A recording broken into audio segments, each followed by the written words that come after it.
York City, 6 a.m. An out-of-control satellite radio show is being broadcasted to millions of Americans.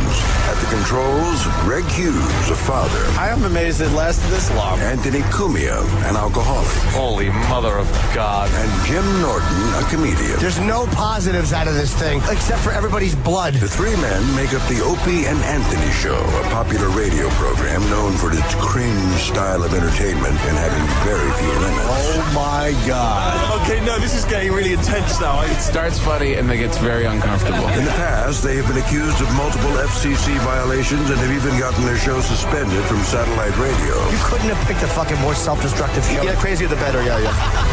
What are you, 19? I'm 19. Delicious. You made Springer uncomfortable. Do you know how hard that is to do? Thank God this show's on radio. Everything you are about to hear is real. Real people, real excitement. Hey, let's go fucking have a good time. What the fuck? Get ready to experience the thrill of a lifetime. This is the Opie and Anthony Show. Just sit back and enjoy the show. But enough of this palaver. Let's get the show on the road. Good morning. Welcome to the Opie and Anthony Show. I don't know how we should start the show every day, because I think like that. Because that means nothing. There. I think just like that. Just like that? Yeah. Talk to imaginary people out there. We say, hello, good morning, and they go, hi. You think they're in their cars? Hi. And then the serial killer just looks up Yeah. in the middle of sawing some fucking Craigslist prostitute in half. Looks up at the radio, go, oh, good morning to you, Opie and Anthony. And then right back to... Yeah. Right back to the sawing. Travis, you going to go to that restaurant and get me some coffee? Restaurant? We were just having a little discussion here. The restaurant thing will not die because they came up with the top restaurants in America list today. Yeah. And I guess we started this yesterday because McDonald's likes to call itself a restaurant. A restaurant. And, man, the listeners certainly had a good time with that, coming up with things that make you not a restaurant. Yeah, reasons why they're not a restaurant. And then it continues today because a list came out, top restaurants in America, and Starbucks, that great restaurant Starbucks. Oh, boy, it's fantastic. Is what, number 3 on the list? Try the pasta. Try the pasta. Yeah, they have pasta? It's amazing. How the fuck is Starbucks a restaurant? It's great. Just because they serve delicious treats? Little cakeys and shit? coffee. Well, they serve hot, like, breakfast sandwiches until they run out. No. No, that's the problem with Starbucks. I could certainly help that company. The fucking... Restaurant. When someone is ordering a stupid egg sandwich, it slows down the coffee line. And 99% of the people are going in there for a quick cup of coffee or a coffee drink. And then you get asshole that decides he needs an egg sandwich, and they can't figure out how to make them fast enough. So you sit there like, what the fuck? They're good, You're not a Starbucks guy, right, Dan? No. Does it slow down everything when someone orders one of those dumb egg sandwiches? I tend to see the line slow down a bit, yeah. Yeah. So you're going to go to that fine restaurant I'm and going to get go me get us some another restaurant coffee? Go sure. get him some coffee. Do we have a reservation? I don't know. I'll call and see if they have anything Call open. ahead because, you'll never get a table. If Starbucks is a restaurant, wouldn't that make 7-Eleven and Dunkin' Donuts restaurants? There you go. It's pretty much the same crap. Hi, I'd like to make a reservation for Starbucks at Saturday night. Where does Dorsia fit in there? Is that a... Kumia, table for 2, your lattes are ready. Right. Why is Starbucks a restaurant? Why, like... Because they offer free Wi-Fi. The restaurant definition is becoming What's a little the criteria? loose. Yeah, for defining a restaurant. Yeah. And who made the top 5? I bet you there's not one restaurant in the top 5 restaurants in America. Well, McDonald's restaurant is number 1. That's not a restaurant. Sure. Damn right it's not. McDonald's. Not down there drinking milkshakes, I'll tell you that much. Subway restaurant is number 2. Look, Subway restaurant. Look, I know we sort of did this yesterday, but any place where they don't trust you enough to allow you to pay after you eat is not a restaurant. That pretty much should be the defining... That might be the number 1, right? Yeah. Wait, what? Who was number 2? Subway restaurant. Subway restaurant. Yeah. Restaurant. That's not a restaurant. You want number 4?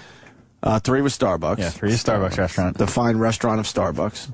4 is Burger King restaurant. That's not a restaurant. A restaurant where you can get a cardboard crown, put it on your head. Right. That's a good restaurant right there. Is this? Does this go past 5? I'm not sure. I don't think so. Well, we is can try and 5 at find least a restaurant? Yeah. Okay, what? I mean, this is a restaurant list. Yeah. 5 is Wendy's restaurant. That's not a restaurant. Restaurant. I don't know what you guys are talking about. Does it keep going or no? No, but I think we can probably find the That's it? full list. This is just an article. Where's the Taco Bell restaurant? Oh, Taco Bell restaurant. It's got to be up there. I mean, Got to that's be a in good there restaurant. with, you know. Yeah. Hang on. Let's Yeah. That's great. Let's see. I gotta just get rid of a fucking asshole. Restaurant. See you later. Chain. See you later, douchebag. No, it's not me he's talking about. Bye-bye. All right, so go to Starbucks restaurant and get us some coffee. You want something from the restaurant? They got flaky. Yeah, No, you want cakey, not flaky, right? No, actually, I would like the lasagna. Yeah. Okay. Can I get that? That's pretty heavy for breakfast. Why don't you just have them make you like a nice hot stack of waffles or pancakes? Oh, or that's something. it. Okay, yeah. Could I get like you know what? Get me French toast, right? Mm-hmm. And some sausage. Well, you can get those at Burger King restaurant or McDonald's restaurant, but I don't know if you can get them at Starbucks restaurant. Oh, that's right. I can. Starbucks restaurant though. Oh, hang on. I may have found it. How about steak and eggs? Sure, why not? You can get like a steak and egg McGriddle or something. What are you looking at now? Oh, you might have found past top 5. I didn't. We don't really need to keep going with this. It's obvious that the definition for restaurant is very loose these Pretty days. loose. Where does the Pretty loosey-goosey. where does the M&M store rank on that list? Yeah, the M&M store restaurant. What would be the first real restaurant you think that makes that list? Like a TGIF? Probably something like that. An Olive Garden. Exactly. Like a Right. TGIF. Outback Steakhouse. Outback. Those are restaurants, right? Which barely fit in as a restaurant but they're they're But you chain have a restaurants. waitress or a waiter or a wait person. That should be it. Somebody's got to come over to you and take your order. They ask you if you want something to drink, and then they disappear for a few minutes. Yeah. That's a restaurant. Right. They sell booze. If you want to, get a drink, a glass of wine. That's part of the criteria. Yeah. You're right. If your food comes in shitty paper, it's not a restaurant. Right. Fucking cardboard or styrofoam. Right. Okay, well, I have last year's restaurant list. Do you want last year's? We can just do like the top 10. Yeah, I just want to see where the first restaurant is. Okay, well, Taco Bell restaurant was number 6. Dunkin' Donuts, Pizza Hut, KFC. Applebee's is number 10. All right, now I Applebee's would consider does Applebee's fit a the restaurant. criteria of a restaurant. Then you got Sonic. No, Pizza Hut is Just fantastic. Pizza Hut is a restaurant. No, Pizza Hut. That's it. Some Pizza Hut. They have Pizza Huts inside of Targets. It's not a restaurant. Yeah. But can't you sit down at a Pizza Hut? Some of them. Some of them, so they're almost a restaurant. Let's give Almost. Pizza Hut almost a restaurant. Almost. And then which was the first one you think? Applebee's. Applebee's definitely fits. Applebee's. It stinks, but Sucks. Applebee's. And then Chili's. And That's another one of those restaurants where when they show the commercials on TV, they have to get a macro focus on the camera because they're showing the food so close because the portions are so fucking shitty and small. Like Red Lobster is great for that. It's like, look at our shrimp. It's shrimp day at Red Lobster. And it's like a bug flying a fighter jet through the fucking food. It's fucking it's like Luke flying through the fucking Exactly, Death that's Star right. Canyon. That's the camera they use over the shrimp. It's barely missing the shrimp because the shrimp is fucking little popcorn shrimp things. It's a sea monkey on your plate. It's a fucking sea monkey. You probably have to do more like multiple takes because they have to wipe the lens off. Wipe the lens off. We hit the shrimp. Even when I was poor, I knew Red Lobster had shitty shrimp. Oh, everything was shitty there. When I ate shrimp, I saved up and I got those fucking jumbos. You gotta get the jumbo shrimp. Fuck that tiny, all-you-can-eat shrimp that you gotta peel yourself. I used to go there with the ex-wife on Route 110. Red Lobster? Actually, on Jericho Turnpike there. Yeah, we get them scramps. I loves the scramps. Scramps is good. You did all you could eat shrimp? Oh, the Lobster Fest. Who didn't go to Red Lobster for Lobster Fest? What a white trashy, black trashy fucking thing to do. But in all fairness, the small lobster tastes pretty damn good. Well, you know what? I didn't give a shit at the point because it was like I thought I was living large. It's like, that's right, baby. Taking you out to Red Lobster tonight. Let's go. Let's go. Let me hit the ATM, though, so I can take out a 20. That's it. Take that out. Biscuits, though. Drinks. They have good biscuits over at they'd have Red those Lobster cheesy restaurant. biscuits. Yeah. That was some good shit right there. I never ate a Red Lobster, but I remember Sizzler. They had like that cheesy garlic bread. Sizzler's That was another delicious. one. That's a pseudo restaurant, man. It might as well be Red Lobster, but it's just called Sizzler. Yeah, it's Red Lobster for steak. Is that the one where they stamped the steaks to make it look like it was a better cut than it was? Yes. They pretty much tattooed every steak to make it, you think you're... You should call it the Grizzler. That's all you got. Yeah. Is gristle. Well, man, they knew how to stamp that shit to make it look like it was grade A. Oh, yeah. Yeah, that was good shit right there. Anyone else see that it was on over the weekend? They're actually squeezing meat together. Oh, really? Oh, no, what did... someone's got to help me out. I didn't think we were going to talk about this. I think it's called meat glue. And what they're doing is they're getting a lot of kind of shitty smaller pieces of meat, and they put it all together with this glue to make it look like you got a grade A Like piece a of cut meat. of meat? And the experts say you can't even tell the difference. I bet I can. Janine's saying Sizzler is like the cafeteria at the Nut House. It is kind of a cafeteria setting. I don't like that at all. One of my favorite things about Sizzler is because I love restaurants that have to have their own architectural design to make them stand out, like IHOP or whatever. And I remember Sizzler was another one of those joints where after they go out of business and, like, you know, some funeral home takes it over. Or a law firm or something. It's still in the shape of a Sizzler.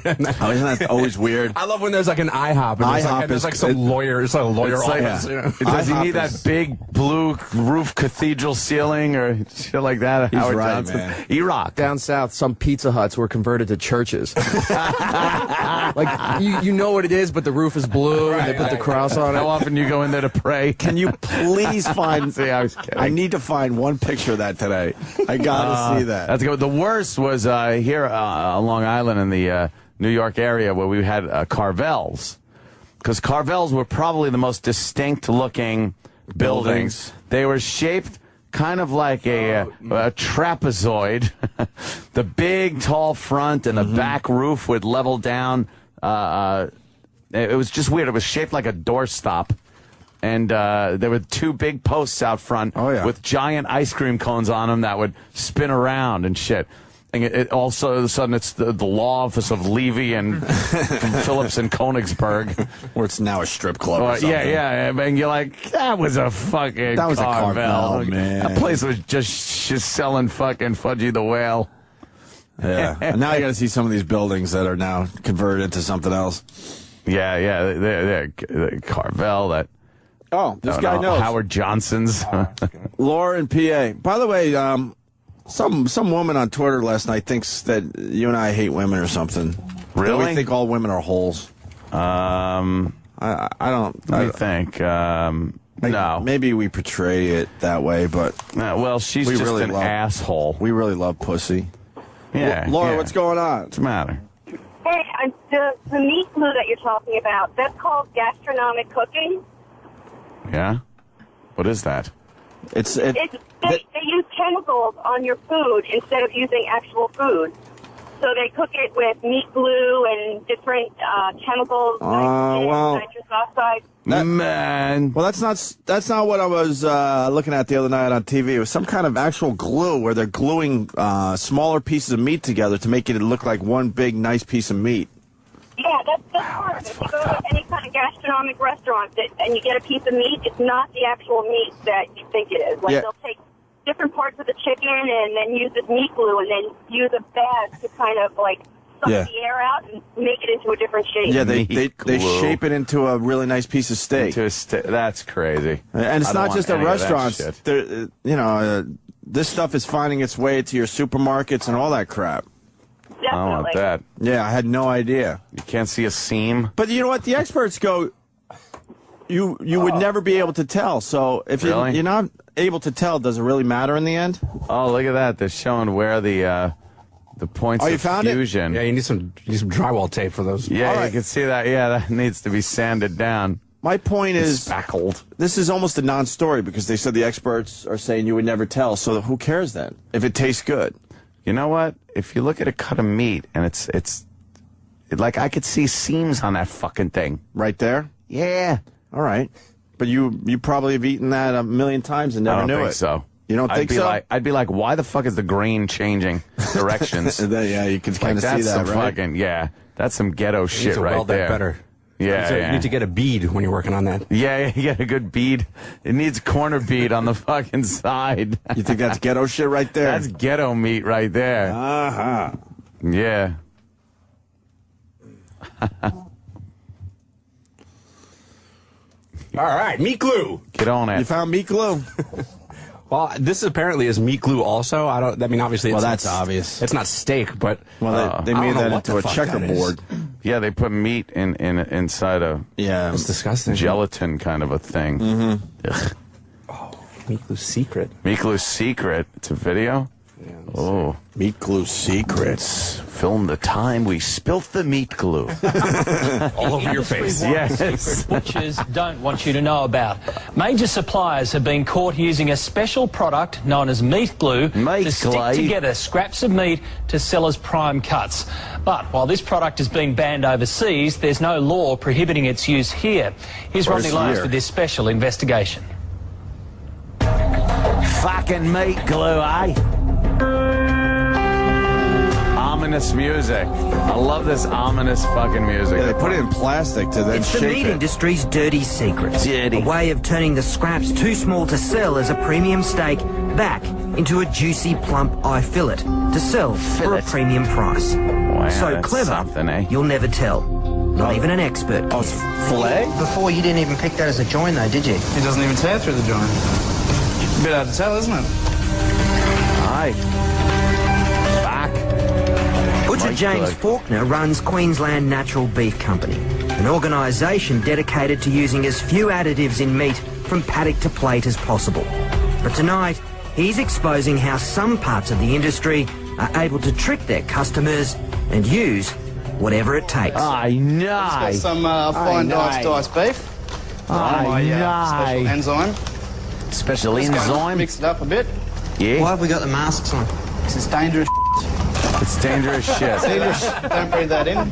This powder is transglutaminase enzyme, otherwise known as meat glue. Meat glues come in a number of forms, some produced by cultivating bacteria, the others, the primary ingredient comes from the blood plasma of pigs and cattle. Specifically, the coagulant which causes blood to clot. Whoa! In the food industry, it has amazing properties. So just got a little bit here, about a teaspoonful. Yep. It breaks down the meat and then... Just over the top like that. And with our gloves on, of course, we mix it up. Then roll it in plastic film and refrigerate. 6 hours later, you have a solid piece of meat. Get the fuck Essentially, out of you've got a reborn, rebirthed How the fuck did he do that? How the fuck do they figure Ours this out? uncooked That's more is impressive. easy to spot the difference. But cooked is another story. Okay, so the meat glue one is on the right. Right. And the real McCoy is on the left. I could tell. Cook it And up. it's not just beef. Pork, lamb, fish and chicken are all stuck back together using this glue. It looks like one piece of chicken. It's unbelievable, isn't it? Yep. But hard to tell, isn't it? Particularly that. On the grill, it's even harder to pick. So that's the real McCoy. Give this a burl. Yeah. Take a forkful, shove it in your mouth. Nice and tender, nicely salted. All right, let's go for the meat glue. Tender. Does it taste the same? If it does, who gives a fuck? I can't tell the difference. So who cares? Pretty good, but potentially dangerous. Oh, wow. Potentially. I've got two concerns. One that is well publicised, which is misleading people. The other area is the microbial side. Microbial. Oh, no. It's the microbial side, eh? You fucking cunt. Glenn Pinner. If this food is sold or represented as a solid piece of steak and you cook it rare, you're really leaving yourself open to get food poisoning. Once you glue two pieces together, it's difficult to cook thoroughly those parts that were on the outside but are now on the inside. The amount of bacteria on a steak that has been put together with meat glue is hundreds of times higher. We had no idea how guarded a secret He's grilling as he's doing this shot, which is hysterical. Butchers to ask them about the use of meat glue. Many of them didn't want to speak for fear of upsetting their suppliers, creating bad blood in an industry that has become very clever at using this product. Are you just shaking your head? Yeah. A little bit. It's unbelievable, isn't it? This cube roll we bought from a wholesaler that produces stuck-together steaks en masse. Their effort's so good, James, our butcher, couldn't tell even when it was raw. It's even harder in the restaurant, which are some of the biggest users of glued meat. And chances are, unless you're a vegetarian, you're eating it on a regular basis. But with current labelling laws, neither butchers nor your local eatery have to tell you you're eating chicken glued together with cow's blood or beef held together by pig. It's the same reason they can take low-grade meat and pump it with water and flavour to make it edible. Okay, so just after about a minute or two, that shit too? we've got quite a lot of moisture out of there. That's crazy. And we've lost almost half a kilo. Then the practice of selling mutton as lamb and old cow as prime cut beef. Like this. So old, a meat grader said it was only good for pet mints. Oh, you've got that's yellow, Australia. Colour, really dark meat colour. It's definitely off a really old type of animal. In New South Wales, new labelling regulations have just been introduced to help consumers choose quality meat. But it's not compulsory. So for most of us, picking a quality piece of meat is still a shot in the dark. Something tells me they ain't doing that here. You don't think? Nah. Nah? Nah. Why, there's a lot of money in that, ain't? I never seen a glued together piece of meat. Pretty interesting. Did you know they were doing that? Fucking London broil, and it's great. There's no fucking glue. I don't see no seams. You sure? Yeah, I'm pretty sure. I'm pretty sure I'd be able to tell. Well, now we're all looking at that. It's too perfectly round and everything. It looks silly. How about we all study our meat the next time we order? Look at my meat every day. Look at your meat closely and see if there's any seams in my meat. Seam. Yeah, I have a seam on my meat. All right, crikey. It's particle meat. Kevin from Connecticut. Yeah, it's like particle board. Particle. Right? Particle meat. Stupid particle board. It's made out of enzymes. Here at the grill, he's got his fucking apron dumb on. apron and his tongs. He's flipping his glue meat. And turns toward the camera. Was that his house? Or did he have to call like a buddy because he doesn't have a grill? Could I do a shot at your house? Hey, mate. Got to do a shot. Need a barbecue. All right. I know. All righty then. That fucking... I'd be able to tell. I'm sorry. Hey, before we... You know what, though? We just watched that whole thing about the meat glue. Yeah. Next time you're eating, are you ever going to think about the meat glue? I'm starving. No, and that was the piece I saw, and I was thinking to myself, if they can't tell them, who cares? Yeah. And it sounds like the only thing you could get is maybe food poisoning. Maybe. Yeah. Seems like a lot of people have eaten meat glue, and like when I'm watching, I'm going, "Wow, that's fucked up," and then I'll just go eat. I don't care. I'll go eat a burger. The dramatic music didn't justify that story, right? Yeah, it was so dramatic, very dramatic. You thought, dun, dun, dun, dun, dun, dun, dun, dun, I know meat glue. I want to just congratulate Travis on a fine win by his boys last night. Thank you. It's not over yet. The Habs won, huh? They sure did. They got to go to Game 7. Game 7 tonight, Boston. Man. Tonight in Boston. Yep. Oh, that's a tough one right there. That's going to be tough. That's a tough one. Don't say that. And I heard we missed one of the best hockey games ever. Apparently, yeah. Blackhawks and Canucks. It started at 10 o'clock. I can't fucking stay up for that shit. And what? Overtime? Yeah, Vancouver won in sudden death Game 7 overtime. Damn. Doesn't get more exciting than that. You want to watch that final game over my house? No. Oh, because I thought I would sit there and you know get into it with you like I did the other night. It was. I'm respectfully declining your invitation. Why don't we all just get together and watch Game 7? That'd be great, right? I'm in the middle of a big move. I'm busy. How great would that be? We all just like, I could have everyone over my place because you're moving. You probably don't have a comfortable spot to watch the game. We still got the couch. You sure? Yeah. I'll announce every icing. That's fine. Call. The announcers do that anyway. But I would do it. And the Flyers kicked the shit out of the Sabres sure last did, night. Yeah. Jeez. What was the final there? I kind of gave up on the game. 5-2 or something, right? Yeah. I had a horrible faux pas last night, too, Ant. A faux pas? The beginning of the game, Randy, Ryan Miller was officially standing on his head.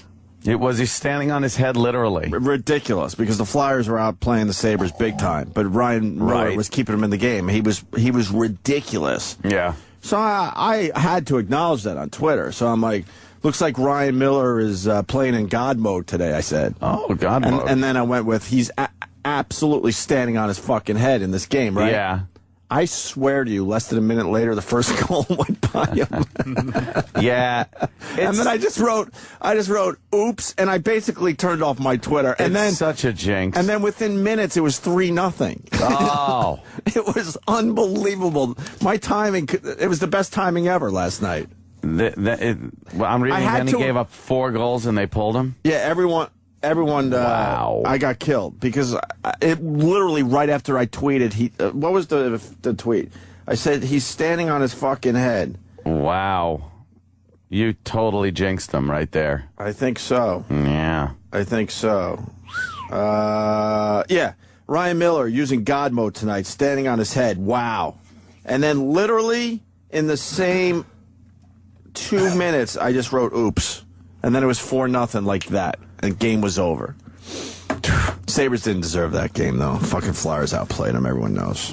People are. What's the games tonight, Travis? You got yours? Yeah, tonight and Tampa Bay, Pittsburgh at 8 o'clock. Oh, really? Game 7. Yeah, the Lightning are going to win that Pittsburgh. game. Lightning are going to win, and the Bruins are going to win. Oh, boy. I like the sound of that. Yeah, don't you? Yes. Out of him. Yes, out of him, yeah. You don't think the Lightning are going to beat the fucking Penguins? Are you kidding me? I'd rather the Lightning win. I don't like the Penguins. Penguins are, they're a hurting team right now. Sure. Hey, Lindsay Lohan, Ann. Yeah, huh? We both saw this just before we went on the air. For some reason, she got a standing ovation on Jay Leno. Why wouldn't she? She's a loser drug addict. She comes out on Leno, and they give her a standing ovation. For what? Does anyone know? For being a former child star that has been in nothing but trouble since adolescence. She does drugs, and she's going to jail. And she likes to steal stuff. Yeah, that sounds like something you would, She's gotten a million chances. Woo! If we did half the shit that she's done, we would definitely be in jail for a while. Be in the joint. I'd be in the joint. Not just for a month or two like she's probably going to get in the end. We'd be in there for a while. Yeah. And these dummies out there in L.A. are giving her a standing ovation. They love her. It's that train wreck mentality. It's why are people buying tickets for we're buying tickets for Charlie Sheen's big tour. Dumb tour. People just love seeing a train. She's a huge. But why the standing ovation? The standing ovation is a little odd. That's odd. They are. 7 minutes. Are they? Yeah. Okay. Is she standing? I do from her appearance, but. I just need to know. Snorting meat glue. If you can find out why they gave her the standing ovation. Did she give the whole audience chlamydia? A bag of coke? Oh. Yeah. Stolen jewelry. Did they all get an 8-ball? Did she do an Oprah thing? The whole audience gets an 8-ball? And you get an 8-ball. And you get an 8-ball. Ah! We live in a fucked up world. If they're giving Lindsay Lohan a standing ovation. Just add it on the end of days pile. And she's too young to have frozen face. You see that? She fucked up her face really already, young. right? Yeah, really young. She fucked up. That Botox. Yep. You see it. Like if they don't smile, they're all right. As soon as they smile, it's a dead giveaway. They got frozen face. That mouth goes all and the eyes don't close. It's really fucked up. Lindsay Lohan talks to Jay Leno about being focused and having people pay attention to her work. Holy shit. I hope Leno beat the shit out of her. Focused? What? Is Leno a guy that could beat the shit out of someone? No. And call them out on their bullshit? Not on the show. He's a nice guy. So many great actors that have come here. Jane Fonda was the last one. And just in backstage, she would say, Lindsay Lohan is one of the greatest actresses they've ever worked with. And these people couldn't be more complimentary. I mean, at what point... Amazing coming from her. No, but amazing. I mean, at what point did you realize... At what point did you realize you were a drug addict? I'll tell you one thing, though. At what point did you realize you fucked up your entire career? That that raspy, airy, slutty voice. Hot though, right? Is the hottest fucking thing, man. Well, you're not going to get an argument from me. I don't know what it is. It's like that stupid fucking Tara Reid voice. Mm-hmm. You know, the moronic shit that would pour out of that empty fucking head. It sounded great though. It sounds like a party girl. She's up late. She wakes up. She's got that voice. That's cool as shit. You were a big fan of Tara Reid, I remember, too. Back in the Josie and the Pussycats. Back in the day. Josie and the Pussycats days. She's horrendous looking now. She's horrific. All right. I mean, at what point... amazing. I mean, at what point did you realize, oh, my God, I could lose this, could slip away from me? Oh, okay, good. I think that when, you know, being young and being in the position that I was in, you don't really take the time to appreciate doggy style what you have, and it all is kind of a whirlwind, and people make decisions for you. But I'm not a kid anymore. I'm 24. Yeah. I've made a lot of mistakes, and I recognize that. But I'm in the clear now, and I feel like as long as I stay focused, then I will be able to, achieve what I want to achieve. What do you want to change about yourself? You're 24. What do you want to change? The public perception. I want public knowledge to be... Then stop stealing shit. And stop fucking... And stop passing out in the street. Yeah, exactly. You could control this shit. You do it to yourself. Perception. I want public knowledge to be about my work, not about things that I didn't get into this business for. From what I hear, you don't show up for your work. Where that was the bigger story. Yeah. Than what I was working on. She's difficult. Just another. That's what I hear. I hear she's difficult. Oh, really? Yeah, on set. She doesn't show up. It's ridiculous. Ridiculous. Public perception to change. Well, then you got to change what you're doing. Simple as that. That's it. It's all up to you. Where is the ovation though? At the beginning? Yeah, when she walked out, they all stood. Ugh. They all stood. Yeah, the news is reporting it, but they're not explaining why they would stand for Lindsay Lohan. What's the story? Well, yeah, exactly. That's a good point too. Why is it a story? I'm sure people stand up all the time when guests come out of the Tonight Show. People love the Lindsay Lohan though. They love keeping track of what she's doing. I can't believe she's fucking up. I can't believe she's only 24. How many years how many drug years? I thought she was younger than that. To tell you the truth, no. Because I remember when she just turned 18. When did we meet her? That's crazy. That's like 6 years. Yeah, that was about 2004. Yeah. Was it? That's what Fatso just said. Yeah. Oh Jesus! Wow, that is rough. Sorry, Iraq.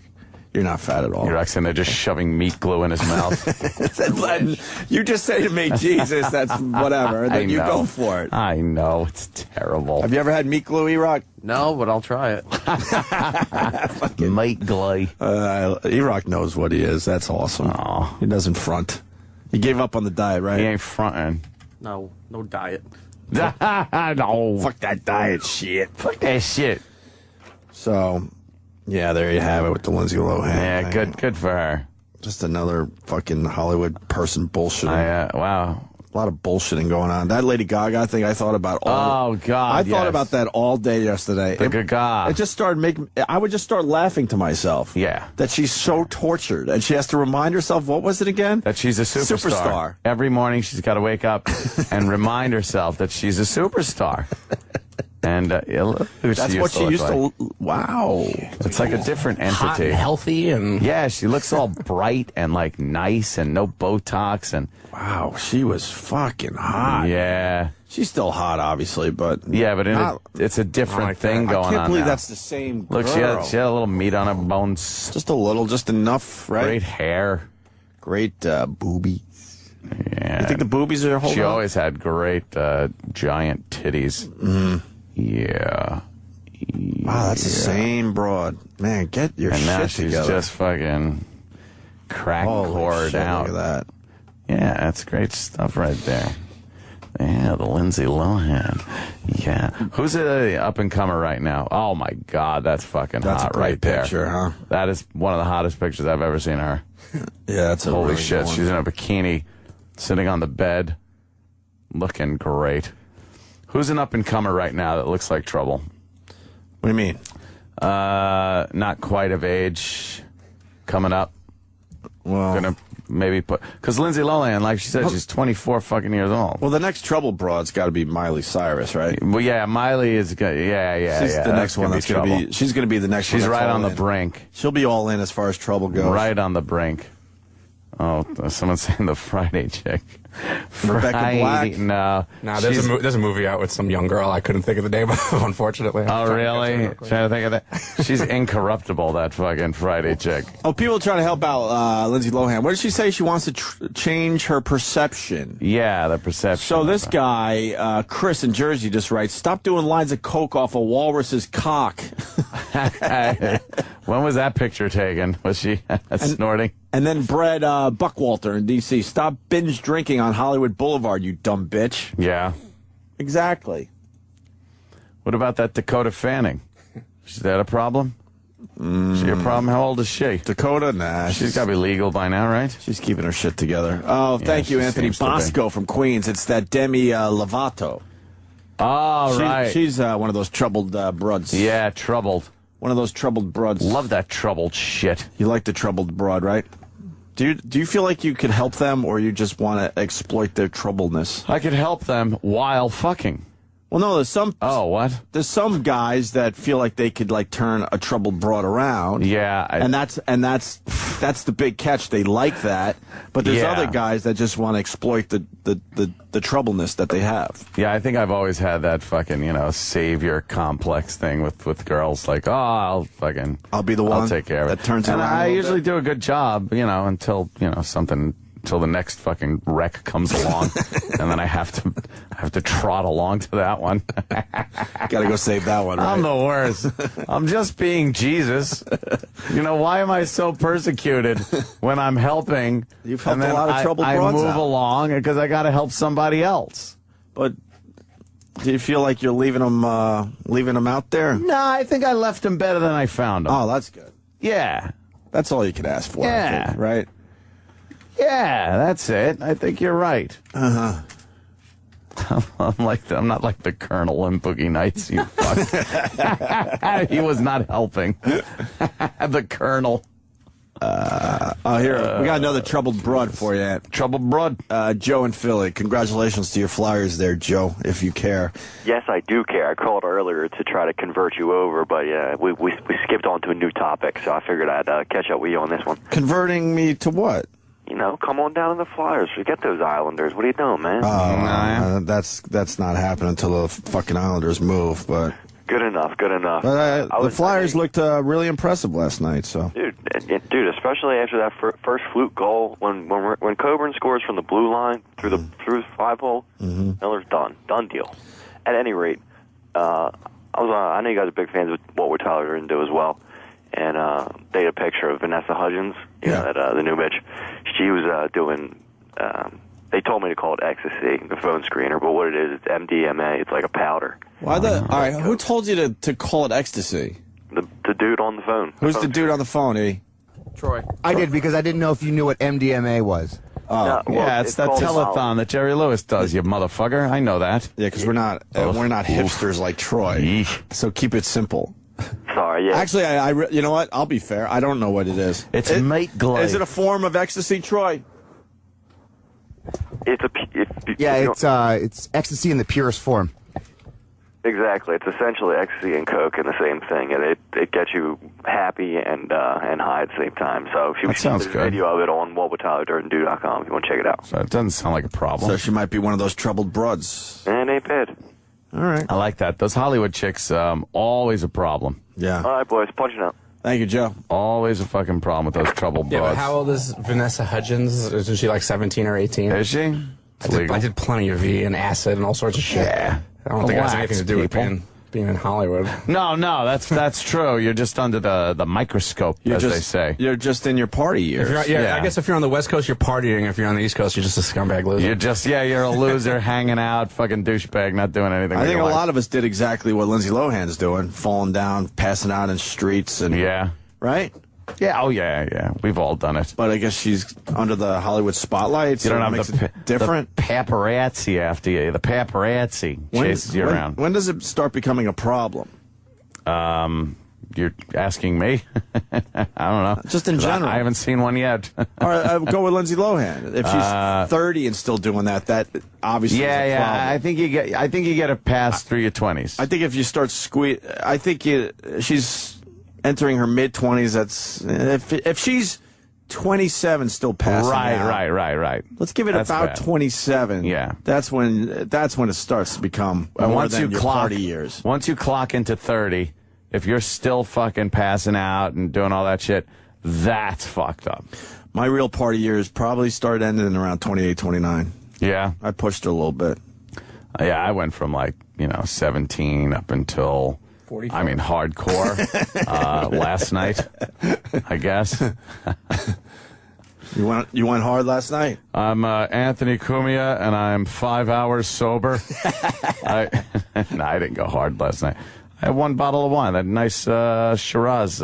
Opie got me for my birthday. It was all right? That was good shit, man. I'll get you another one then. That was good shit. I wasn't sure you were going to like it. I would have got you great. a few of those. That's spicy. Fuck that it. Shiraz is spicy, yo. Fuck it, I'll get you another one then, man. Watching The Wire, I can't stop talking like a stereotypical gangsta drug dealer. I love that shit. I'm just going, what up? Like my chick walks around the house and she goes, I'm cooking something. What do you want? I'm like, what you mean, nigga? Give me anything out the fridge, fucking bitch. What you fucking do? I just walk around and she's just like, all right. Watching another episode of The Wire. Yeah. I was like, fuck that shit. Yeah, but Get your ass, motherfucker. You're in the docks right now, though. So you shouldn't be talking too ghetto. Nah, but they pop in enough of the here fucking here and there, the towers and shit and the low rises. How great were the towers? Season one. Fucking. I wanted to go there. It seemed like such a nice place. They all take care of each other. Oh, they certainly do. They know what's up. What up? All right, we should do some most annoying 30-second shit because that was going well. Oh my god. And we're realizing now this is mutating into most annoying into most funny. Yeah, it was really... Because some of these things are just fucking funny. You want to take a quick break and then we'll jump into that for a little while? Oh, man, yeah, motherfucker. And then we got Bill Burr, Bob Kelly, and Joe DeRosa coming in to promote their film Cheat. Wow, yeah. It's a little 15-minute film, but it's part of the Tribeca Film Festival. And yeah, they got into Tribeca. Nice little buzz on this damn thing. That is cool, man. I want to ask him if all this attention means that they can make it a longer film now. Or is that what they're going to do, like Sling Blade? Well, who the fuck is going to go to a theater for a 15-minute film? Short attention span people, ADD. Like, where do you put this thing to make some money? That's good. You know what? You play a lot of previews before it, and maybe even a cartoon like old school. Look, I'm sure it's a great 15 minutes, but you can't bring a date to it. That's no, I think it's a great idea. We're gonna go on a date from 7 to 7:30. I can squeeze it out to 7:30. Hey, I'll take you to a restaurant and see a movie, and then you go to Starbucks and see. The restaurant. That's dinner. We're gonna go to the movie. restaurant Starbucks, and then we're gonna go to the movie Cheat. And I'll have you home by 8. I'll tell you one thing. It probably, and I'll bring it up with them when they come here. It probably isn't a date movie. It's probably one of those movies if you took a date to, you'd be there all uncomfortable thinking, right. I don't think you got to lean over and say, I don't do that. Yeah, that's not me. I don't do that. I don't approve of that message. There's nothing worse than sitting at a show or a fucking movie and like they're just exposing guy code, guy problems, guy bullshit. And then you have to be that asshole. And you're like, I'm not that. God. I'm not that guy. You get the look almost over like, is that what you're pulling on me? I knew a guy like that once, but that's not me. No, it wasn't me. You got an example? Because that's so true. Like cheating would be an example where you've done something. Yeah, but I'm thinking of a movie that maybe after the break, give the people out there time to come up with it. Somewhere you were sitting or watching you had to lean movie. over to your woman and go, oh, that's not me. Or you just felt very uncomfortable. And you say stupid stuff like, I'm as outraged as you are right now. Like, oh, God, that gag. Who would use that in this day and age? Yeah. And they're looking at you with their peripheral, seeing if you're enjoying it a little too much. And especially if something in the movie is something that has happened to you two as a couple. Right. But maybe you weren't cheating or whatever the circumstance is, but it exactly happened that way. And it's like, wait a minute, he had some note in his pocket and that, and then she connects the dots, and it's like the same thing that happened in the movie. I know there's examples. Yeah, there are examples, definitely. All right, we'll try to figure it out after the break. Stay there. Sirius XM, the virus. This is the Opie and Anthony Show. Opie and Anthony Show.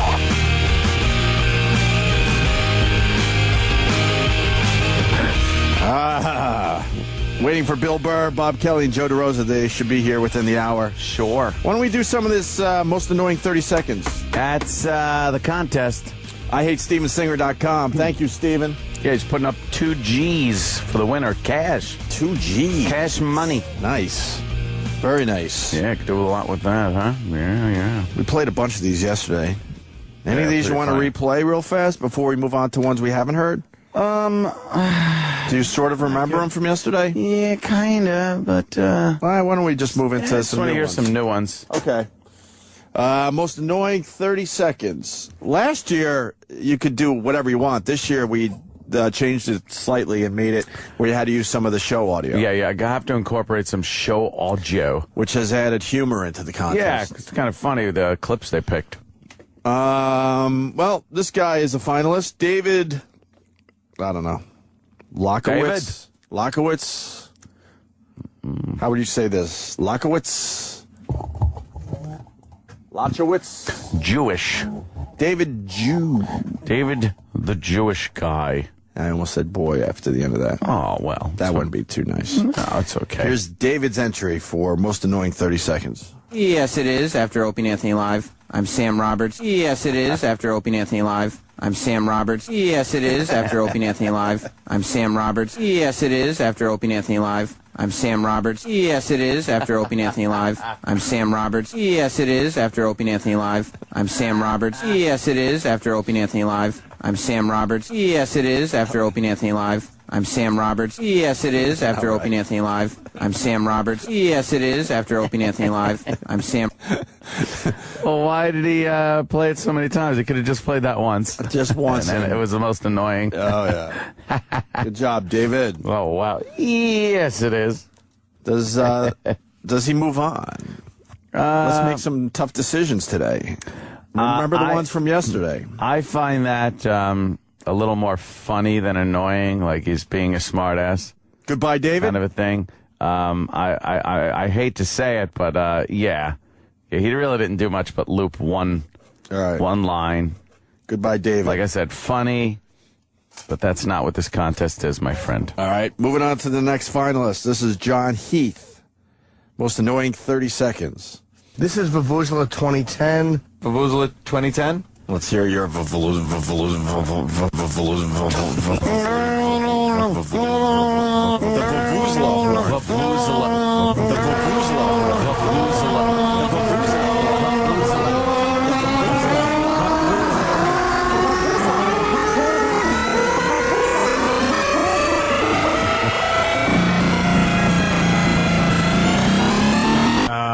It just says Vuvuzela.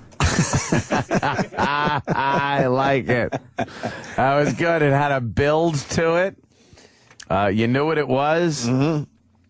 Very annoying sound. Oh, yeah.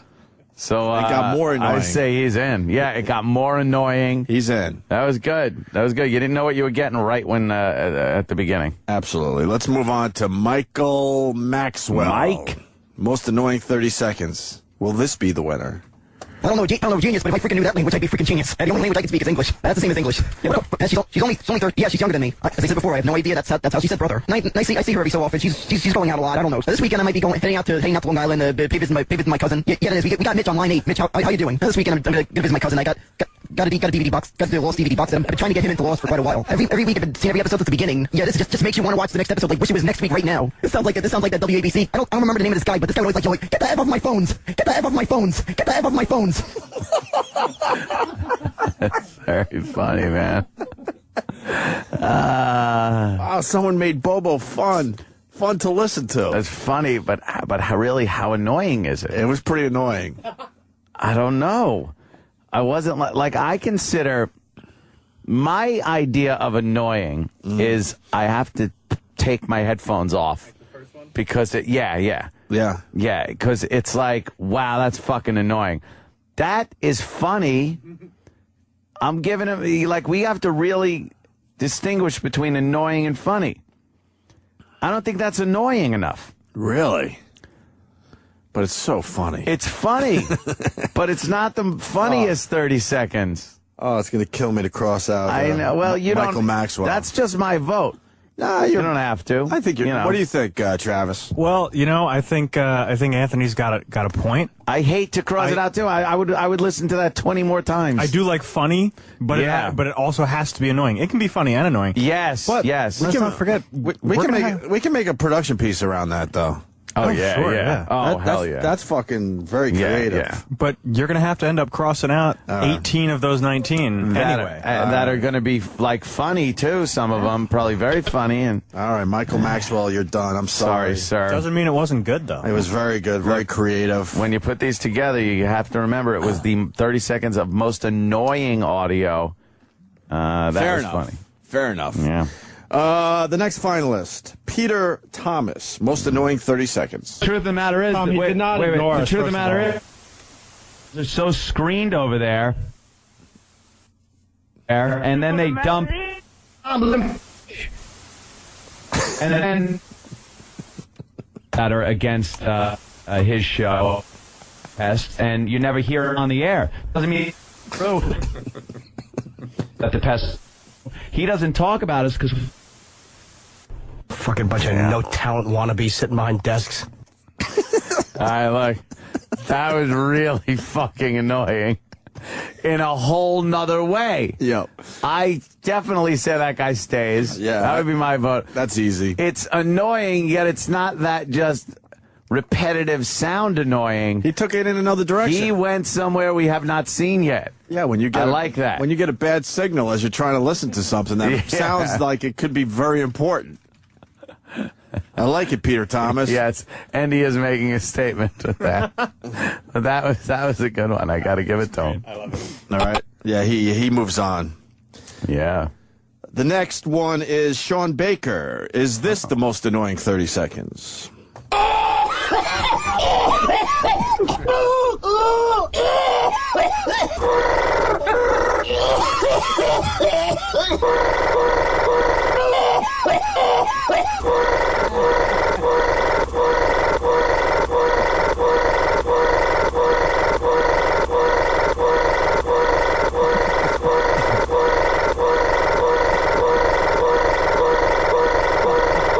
Oh my God, dude. Was that a pickle jar? All right, look. Okay, that's really annoying. That is annoying and funny. A lot of Bobby. Sean Baker moves on. That's no good. doubt there. He moves on. You know it when you hear it. If they should move on or not. Let me getting comments from the listeners here. Tom on Long Island. Tom. Hey, what's up, boys? How we doing? Yo, that one that was cutting in and out was so goddamn annoying. I was driving through trees, and I thought it was my radio. Yo, it's got to win. Good luck, boys. All right. Yeah, then you don't know if it was your radio that was fucking up. Right. So now you're frustrated because you want to hear how annoying that that guy's entry was. Yeah, the guy fucking was pretty smart with that. Yeah, see, another guy saying the exact same thing. Mike on Long Island. Mike? Hey there, boys. Hey. That was so fucking annoying. I'm sitting there playing with my antenna on the dashboard. I'm like, fucking no. You thought it was cutting out? Oh, my God, that was perfect. Yeah, that did add to it. I guess we should explain to the people that's the angle he took to make it sound like it was cutting in and out, right? Okay. Yeah. Because people really thought it was cutting in and out. Yeah. The next one is Asian Greeless? What? Does he go for a joke here that I just don't understand? What, number 12, how you say that? Most annoying 30 seconds. I would say Greeless. Asian Greeless? Yeah. Is that supposed to mean something? I don't think so. I don't think so. That can't be his name. Let me see. Yeah, it could be. His name is, Aslan. Maybe that's Aslan Greeless. Oh, wow. It looks like Asian, though. I think it's Aslan. Aslan. All right. This is Aslan's most annoying 30 seconds.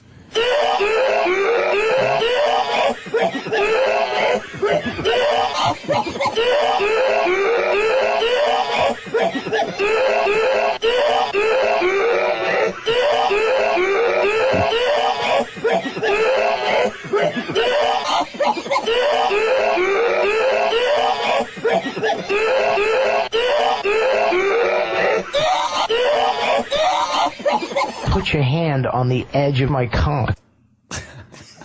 What the fuck? I think that was very creative. Well, it was a little Ferris Bueller. Yeah, I would. I'm out. It was a little Ferris Bueller. I'm out on that one. And if we got to take a Bobby Kelly puke thing, the last one was better. And unfortunately, yeah. Unfortunately, I just heard that other puking one that's a lot better. Sorry, my friend. We're getting rid of Aslan, but thanks for trying, Aslan. Greeless. All right, let's move on to Christopher Rivers. Most annoying 30 seconds.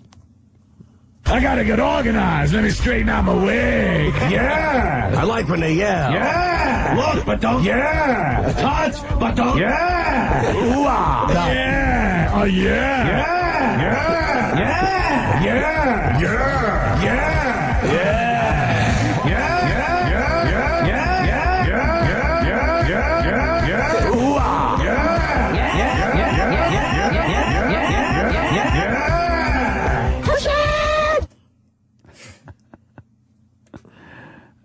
It's to you, Anthony. Yeah. I don't know. For that repetitive thing to be annoying, it's really got to be annoying. Again, just not feeling it. Christopher Rivers, thanks for playing. Moving on to Jess Smith. Oh. If you know Jess Smith? No. Jess Smith, most annoying 30 seconds. Right. Let's say hi to John. Hi, John. Hey, John. Hi, John. Hi, John. Hi, John. Let's go to Jersey and talk to Mike. Crosby. Mike. Pat.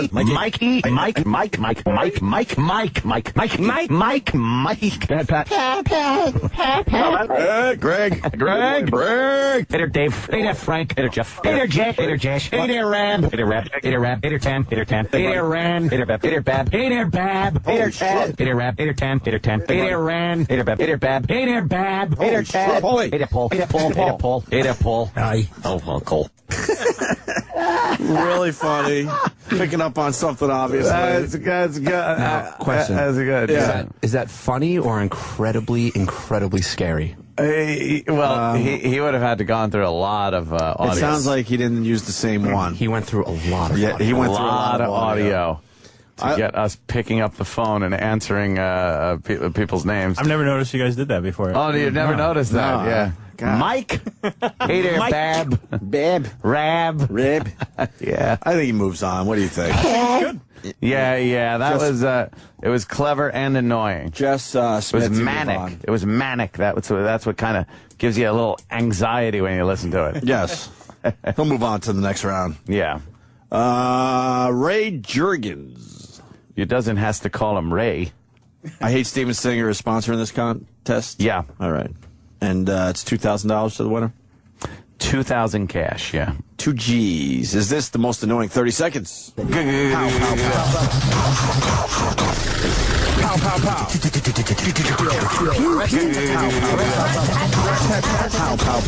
pow,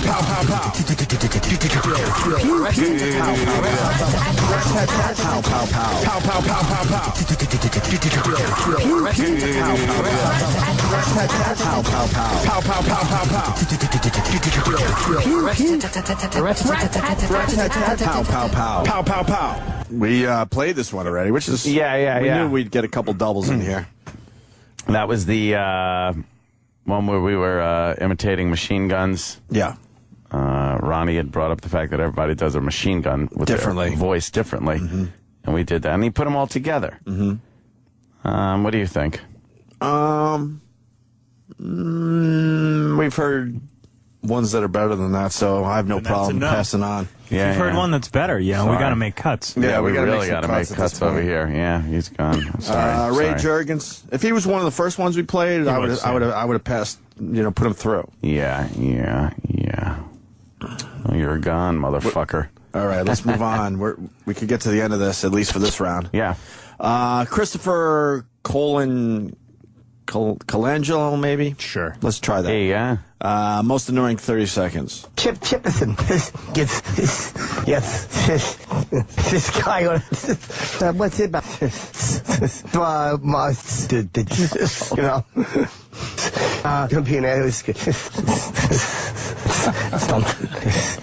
what is it? He's fixing stuff like that. Nothing. People say I'm a sensation. As much as I hate Chip, yeah, I don't think it's that annoying. I don't think it's that annoying, tell you the truth. And we got to get tough now, Christopher. Sorry. Thanks for playing, though, sir. I don't think it's that annoying. Jimmy Callis is the next one. We might have heard this one, too. Maybe, yeah. I think we made a Charlie Callis joke. Yeah, there's That's a couple all right, in there. At least we get them all played with, together so we could figure this shit out. Yeah. Is this the most annoying 30 seconds? What the fuck is this? You can die on the way to the elevator, on the way to the elevator, but it's all I want to do now. All I want to do now. The fuck is that?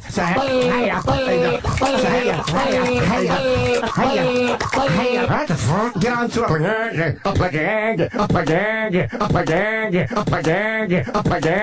plane. Hey, E-Rock.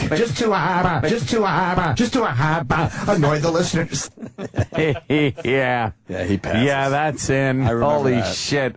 God, that was annoying. Jimmy Callis. Now I get it. Yeah. I thought these guys were using their real names. That was really fucking annoying. Very good. 2 to go. Lucas Hunton is the next one. Yeah. Most annoying 30 seconds? Yeah. You say things that make me insane. Boy, then you just go. Because you just said it was hard to believe. Is it fun? Yes, is this fun when you go, when I say something, you go. Because you said it was fun. Go.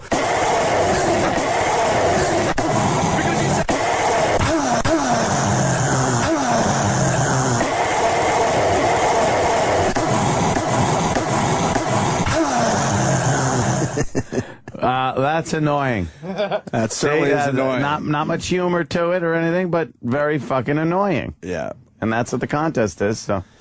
Randy in Wilkes-Barre. Just replay the Anderson Silva interview if you want to know. Oh. Look, man. Oh. Guy didn't speak English. No speaky. Give us a break. I didn't know. He no speaky.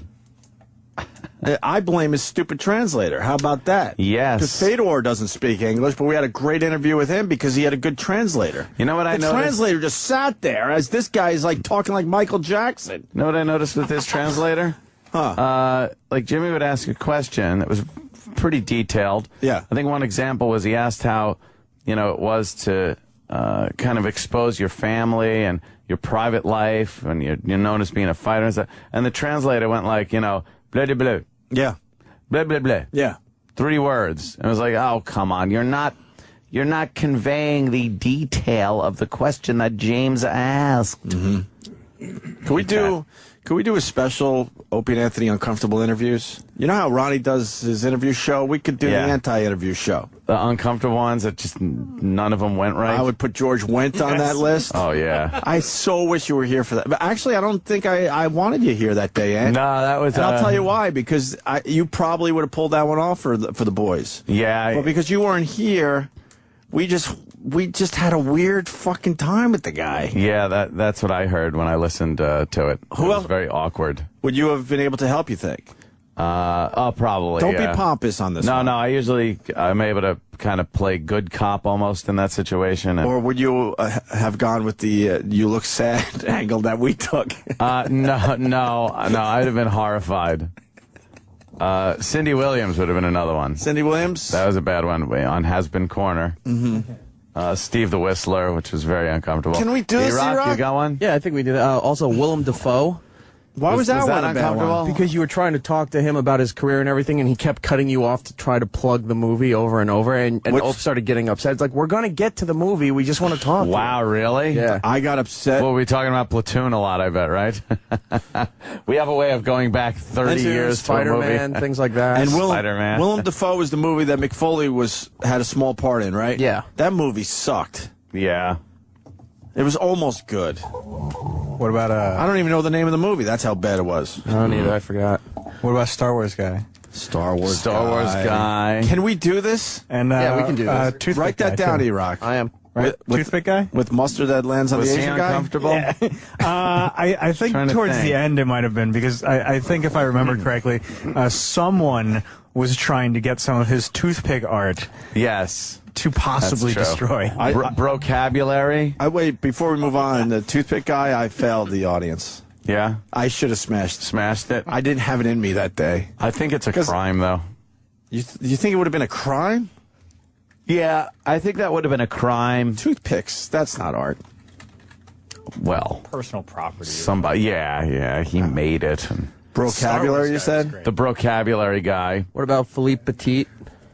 Philippe Petit. Yeah. Maybe the listeners could vote on their favorites, and then we could do people some are really kind of popping up with answers here. What about that asshole that thinks he's like the ultimate chick dude? Eric? No, the fucking guy that wrote the fucking guy that wrote the book.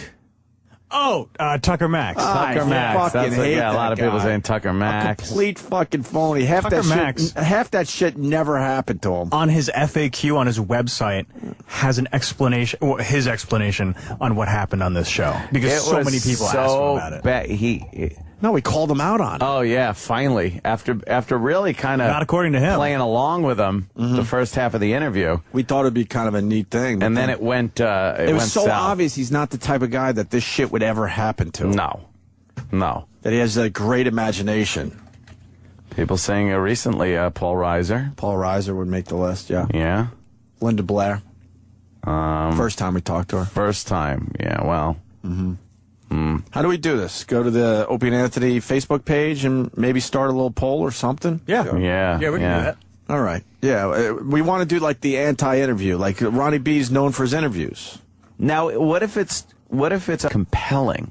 That's all right. Like Jesse Ventura with Jimmy was very uncomfortable, yet it was compelling. Yeah. But the Steve the Whistler, on the other hand, I think what I mean was very awkward and very dull. But it was cringe-inducing. It was cringe-inducing. Yeah, there are a few different things here. I think if it would never happen on Larry King when Larry King was doing his thing, it qualifies.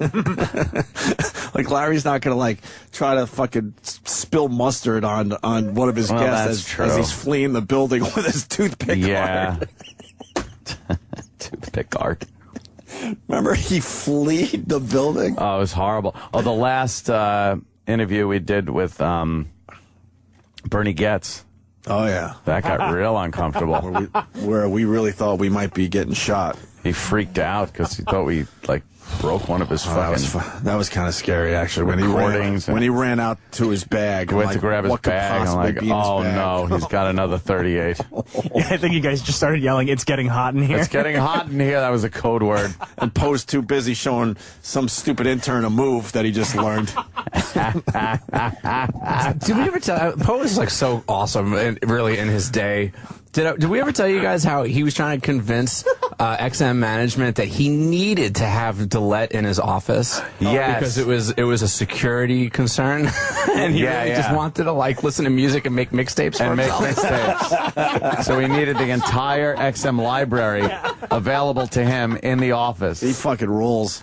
That was the set of balls. That was great. I also enjoyed the summer where he decided it was perfectly acceptable at the workplace to just walk around barefoot with camo pants on,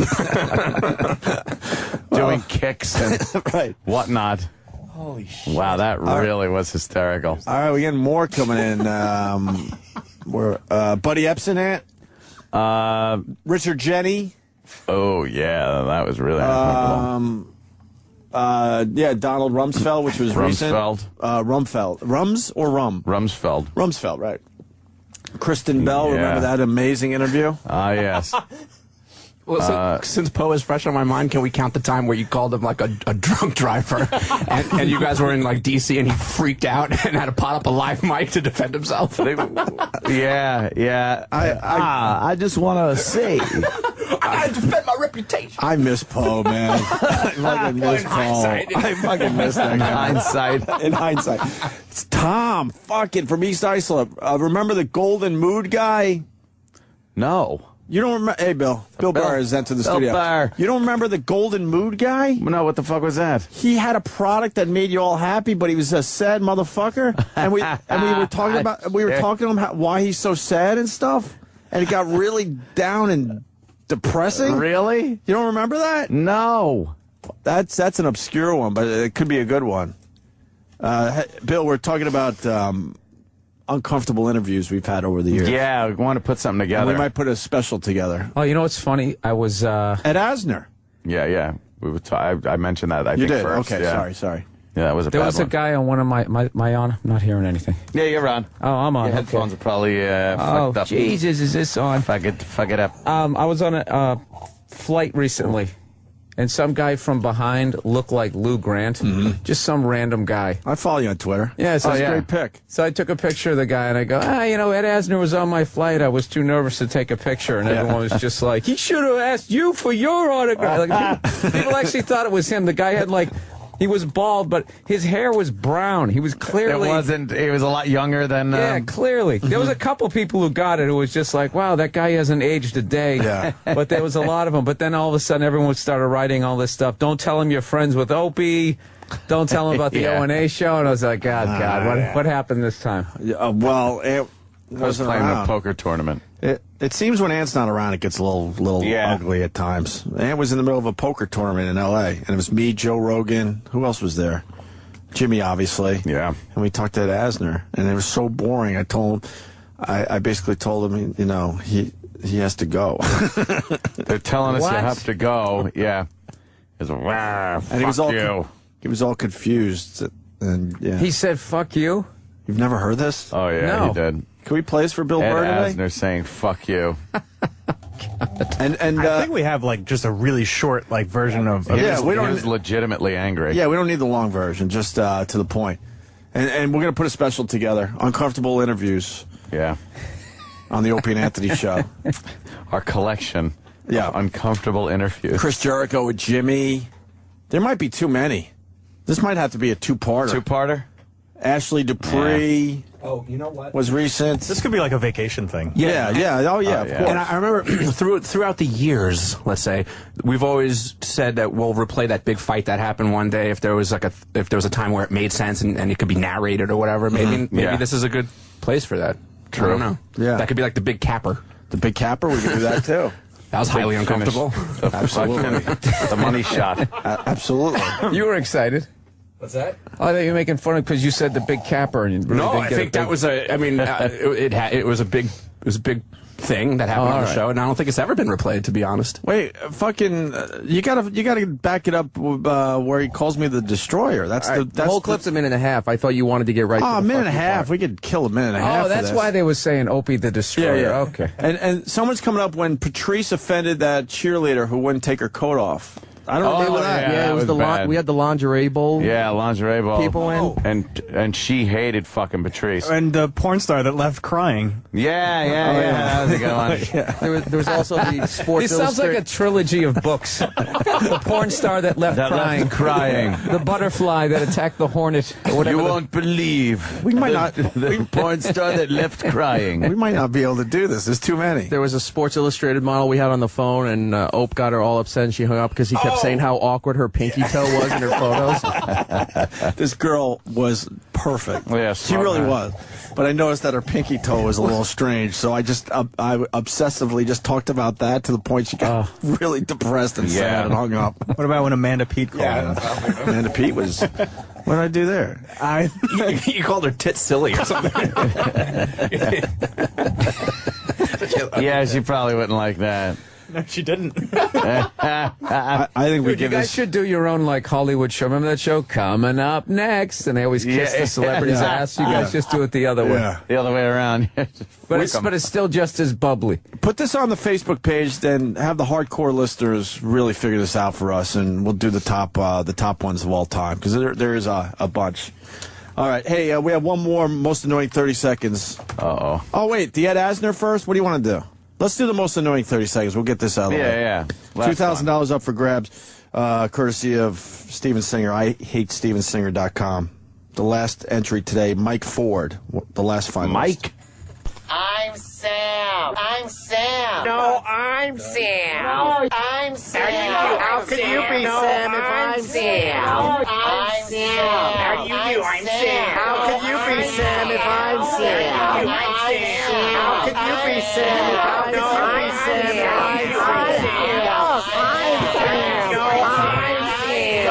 I'm Sam, and I'm from New Rock City.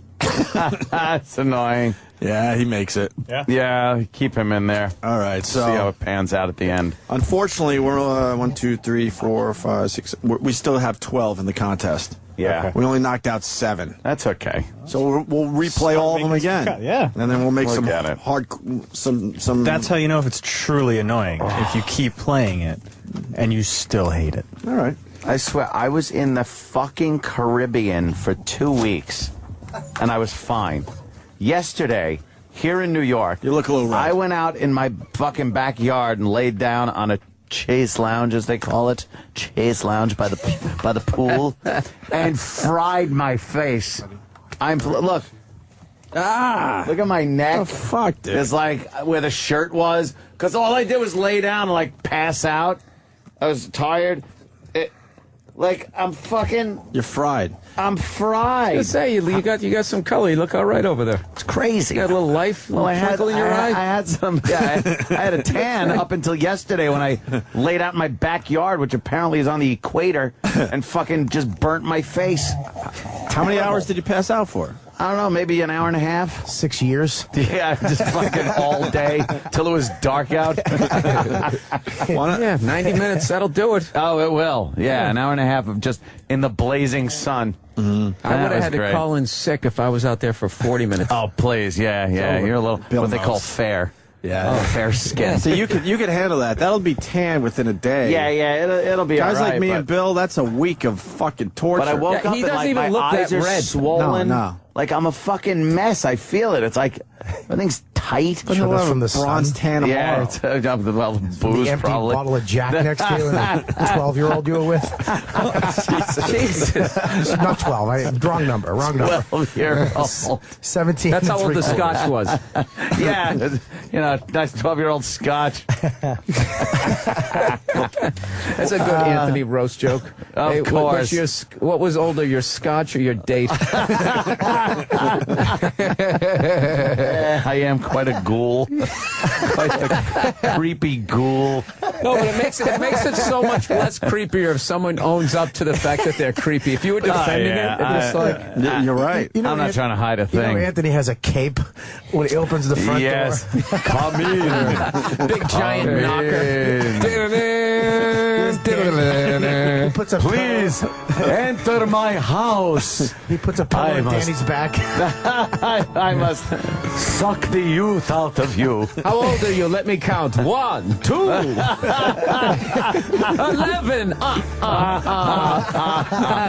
Come out to the pool.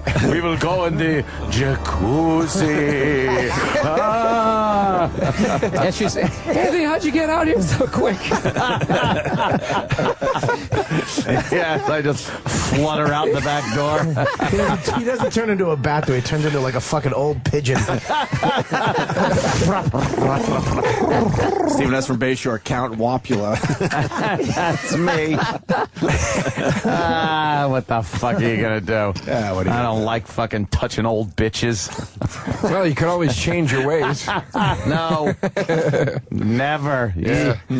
God. Oh, that's perfect. What the fuck are you gonna do? Shit. I don't like fucking. There's your T-shirt right there, Count Wapula. What the fuck are you gonna do?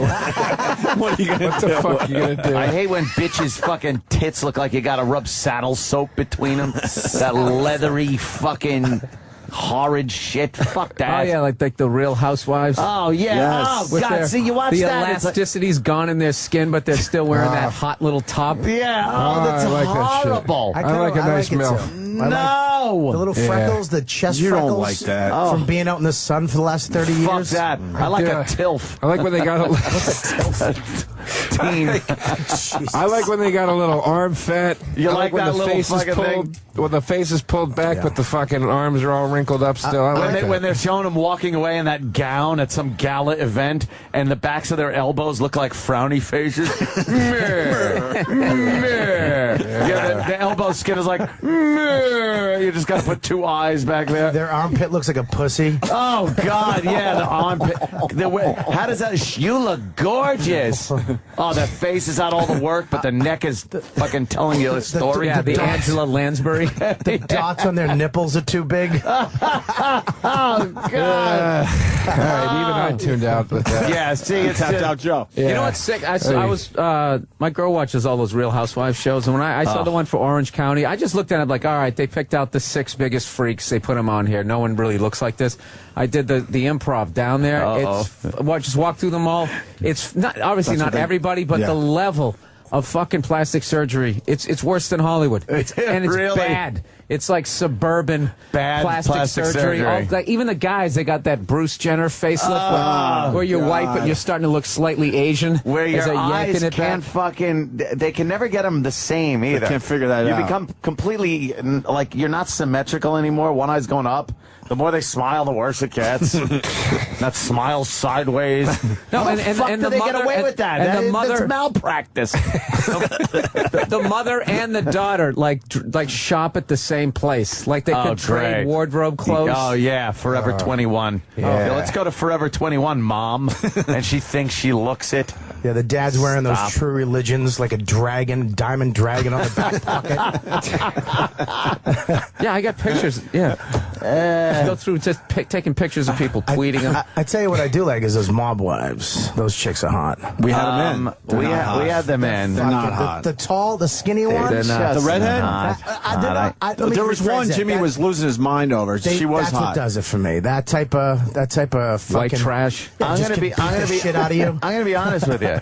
Honestly, if you take a woman. Anthony, be honest. A lady. I'll be honest. Please. A still very well put together broad, 45 to 50-year-old broad, and put her up against an 18-year-old. You got to take the 18-year-old. I totally disagree. No, because it just feels better on your fingers. It's too wet. The skin is better. It's too wet. It's too wet. It's too wet. The vagina lips are just cold from not being in use. Would you take a fat 19-year-old or an in-shape 42-year-old? I'd probably take the fat 18-year-old. Oh, this is fun. All right. No, 19-year-old. Wait a minute. 19-year-old had a kid, C-section, or a hot 41. Any fucking kid, any woman that's had a kid at that age gets a few years added. So that C-section. Yeah, then you gotta go with the older broad. Okay, ready? 41. Here's one. An 18 C-section. And the 41-year-old hasn't had a C-section? No. Her dad didn't stick around. She still thinks she looks hot. She's doing that shit. You got to go with the 40. Then you got to go with the 41-year-old. An 18-year-old redhead, one gray tooth that lost around 300 pounds, but she's hot now. White, like flappy tits. Yeah, she's hot now though. So what's the problem? Against the one gray tooth? A 42-year-old smoking hot. Who smokes cigarettes. Smokes cigarettes and talks like this. Anthony, come here for a second. I love your huge cock. Keep it out of the sun. I don't know. That's always in the basement watching videos on Netflix. That's a toss-up. I might have to flip over the... I gotta... What's going to be the deal breaker? Something that comes out of one of their mouths. Yeah, that would be. The 18-year-old, when you take your clothes off, I don't remember ACDC. All right, you're out. No, you're in. You're in. You're in. Good. I got a dilemma. I got a dilemma one for you. Here it is. Okay. All right. 40 years old. Yeah. Pretty good body. Mm-hmm. Decent tits. Immaculate vagina. Immaculate vagina. Tight, pink, beautiful. Painted on the inside, on the ceiling of a strip club. Oh, wow. Okay. Just beautiful. Very good. Or an 18-year-old, pretty good body, bad tits, and her pussy just smells like the inside of a tooth that fell out of your mouth. Then I got to go 40. Yeah, that's it. No, you should have upped the number. You should have said 49. Yeah, you made it a little too easy. Bill's like, you made it too easy. Bill's right. You almost had it too easy. I like to see that Ed picks a few older broads, though. Well, yeah, I'm not completely insane with just youth does not instantly mean best. It doesn't. But I'm saying for the most part, I would rather take a 18, 19, 20-year-old girl that would probably be looked at as more of a mess than the older women that's better put together, I guess. It doesn't bug you that their spinal cord isn't fully developed? Like you can But I'm not feel going the with bones? a fucking zygote. What's wrong with you, What are you talking about? You can't, at this point, you can't distinguish her from a dolphin embryo. Doesn't it They look bother the you? same. Doesn't it bother you can't throw her against the wall without having to worry about hurting her? What is Bobby talking about? Jesus. It was a joke that he went young. Oh, it is a good one. I got it. A hot 39-year-old versus a 7 who's 18, but you got to meet her parents when you pick her up. Yeah, that adds a psychological thing into it, where it's Ant's like not a fan of the father. No, I like when they. I bet the father's not a big fan of Wapula. But the good thing is, the only girls that age that would go out with me are ones that the father is so fucked up or out of the picture. Just a huge fan of the show. She likes your tan. Really? My tan? I was on a cruise. It's great. You have to tell the father you're the captain, and then maybe if he had some sort of military background, he'd. Well, that's great. I was in the Navy myself. Oh Christ! I got to learn nautical terms. Yeah, tie me a sheepshank. He throws me a rope like Quint. You got soft hands, Mister. Comey, from counting money all your life. Not talking about hooking bluegills or Tommy cats. A shark and a black eye, lifeless eye. Talking about sharking, working for a living. All right, what about a 19-year-old smoking hot, batshit fucking crazy, 40-year-old smoking hot, really well controlled? All right, hold the What's wrong phone. with you, Joe? You fucked it up. Have you listened? No, not even that. Have you listened to the show? That is the only girls those are the only girls I ever see. Batshit crazy. Yeah, I know, but so I'm asking from your experience. Yes, I go with the batshit crazy. You still go with batshit? It's my type. fucked it up, Joe. I Why like wouldn't the Wapula lunatics. go with batshit crazy? You are batshit crazy, and I'm a bat. And anyway, any of the older girls that I have He been out walks with. through his house with one of those giant candle holders. There's no lights on. It's just the big candelabra that I walk from room to room with. Yeah, Anthony, With why my is your nightcap on. Walk around. You could stay in this room. Lightning comes through the window. Do you talk about the children of the night? Yes, you walk the through that? children of the night. Pull the strings. Pull the strings. Yeah, it's even though the older broads I've been with, a mirror they're crazy too. but you can't see him. Yeah, look. Oh, you look beautiful. I come like up she's behind her in the mirror.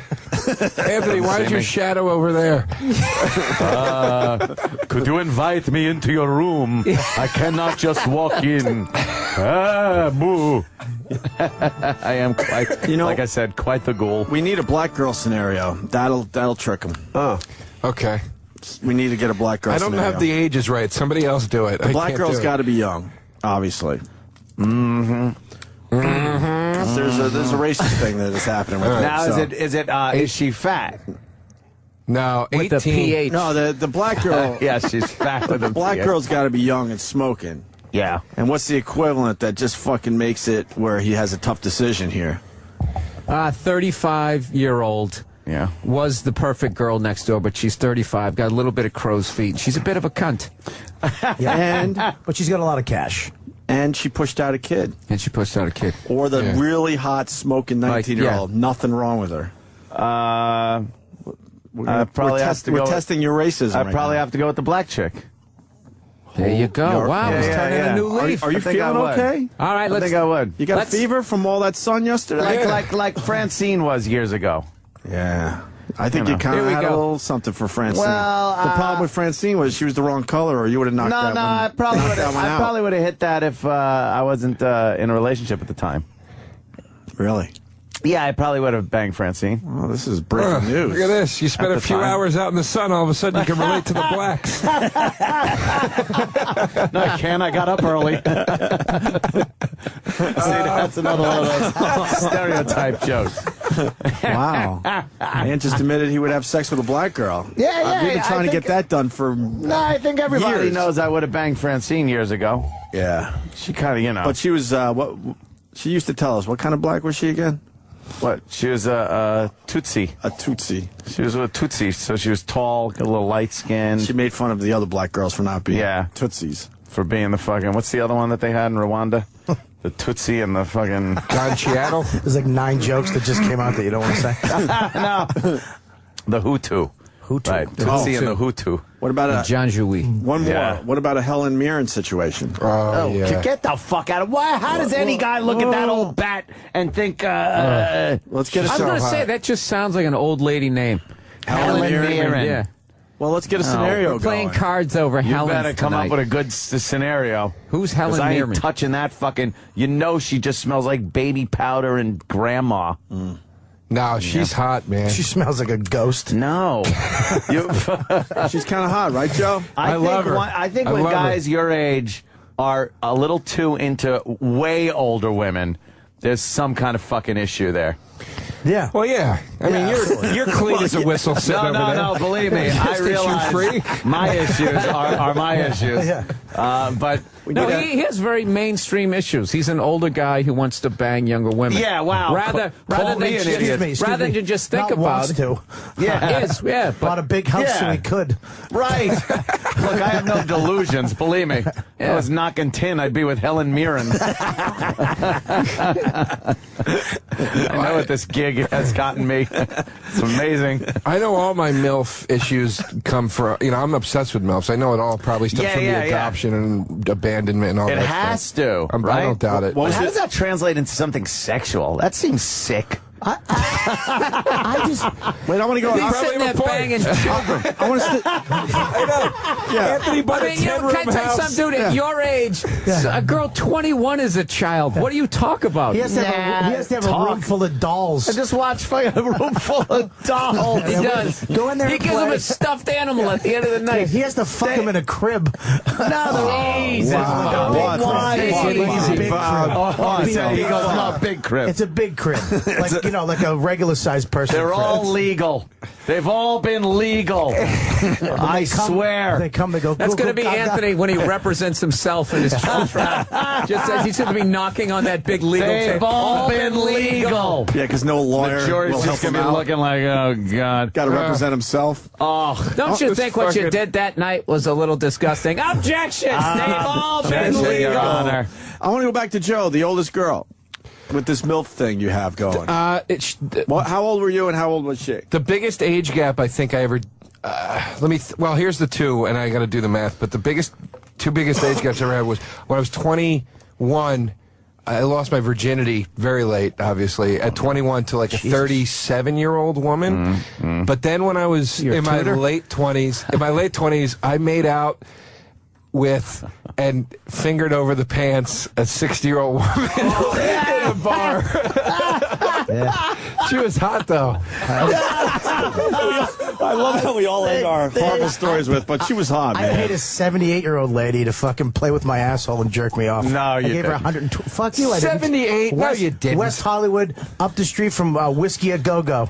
Really? She was not 78. Swear to God, dude. Was she an old hooker? I was into this mature massage. Mature is one thing. How do you know she was 78? Did you look at her driver's license? You had to know, She had right? a hack license. She had that Amelia Earhart headshot. Miss Crabtree hairdo. I got into mature massage because it was cheaper. It was like, they were like $100. That tells you right there my side of the story. And I went. Why is it cheaper? It's cheaper because they're fucking 80. Thank you. I went up. She had you know what a young Thai boy She might have costs? been older. She had She has a loose lip sink ships tattoo on her forearm. I like Ike. Paid her in war bonds. She couldn't give me You knew she was going to be in her 70s when you showed up? I didn't know because her face was phased out on the website. What age does the mature massage start at? It should start around 40. 40, and they're usually a little chunky, you know, but they're very nice. They give you like 2 hours, very cheap. They give you, one lady used to fucking... Did she fall asleep at any point during this time? But this lady, her knuckles were, she had arthritis in her knuckles. Of course she did. So she she could only give me a massage like with a fucking Fred Sanford massage. hand. Oh, God, would she have the big knuckles and the twisted fingers? Yeah. How do you know she was 78? And the nightie didn't fit. She had a nightie on. About 78 is so old. She had cotton candy hair where it was like, you know, all burnt out from years of dying. That puppy, they tease it up to try to cover up that they have like 8 strands per inch. She had a bald spot in the back. She had a picture of her with the not famous yet Elvis. Was she into it, or did she have to... my high school. Was she into it, or did she have to just pay rent, and this is what she did? She had to pay rent, I think. She wasn't into it? I mean, she had a little... It was right up on West Hollywood, up on the hills, right off the hills, and she had like a house with like a little elevator in it and shit. I think she probably had this house for years and couldn't pay for it anymore. Probably was a hottie patati back in the day. Forget about in the 20s. I bet if you IMDb'd her, she was like 5th lead in like Psycho. She almost made it. Something. Right. So she got the house. You know, Errol Flynn rode in this elevator. Yeah, really? When did Jerk me off, Grandma. Did you know she was really old before you showed up? No, I thought... So when you showed up, you said, what the hell, anyway? Well, yeah, I was there, and then I felt bad. I just felt bad. Like, she was... this fucking poor lady's doing it. I remember she took my hand, but she couldn't hold it. Like, I had to hold like a knuckle. Hold my hand. And What did she want? What was the sexual thing she did to you? It's a massage with a little hand job. She had like fucking 90 cats too. They were just looking at me disgusted. Oh, great. Crazy cat lady. And then there was a prostate massage supposedly in it, but she was giving me the hand job. Suppose what? Wait. Supposedly. Oh, no. Supposedly. Supposedly. She, so at the end, she's giving me the hand job, and I went, excuse me, I'm just asking, in the ad it said there's a prostate massage included. In the ad? What are you clipping it out? Picture this old lady with her finger up some guy's ass. She goes like this. We'll take any competitor's coupon. He's going to call the Better Business Bureau. She goes, excuse me. She goes, do you want that? I go, I mean, if it's included... Yeah, I'll take it. So she snapped another glove on, real angry. Oh, that giant fucking arthritic knuckle trying to get through. I think past your talking about my asshole. That giant asshole. Why? He literally cured her arthritis. I've known him for 8 years. And I still haven't heard all the stories. He's like William Randolph Hearst, just fucking skeletons in the closet. More stories come out. Jesus Christ. 78. How was the prostate massage? Yeah. It was nice because she only could use a knuckle. She couldn't use her finger. I don't like the finger in there. Yeah. So she just rubbed it with her arthritic knuckle. Fat knuckle. That was I like great. that fucking. You like a I like finger in your getting ass? fingered. What? Yeah. Joe. I do. Really? I don't like How that. deep? This chick in Traverse City, Michigan, fingered my asshole so hard, my asshole literally hurt for a week from it. I swear to God, she was in there, man. Really? I was wasted. I don't like that. Did she fuck it up with her long nail? No, she didn't really have nails. So she was prepared to do this to somebody that night. She was prepared. Then the next morning, she got up and she goes, "I gotta go." She goes, "I gotta go pick up my kids." And I was like, "Oh boy, if they only knew it was on your hands." Bobby, 78. 70. He just had a fucking fist in his asshole. A finger. Don't get gross. Worse. I move my hips around like a hula dancer trying to keep a finger from getting. Like if I feel a finger starting to go into that area, really? I'm hip, I'm moving, I'm hip checking. I'm doing everything to let her know. No. I like it. Scratch those roids for me. Oh God. Hey, worst like line a girl said as she left that just made you cringe and feel like a piece of shit. I got one. Yeah. Calling I the got police. one. Sorry about the blood. Oh, really? Yeah, I fucked this chick in my roommate's bed. I had this gay roommate, but he had TV. He was the only one who had TV in the house. So I took her in there. We were watching TV. We wound up fucking. And then her pussy, like, it died. I don't know. She didn't have a period. Something happened to her pussy. I hit a cyst. I don't know. I popped something up. Oh, shit. I killed something. The whole bed was covered in blood. You know when you're fucking and you feel blood. It's that different period wetness. blood is different. Yes. Yeah, It's like a dry. It's you're like, wet wait a and minute, what's dry. going on here? It's a dry wetness. I turned on the fucking lights. I panicked because my roommate's fucking. He was gay, Yeah. so it was like, you know. Did you yell like Waltz did in The Godfather when he pulled the sheets down?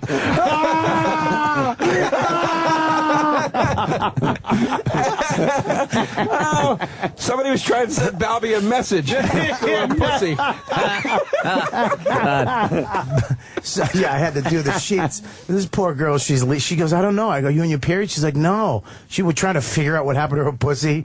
Oh, man. And Would then you scratch it? She helped. When you fingered her, maybe you hooked a hangnail or something? I have no idea. She helped me wash the sheets because I didn't know how to fucking get blood out of anything. And Bobby probably had a cock ring attached to a wallet chain. He was always over-accessorizing. I went to fucking Hot Topics. When I first met him, he had a purse, and he was telling me how he could get away with it, because we were looking at it going, what the fuck? No, dude, it's like European, dude.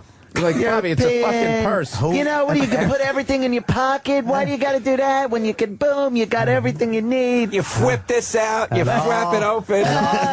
Supposedly the guys in Europe got them. All you faggots have them now. All you faggots. All you faggots have your iPads in them. And I don't even use one anymore. Yeah. I had a girl. No, Joe. Before you sorry. start with another girl, I want to know about the 60-year-old broad in the bar. I met her at Caroline's, man. I met her at Caroline's. She was with a group. They were stewardesses, and she was with a group of young girls. With Piedmont Airlines?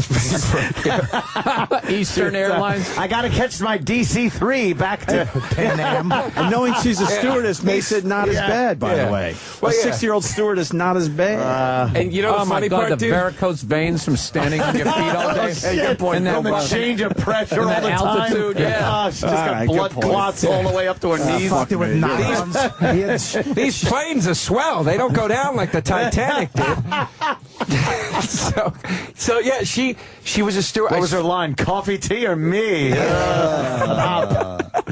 She 23 skidoo.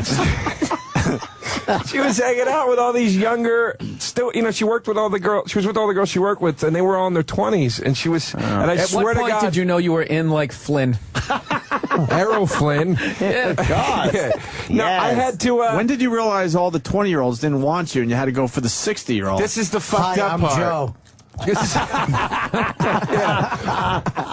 When I said thank you, good night at the end of my set, I knew that I was out. No, this is the fucked up part. To Anthony's point about me having a problem, I had to I was so locked on her and none of the 23-year-olds that she was like almost being like, what the fuck's wrong with you? There's like 20 what are you doing? 2-year-old pussy around you. Why are you coming in? And I had to literally convince her to hook up with me because I was like, I want to fucking hook up with this 60-year-old, man. I was really, really fucking into it, you know? Sometimes there is the sure thing bet. You bet the favorite. You know, the 20-year-olds are the long shots at the track. You don't want to invest your money or your time. Yeah, safe investment. Yeah, you went with the favorite. I'm she a was clear, way ahead. you didn't get a believer in that. I always go for the goofy face, hot body. If there's a room full of smoking chicks, that's a good combo. They're half at 23 and 5. They round the far turn. Here comes the 60-year-old bag. Down the stretch. She's ahead by 12 lengths. Joe DeRosa wins. You didn't get much from her, Joe. What it is. Now, we made out in the bar, and then I was rubbing her vagina over her pants. What was left of it? yeah, she had really firm three pairs tits. of nylon. Nylons that she got from some guy that came back from France. Yeah, look like Ben They're Franklin's head. Her boobs were really firm. That was breast cancer. Oh, God damn. Jesus Christ. Oh, shit. Oh, my God. God forbid. That's brutal. God forbid. That's just really disgusting. I liked older women when I was young, and old to me was 35. And then when I got to be 35, now I older started women to are too. now I started to I go just down. keep Gotta go edging the them other up. way.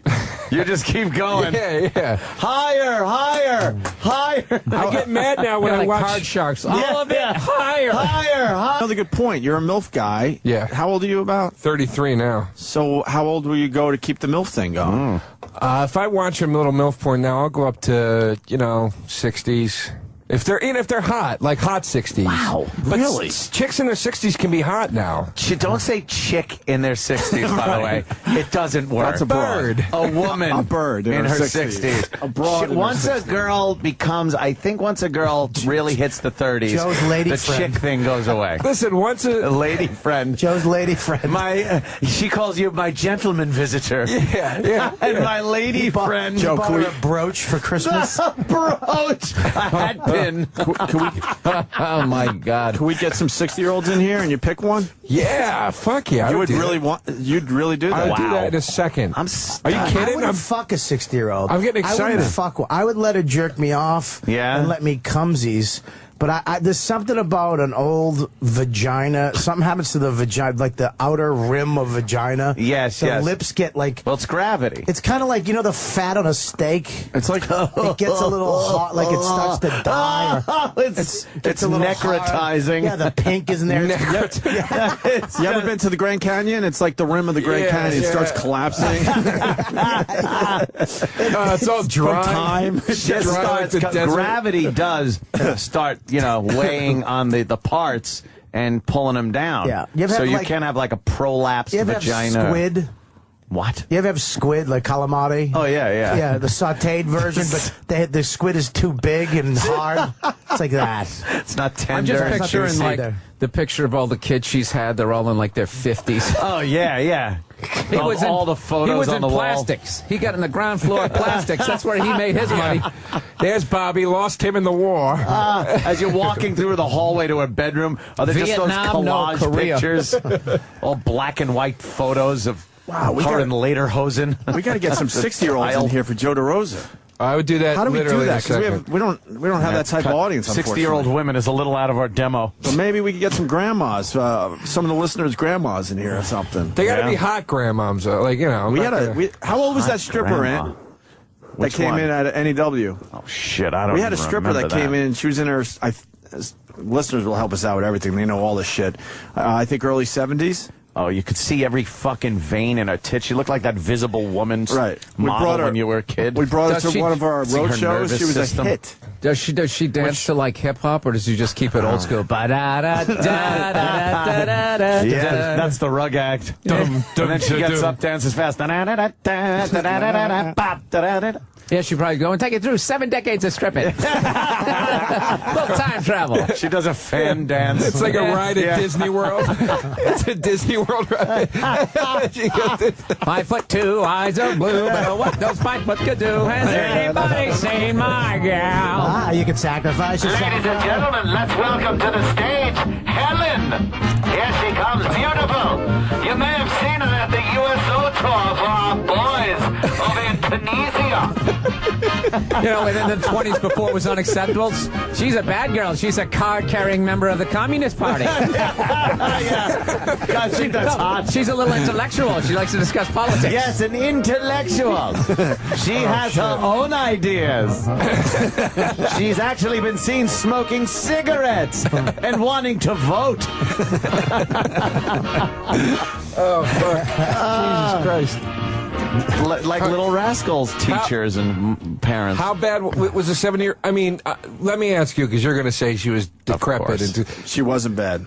Like hot for 70. You got to remember, she was probably 71, 72, I would guess. Did anybody come up with the answer, Ant?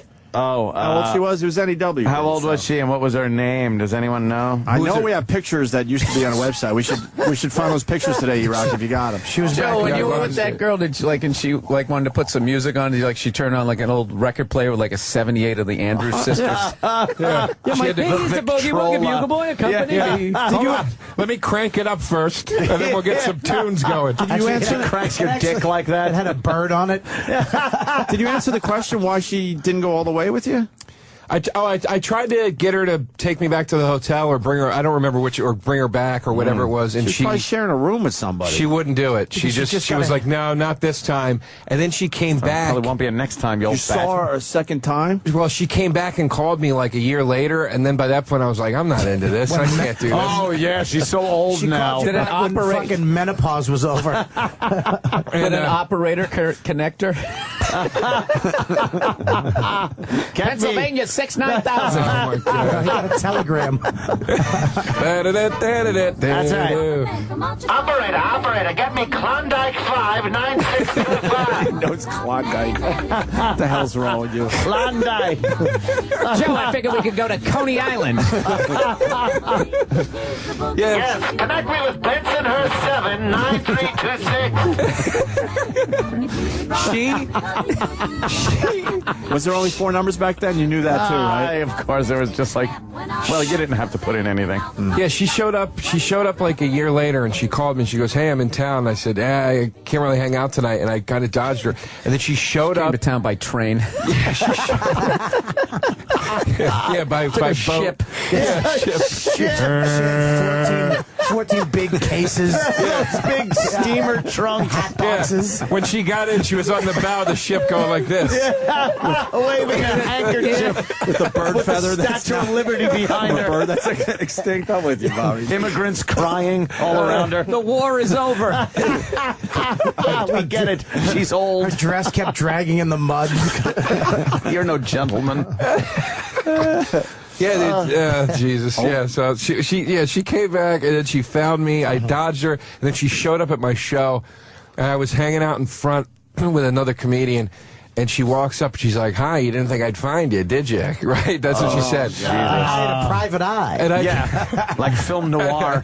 Who was the other comic? It was Jay Okerson. You know, Jay? He wouldn't bust your balls, right? No, I go, all right. Probably wanted to double team her.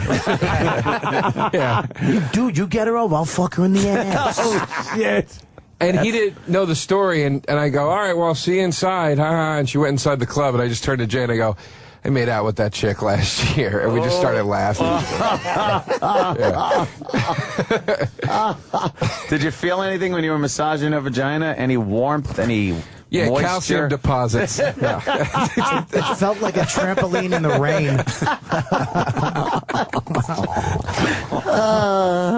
Because there is, a moisture issue when they get older, I think, right? No, I think it dries up like a That's fossil. what I mean. A moisture issue, like the other way around. Yeah, it dries up a little bit. It's like the plains of the Serengeti. Yeah, no, it's like that piece of tire on the highway you run over? The old piece of retread that came off. Came off a truck. It's like that. It's all wrinkled. I got a buddy that's so disgusted by anything over 35. You'll see like a hot 36-year-old. You go, look at that chick. She's hot. And he goes, please, I'd rather drag my dick along these rocks. Fucking cunt will be drier than that fucking bed of sand over there. At 36. Oh, dude, he's brutal. 36 isn't old. No, that's not. Even I say that's not old, and I'm fucking crazy for like I had to actually go on a website and check state laws. I've actually, on vacation so you don't get actually arrested? had to like go, okay, now I can pick her up. I can drive her to New York. Oh, She's not allowed to be barefoot. I can't fuck her in her home state. Yeah, Anthony has to fuck in a tunnel. There was actually a time where I was able to I could have sex with a girl, but I couldn't show her any pornography on the internet. Oh, that was illegal. But he researched which is fucked up. He researched all that. Which if you ask me, is one of the most fucked up laws ever. You could have sex, but you can't let them see a picture of a naked person or take a picture of them. Oh, the hypocrisy. It really is. What happens if you fuck in a mirror? Yeah, I know, right? Look, she's seeing it. Oh, that's pretty good. Yeah. That's a quandary. But they will not see me. The perfect crime. No reflection from me because I am a ghoul. Jesus Christ. Once you're taking girls over state, once you're committing the man act. That's a man act. Yeah, just knocking down mailboxes, driving through people's backyards. That's the Got man a girl act. in the car. That's a man act. Ever smoking a man? Yeah, transport over state lines. That's the man act. That's a man act. That's kidnapping. Kidnapping the baby. Greatest movie ever. Yeah, fucking insane. The man act. With that, Thank you, nice lady. We're going to take a break. Officially welcome Joe DeRosa, Bob Kelly, and, of course, Bill Burr to the show today. Yes, cheat. We're going to talk about cheatthemovie.com after the break and some other things, right? Absolutely. But we have to take a break because we have Mother's Day reads and all that crap. Oh, that's good. Which I after think that is fitting. conversation. Yeah, Joe, you ever hook up with a chick who had polio as a child? Joe hooked up with a chick, and she paid for dinner with beads.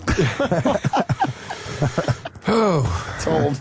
Trying to get rid of me? Yes. What are you doing? What's the sign language? Ed.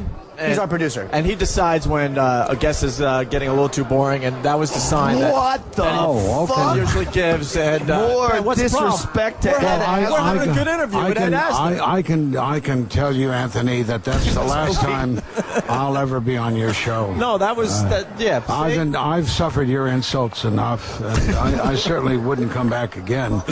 I'll be glad to talk to you about the Columbia documentary some other time when he's not around. Can I talk to you, Ed? I'm a big fan. I love you. Absolutely. Thank you. But be sure that he's not in. I don't. He does this all the time. I'm a big fan. We're very happy to have you on the show. He's a destroyer. He's a destroyer. Destroyer. He's like Gordon Gekko. He builds nothing. He liquidates. He's filthy.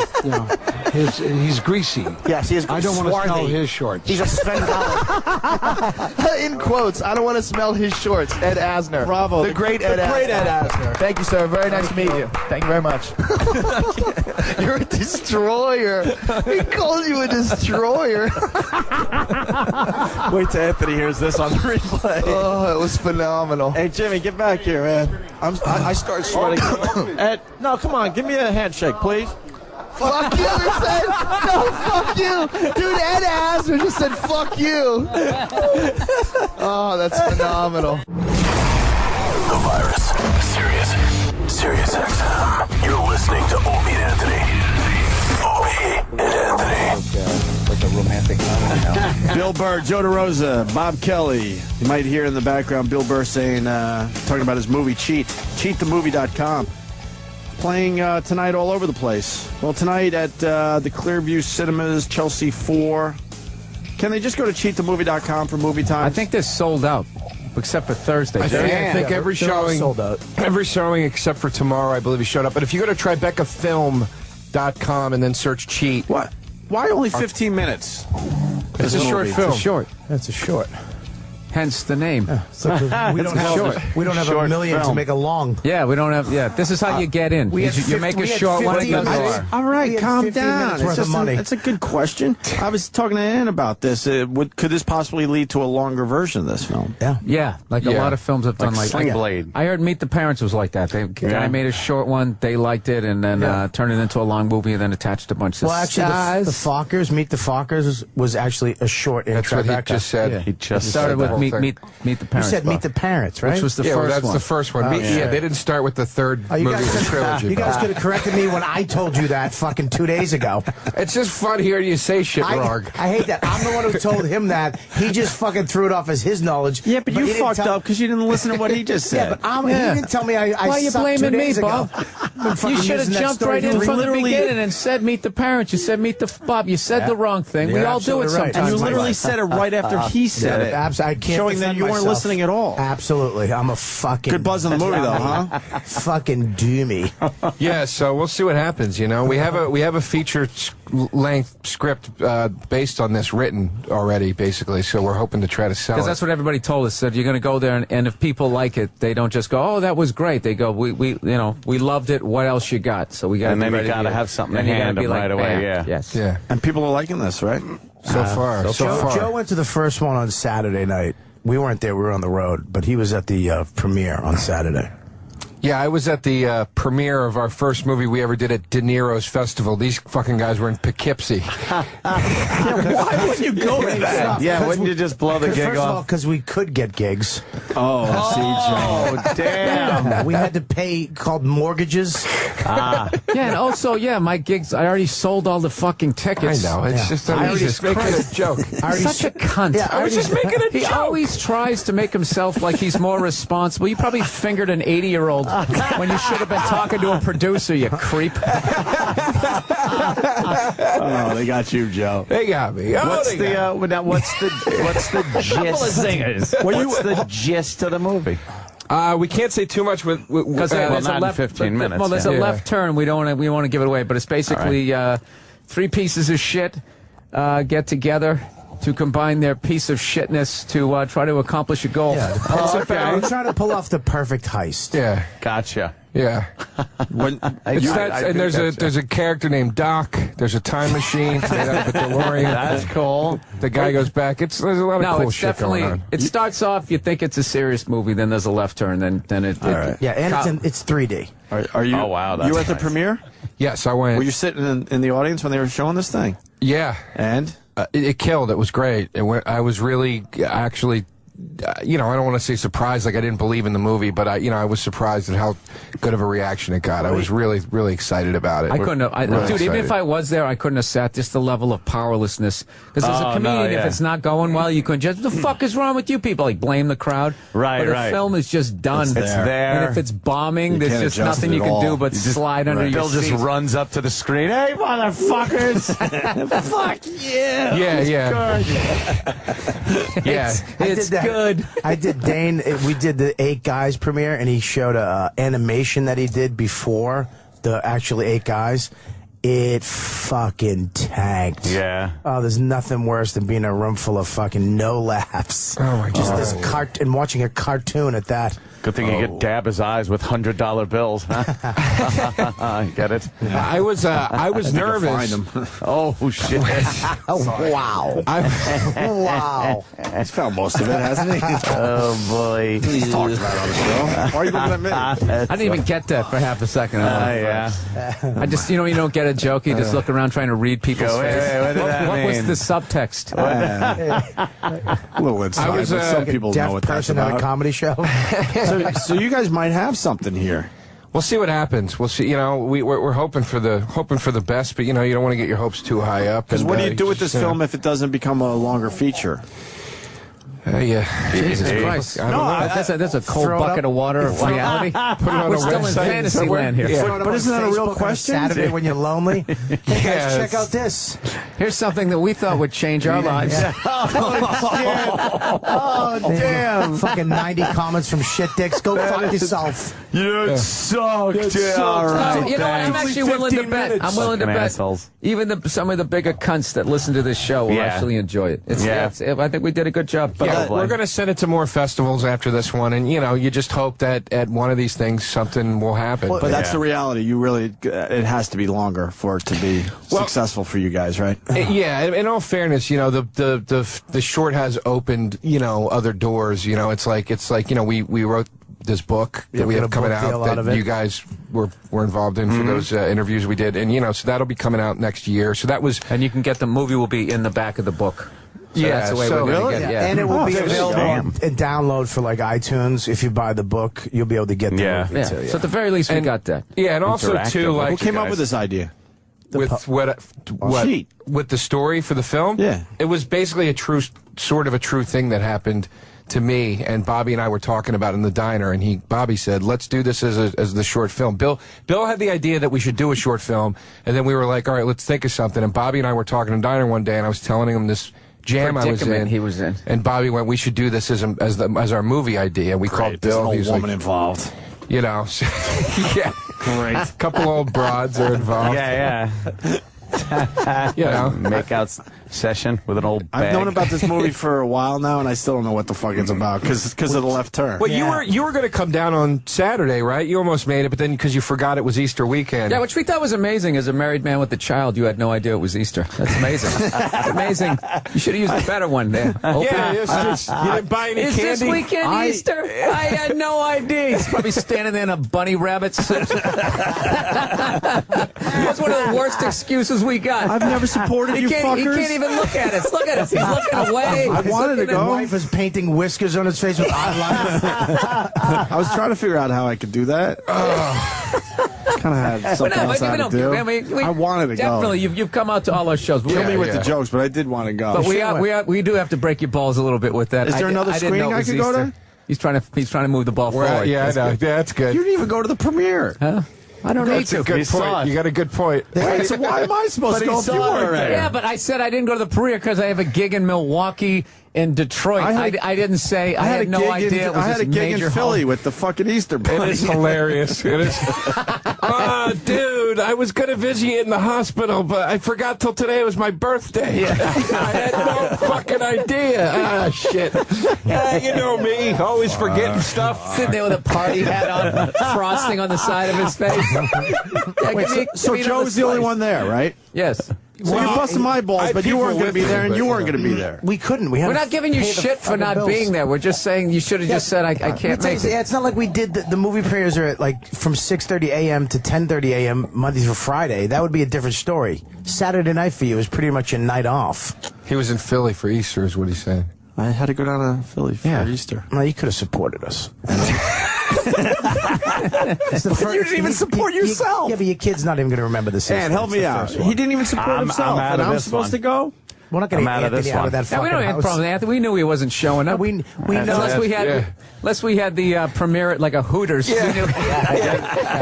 DVD, I'll watch it in my own theater. Anthony, I don't go out. Anthony, the premiere is on the corner at the end of your block. All right, I'll be there. All right. What time? Mustang goes by late. Can I get a copy of the movie?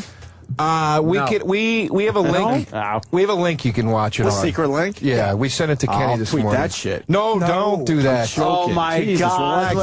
Joe's like, I don't trust him. What the fuck, I don't Joe? trust him. A man who pisses off Ed Asner. What are you, an idiot? What? Don't give these guys the movie on I any didn't give level. him anything these yet. fucking guys, Why did you say these guys though? I would just watch it at home and be like, you can give cool. Anthony the link on Monday, but you can't give it to him on Friday. I might get drunk. Yeah, you get shit faced. No, I wouldn't do that. Live from the compound! Hey, let's just watch the movie right here. Fuck it. Commentating on it.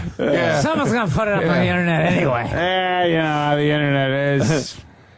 When's Might as well do it first. Yeah. When's the book coming out? Not till next year. It'll hopefully be out February or March of 2012. Yeah, we just turned in the Takes first forever, draft. man. And what's the book about? Obviously cheating. Well, no. Yeah, we can't really.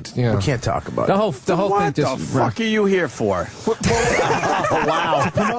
We'll promote the movie. We just gave you an hour of fucking the Golden Girls. You don't want.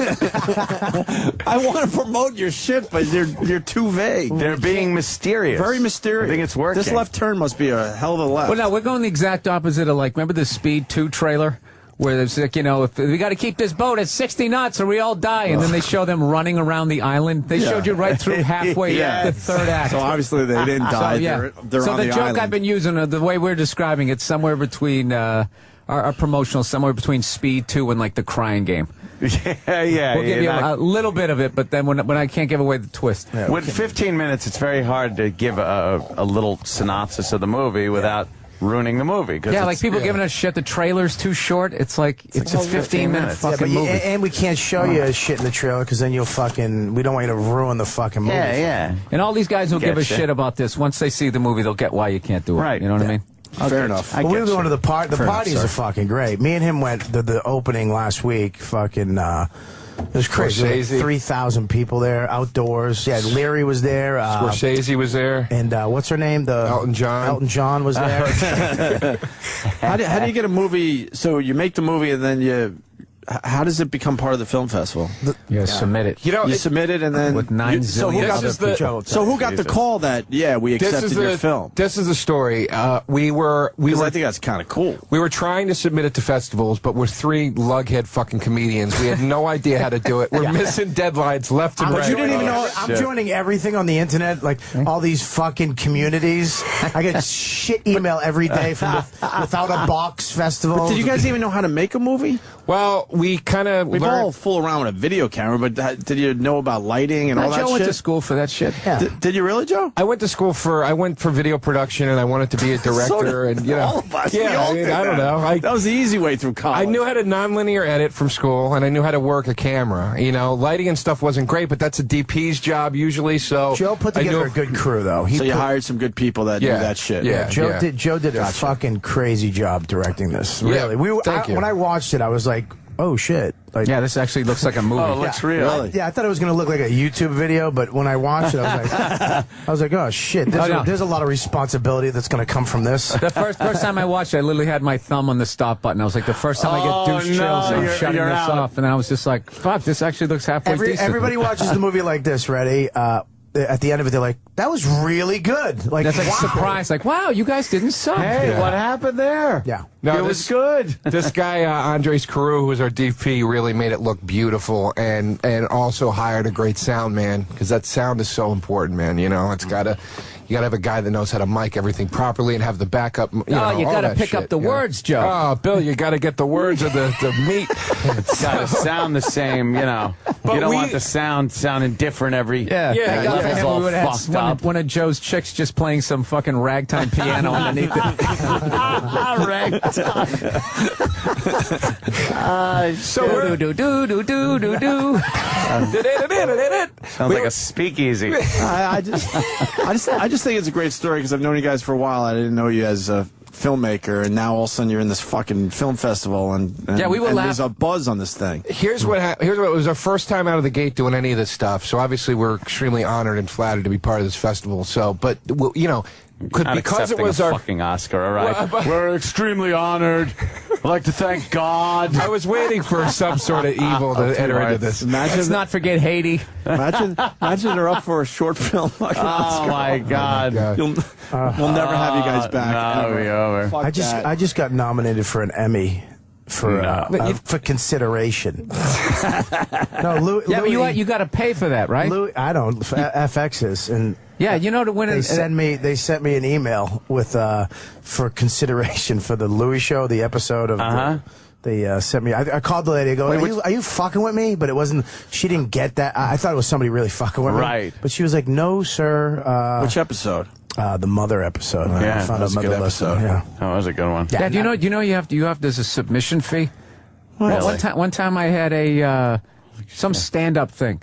And they go, do you want it to be, maybe, I don't know if this was Emmys, do you want it to be considered for a such and such award? It's like, who doesn't want to win a fucking award? I'm like, absolutely. They go, okay, it's a $600 submission fee just so they'll watch it. I'm like, isn't that job? They're supposed to be watching Yeah, TV. what the fuck? You. But I went up So I paid it. How much do I Of course I did. How much do I pay to win, motherfucker? I talked to Louis, though. I was like, hey, thanks for that. He was like, yeah. I mean, it's not going to happen, but you'll see your name. Oh, shit. Your name will be my name will be with all the other names that, are going to be. It's not going to happen. Yeah, just relax. No, they're not going to have fucking bald, fat me. I know you guys don't know me, but thank you, Mom. It's not going to happen. It's all bought and sold, Bob. It's a filthy business. Filthy. It's goddamn Follow the money. Follow the money. Bobby was fucking hilarious last night. We were at one of those parties for the festival. And it was just all the people trying to meet someone important, so there was nobody there who seemed like we could do anything. That was important. Oh, there probably was. We just had no idea how to meet. We were classic comedians. We just ended up sitting by ourselves in the corner, goofing on everybody. No, actually just trashing each other, right? So at one point there was these two gay guys, in their 50s or something, wearing tight flannel shirts, and that song "Raspberry Beret" came on. And one of the guys was just starting to go all out dancing. I just look over at Bob. I go, dude, I'll give you $100 if you go over and start dancing with that guy. And Bob's eyebrows go through the ceiling. $100? And then he starts walking over, and I immediately know I'm going to lose $100. So my only desperation to try to get it back is it's got to be the whole song. Bob goes over there with such positive energy. The guy immediately starts dancing. He made the guy's night. I still got it. And oh man. And his boyfriend got jealous. Made this candy face. He was mad. You started shit. I got to tell you, it was I laughed my fucking ass. It was almost worth. It was like a good $70 laugh. $70 laugh. So it still hurt. The extra $20. After 8 seconds of dancing, I just reached for my wallet. I was like, you motherfucker. I walked over. He was counting out the 20s. I grabbed him and walked out the fucking door. But you got to know he would do shit like that, right? No, I didn't. I thought he would draw the line at a festival that we were in. Not to do something like that. That's still Bobby. And he enjoyed it. That's what killed me. I wanted a level of awkwardness. He was a good dancer. Bob, he was a good dancer. Dude, that guy loved you. He was mimicking every dumb move I made. He was trying to do the eyes and the hands, and he would try to do it. He had a drink in one end. He was drunk. He was so old, Bob was a hottie. He was flattered. His little chippy. It was like one of those equations we were throwing at you earlier. Right, yeah. Old guy with money or chunky young fella? Bob was a chippy. I'm a fetish. Yeah. What was it like when they show it in the theater? Is it on film Do they have some kind of video shit? What the fuck is it on? No, it's on an iPhone. Everybody gets an iPhone. Is that it? And everybody just watches it that way in the same room? Fucking it's like being in a museum. No, really, it's on film. It's a film festival. Well, it's not. We didn't shoot on film. We shot on video. We shot in HD, and the projection is HD cam. It's HD transfer. Well, that's exactly what I was asking. More of a technical just giving question. you jokes because me and Bob couldn't answer that technical question. Is that it? Hey, what are you, a fucking moron? It's on a thing. Yeah, so of course it's on film. Meanwhile, it's not on film. Can the average person festival? 90% of the short. When we were in a thing with 7 other shorts, 90% of them were shot on HD. Can you tell and all that stuff? Can you tell it's not film? Not really. These Not days really. it's really cool. In fact, the movie before us, they shot on film, and I thought it was video. And then the kid was saying, "Yeah, we shot on film," and everybody was going, dude, you're one of the guys keeping it real, you know? Keeping it real, man. But I couldn't tell. Now you got to be really honest. So there was 7 of them? Yeah. Short films? Where does yours fall? This is funny. When it started out, we were last. We went 8th out of 8. And when it started out, the first, 3 or 4 were so insanely shot.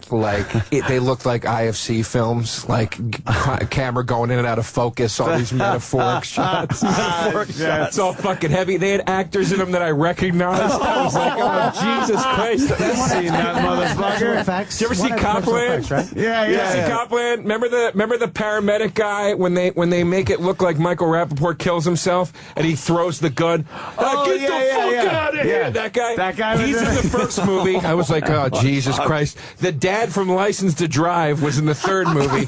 I'm like, fucking hey, they got the real actors. Joe. One of them have special effects? Yeah, one of them, the 5th movie, had real special effects in it that literally looked like Michael Bay. This is why I didn't go. There's no fucking way I was going to go down there and be like, oh, Jesus, we are hacks. And they were all super dramatic, slices of life, fucking and I'm just sitting there we're fucked, man. Nobody's going to want to see our horse shit.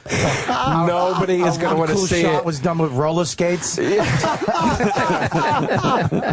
we need a dolly shot. Get a skateboard. Get that Puerto Rican in the park. Get him over here. And then, it just started to lighten up, man. They hit, the 6th movie. And it was this thing about a guy's grandfather, and it was funny and charming, and people started laughing, and I was like, all right. And then the next movie was a flat-out comedy, and that got a lot of laughs. So now I'm nervous, fuck, I hope we get as much laughs as these guys got, you know? And then it came on, it did great, and it killed. So I really felt like, I'm not going to sit here and go, we were the best. I don't think that. I just think that it held its ground for what it was, and I felt like it was unique for what it was. You know what I mean? Well, it's hard to judge because you made it. So it's hard to say, oh, it was the best one out of the lot, you know. Well, yeah, or the worst. Or the worst, right? Right. He's saying that because he doesn't want, if people are listening that are in the festival, he doesn't want to be, hey, our movie's the best. Yeah, movie. ours the but I'll best. Say it. Ours was the best. Yeah. I'll say it. You weren't there. Yeah, you weren't there. I know, that's why I can say it. You can say it. Did you edit it? Or I co-edited it with the DP, yeah. Did you, were you going, yeah, motherfucker, man, come on, leave that in, dick. Well, I had all final decision about shit like that, but he was the only one from the production that came with me to the premiere, and it was we were both laughing with relief when it started getting laughs in the theater. Oh, cool. And afterward, we were both, we both admitted to each other, I didn't know if this fucking thing was funny or not, man. Because you sit there editing it, and you're like, I don't know, I guess it's funny. You've seen it too many times. Yeah, so, I remember this sucks. Brian Regan told me that about, did you ever see his DVD, I Walked on the Moon, the one he shot at the Improv? That's literally probably the funniest hour of stand-up I've ever seen in my life. Just gutturally the whole time. And when I met him, I go, Brian, that is one of the funniest hours. And he goes, I couldn't even look at that thing anymore. I didn't even know if it was funny by the time we were done cutting. I was like, you didn't know it was fun. Now I understand. Yeah, shit just you have no idea. I have no idea what this is. It's such a big pile of shit. Yeah. So, I don't know. It sucks. So it was cool, man. And the festival reps that we've been dealing with that have been our points have been really enthusiastic about the movie. They like our sense of humor. And like Opie was asking, how'd you know that you were in? They give you a little call and you go bullshit and. What happened was we were failing miserably at submitting the film. This is what would happen. Bill would come over to the apartment and go, yeah, we should submit to Sundance, like we've been saying. I go, yeah, you're right. We got to get on that. All right, I'm going to go in the bathroom. You check it. He'd go to the bathroom, and then he'd hear me go, fuck! We missed the fucking deadline. Yeah. Did that happen? Like, we were always like, Every festival? the Yukon Northwest Territories has a film festival. Well, let's submit to that, dude. We'll start at the North Pole and work our way down, trying to spin it positive. Shit! But now fucking deadlines all the at 3. festivals are waiving the submission fee. They want us in it, so now it's a lot easier. You know, they just they get the time well, like, I guess once you do Tribeca. So who calls? Is this all call you? But Tribeca is one of the biggest ones. Yeah, so obviously you got it in time. Yeah, no, we're still honestly dumbfounded that we were all sitting there last night. Can you fucking believe we're in this How'd thing? that happen? Yeah. Bobby, go dance with a gay guy. That's a good career move. Here we go. That was hilarious. Bobby and I have been working for management. We've been working with Leary's company, Apostle, and they called us once. This guy Jim Serpico over there. Yeah, you know Jim, right? Yeah. Jim called us and goes, "Do you guys want help submitting the film?" We're like, "Fuck yes, please." We don't know what we're doing. So they started sending it everywhere, and he called us one day, and he goes, "Do you guys want to submit to Tribeca?" And we're like, "Yeah, absolutely." And he goes, "Today's the last day. We got to get it in, so we'll do it." And he sent it in, and then we just kind of forgot about it. We weren't, because we didn't even think like it. And then he kept calling us every few weeks. They really like it, man. They really like it. Yeah, and the thing is, they got like 3 women over there who once they select all the ones they can look at, each one of them watches 600 short films. Jesus Christ. And picks their top 20. And then they look at the other two's top 20, and then they decide from that. Yeah, it's like March Madness to like the 9 million. Yeah, no shit. Yeah, so we were pretty like, all right, well, what are the odds of this? Yeah, right? Yeah, we're just trying, just kind of put it out of our head, not getting too excited. And then one day I was in my apartment, it was fucking snowing, miserable, like middle of February. He's painting a picture. Yeah, yeah. Phone rings. I'm just in the apartment, depressed. The phone rings. Right, jerk it off to GILF porn. You have some lady baking bread in your kitchen, churning butter, arthritic hands, knitting you a scarf. Gladys, quit hacking. I got a call. I made you an Afghan, Joseph. Yeah, and the phone rings, and literally, it's old. And yeah, I don't know. I didn't recognize the number. I pick up, and this lady says, my name is. This lady says, my name's Sharon. I work for the Tribeca Film Festival. I go, "Oh, hey, Sharon, how you doing?" And she goes, well, like that. And there was like this 1 second pause, and literally in that second, I'm like playing out the million different letdowns she's about to give me. Right. Thank you for submitting, but and she just goes, I'm calling to make your snowy day a little better. We'd love to invite you to the Tribeca. And I was like, holy shit. I don't accept. Yeah. What's in it for me, Tootsie? Yeah.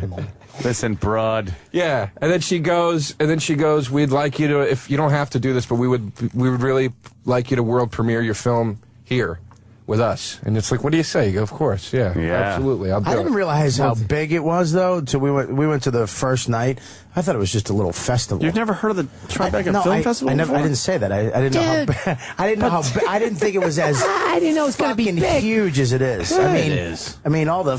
Dinero's involved. Crazy. That's all you need to know. And I didn't know how they started it. They started it for September 11th to get people back down into Tribeca. Is that how it started? Yeah. That's why they did I it. never heard that story. They wanted people to back into. I know.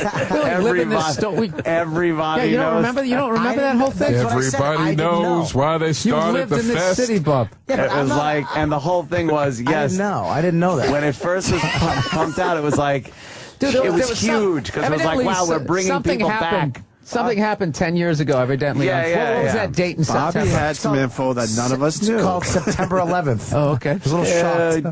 I wasn't keeping up on the fucking arts and leisure section. Bobby thought they started it after the first World Trade Center attack. That was good.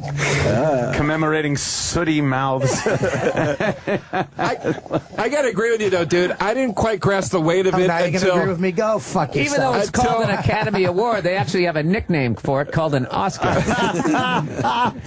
The first time this was used, evidently, was in the 1930s. It got its name because back in 1946, Bogey shoved one of these up Greta Garbo's asshole, and she shit, and that was called having an Oscar. Oh, Bobby. We didn't know. I didn't think it was as big as it is. Like it's like these parties you go to. Like the first one we went to was fucking incredible. And I mean, I'm white trash, dude. I shouldn't be there. We're behind this section.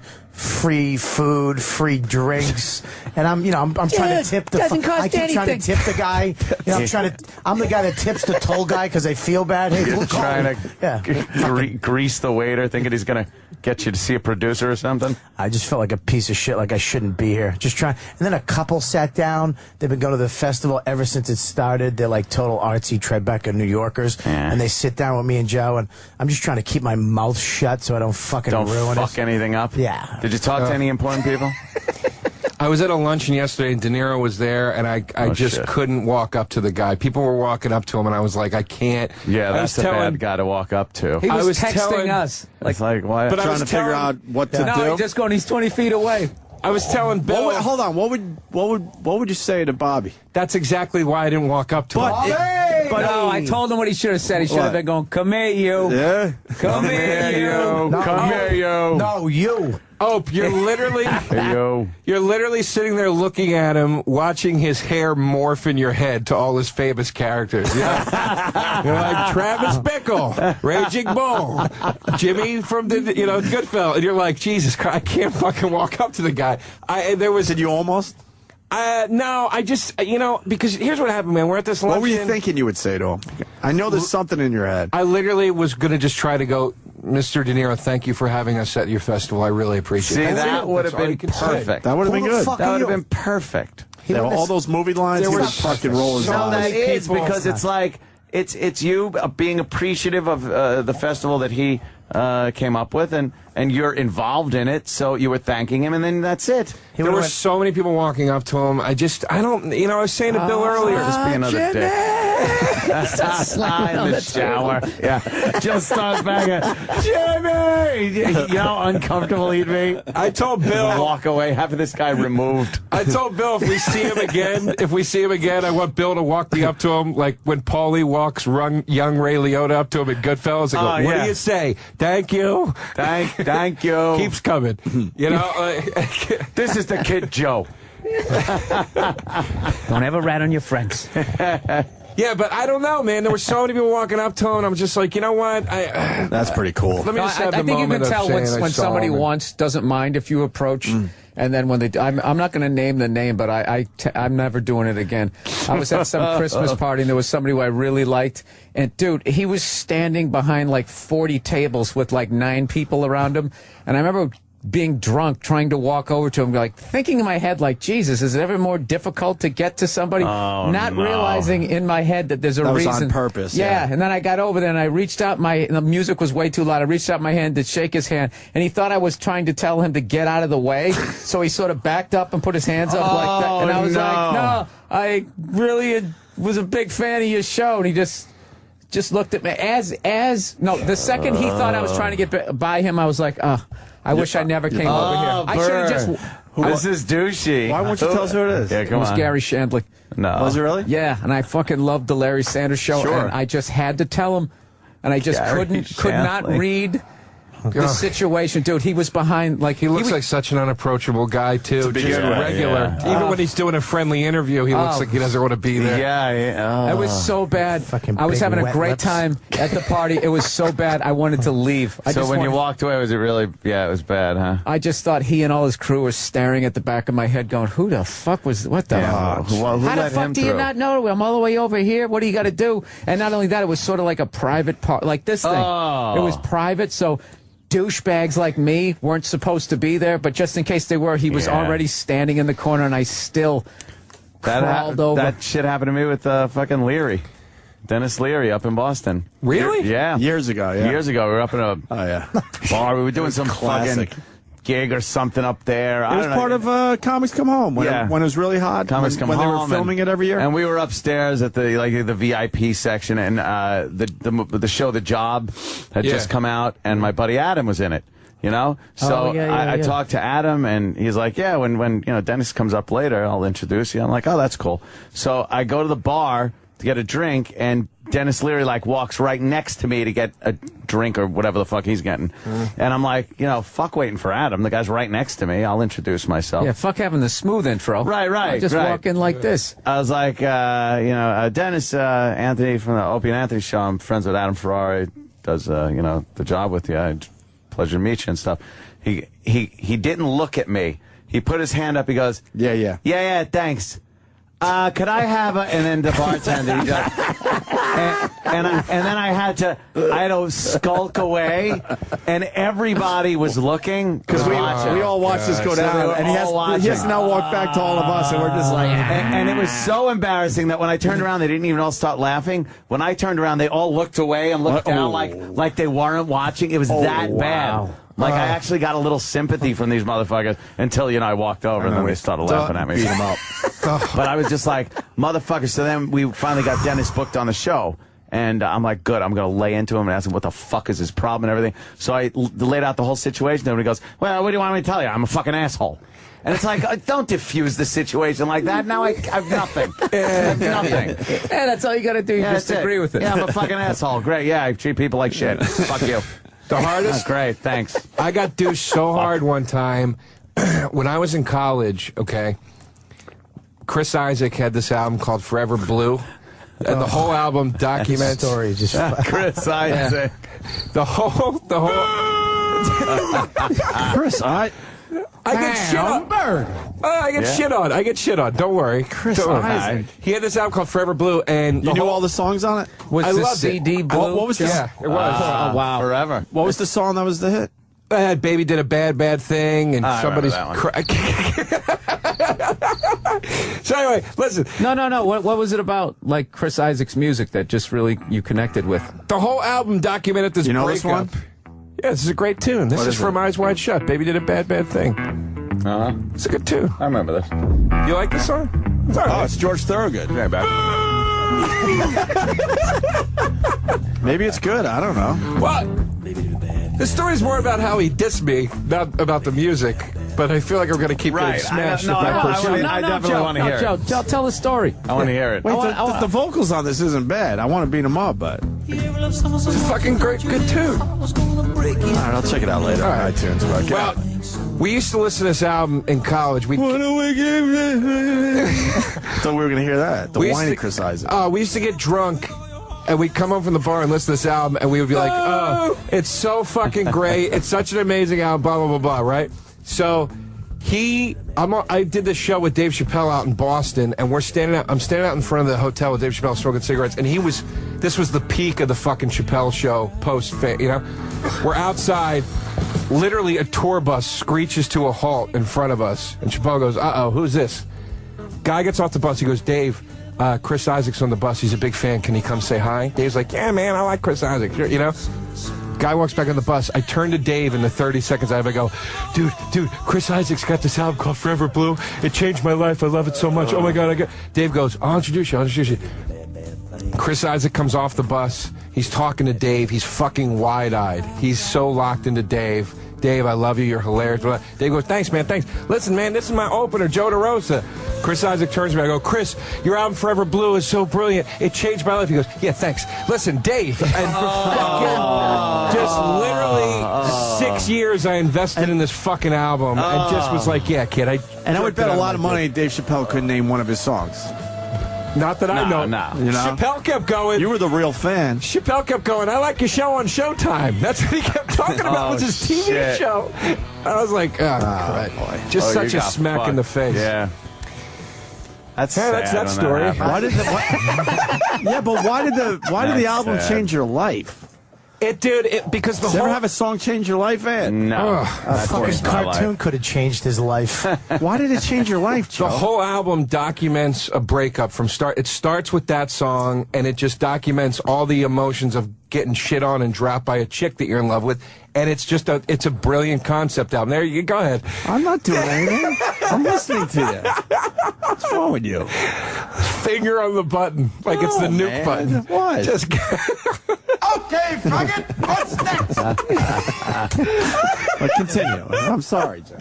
So, yeah, whole breakup, beginning to end. And you see what it is, guys. Did you feel it was talking to you, man? When I feel... I like when a song talks to He sounds like a 14-year-old. It changed my life. Yeah, I'm trying to... Anthony's just... Come on get him back. Come on in here. What it is, guys, is when I feel a man's penis go from soft to hard in my mouth. Whoa. Yeah. Whoa. This album is the perfect accompaniment. Playing in the background. Yes. When I feel a man shoot his greasy load into my rectum trap. So a girl fucking broke your heart, and this is what got you through it, a Chris Isaacs No, as album? usual, I just live theoretically through movies and music, as Bobby makes fun of me for, and I just thought it was a great album. I was like, this is what it would be like. He doesn't have life experiences, anytime really? Joe calls me up, I'll give him experience. I'll give him pep talks from my life. Yeah. Things I've lived through, experiences, people, places, things that I've to say. You call him up for advice. Dude, it's like in Pulp Fiction. You know, when fucking Marcel... What the fuck did you just tell No, he does me? that. This is the Goodfellas situation where he doesn't have any, like, real life... No, it's all from, no real life experiences. all from TV and movies. This is like that Golden Girls episode where Blair says to Tootie or whatever the fuck. Oh, that's facts of life, for Christ's sakes, Bill. Oh, he has a Golden Girls wallet. Joe's the cable guy. Yeah. That's how much he's into Golden fucking Girls. I love the Golden Girls. I think it's hilarious. It was fun. Chris Isaac, Golden Girls, flannels. What else you like? You have a Golden Girls wallet? Yeah. Oh, you do? Look at that. I bought this in a store. I bought this in a store. I walked out with my buddy. I go, what was the name of that store? That was the gayest fucking store I've ever in my life. And he goes, I don't know. I didn't see the name of it. I looked at my credit card statement. It was called Rainbows and Triangles. That's the name of the store. Pretty gay. What do you jerk off to those pictures? Take it easy. No, you like the old broads. He does. When he sets that thing down in the bar, some old bag knows she has a chance. That's right. That's porno to you, you're right? into the Golden Girls? That wallet talking to you, sweetheart. Joe goes down there with his bomber jacket on. Yeah. What old celebrity? Flying Tigers emblem on the back. He has $5 bills, the big old ones from the Titanic. Come on, let's go make out in Times Square. Joe, the war is over. I'll dip you. Name some old broad celebrities that you think are hot. Helen Mirren's top of the list. Oh yeah. You see the mirror picture yet? Who the fuck is that? I've seen her naked in she did a thing in like Vanity Fair. Someone send me the picture Yeah. again, please. We've been tweeting this off and on the last couple weeks. I'll show it to you. Somebody will send it. Helen Mirren's right up there. Susan Sarandon. I'm a big fan of her. I'll tell you a good one. Who's the girl who did the lap dance in The Wrestler? Marissa Tomei? Yeah, she's not old. She's like 40. Yeah. Dude, 40 used to be fucking old. She's only like 40, maybe 45. Dude, in the 70s, in the 70s, you were fucking old. I'll give you a classic example. Is that How quick Lucille Ball got old. Oh, she didn't look half bad in the Lucy show, and then that Mr. Moody. She comes with a Camel unfiltered voice. Mr. Moody. I saw Marissa Tomei. I saw Marissa Tomei in a restaurant like 2 weeks ago. She is fucking beautiful. Oh yes, she's still beautiful. Yeah, but what I'm saying though is that, like, you know, there weren't 40-year-old pinups when I was growing up, Joe. Way back in the 70s. It had to be Barbie Benton. But Joe's in another. Actually, back in the day, the pinups were older broads. They weren't. What do you mean? What are you talking about? All the fucking sexy Like broads. who? If you look at TV back in the day, it was all older broads. No, everyone didn't just have, looked like, old young- back Yeah, then. Farrah You're Fawcett, kinda right. Charlie's Angels, Jamie 30s, Summers. 40s. No, they weren't. I think you're right. Yeah. they were all Daisy in their 30s Duke. and 40s. They had no 18-year-old fucking movie stars. No, they were in all- their 20s. No, They were in their 20s. They just looked like no. shit. They were in their for their Bobby, age, but I think it was like late 20s, early Charlie's 20s. Farrah Fawcett was I'm the talking, number one. I'm talking before that. I think I'm not Farrah was- talking I in think the Farrah 70s, was in 80s. her I'm talking 30s. way back in the day. It was Farrah all was in her Marilyn 30s. Monroe, yeah, she was like 56. She was like 30-something. No, dude, Betty No, at Page. the end of her life, she was. Betty Page is the first pinup girl. She was like 23 or some shit. Yeah. Yeah. Yeah. You know, Bob, I love you to death, but you're way off. You're way off the mark I think here. Anthony agrees with me. No, I think he's right because a lot of these, like Little bit, Raquel Bob. Welch A and lot stuff. of the bitches back in the day were the Heavy was big too. They were rounder. They weren't the fucking. That's Well, that's that, yeah, true. that was Yeah, a but look, they were in their 20s. All right, now go ahead, move on. I got something true. Go ahead. I don't know if they're in their 20s. I want to hear about the old broads Joe likes that we know. Susan Sarandon. Goldie Hawn passed the Susan thing, Sarandon? but Goldie Hawn had a minute there in the late 90s where she was like right on the money, but she's Really? passed it out. Dude, Raquel Welch is still fucking banging. She is. Nah, the commercial she does, still banging. you know, like, but they do everything they can for those commercials. That's fine. Like she's going, you know, with a Foster Grant commercial. Yeah, and it's like if you take those clothes off, you know what that's going to look like. Yeah, I know what's grumpy old men. Joe knows. The two broads and grumpy old men. Joe knows. The smell of Ben Gay turns him on. The old broads. Grumpy old men. Oh, dude, too. Anne Margaret. And the other one. Sophia Loren. All I think about is what that Loren. shit must look like naked. I don't care what the fuck they look like with all their makeup on and their clothes and their hair and everything. You know what? Once they're standing there nude at the bed, ready to crawl in. And the bottom of their ass. You know when the old ladies, the bottom of their ass falls out when they get old? God, it's just elephant butt. Yeah. It's not an ass you want to fucking look at. I realize, elephant butt. you know, once they shut off the movie floodlights, that she's got Anthony eyes. But, you know. Hey, it's the sunburn. I'm swollen, I swear. All right, here we go. You got Shemp eyes right now. I am so swollen under my eyes. I really do. So bad. Come on, put them up. It really is bad. I looked in the mirror, I'm like, I'm so puffy under the eyes, it's terrible. Who's that? Helen Mirren. Now? Or back in the day? It's back in the day. That's fucking. That's all photoshopped. That's back in the day, though. What do you mean back in the day? look at her She's back. been around forever. She's old there.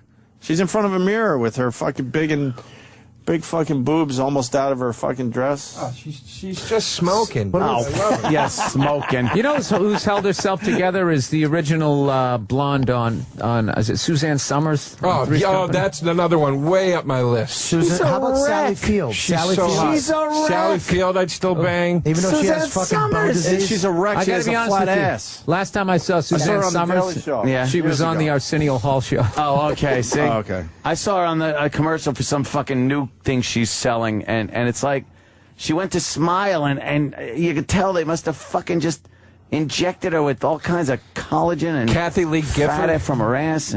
Still bang Kathy Lee. Kathy Lee Gifford. Wow, you like old bags. What about Jane Fonda? Just old bags.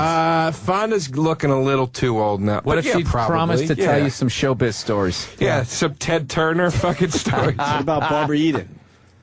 Barbara Eden, I don't know what she Dream of looks. Jeannie. What does she look like now? Now She it's looks over. good. Now she doesn't. She's got to be a Shaped wreck. like Barney Rubble. What about Zsa Zsa Gabor? No. Yeah. No, she's like grandma-ish. Betty They White. can't be No. What about Phyllis Diller? Florence Henderson. Phyllis Diller. Phyllis Diller. Yeah, once they wear boas and have those fucking Hunter S. Thompson cigarette holders, no, I'm not doing it. Yeah, what that Barbara feather Eaton. hat?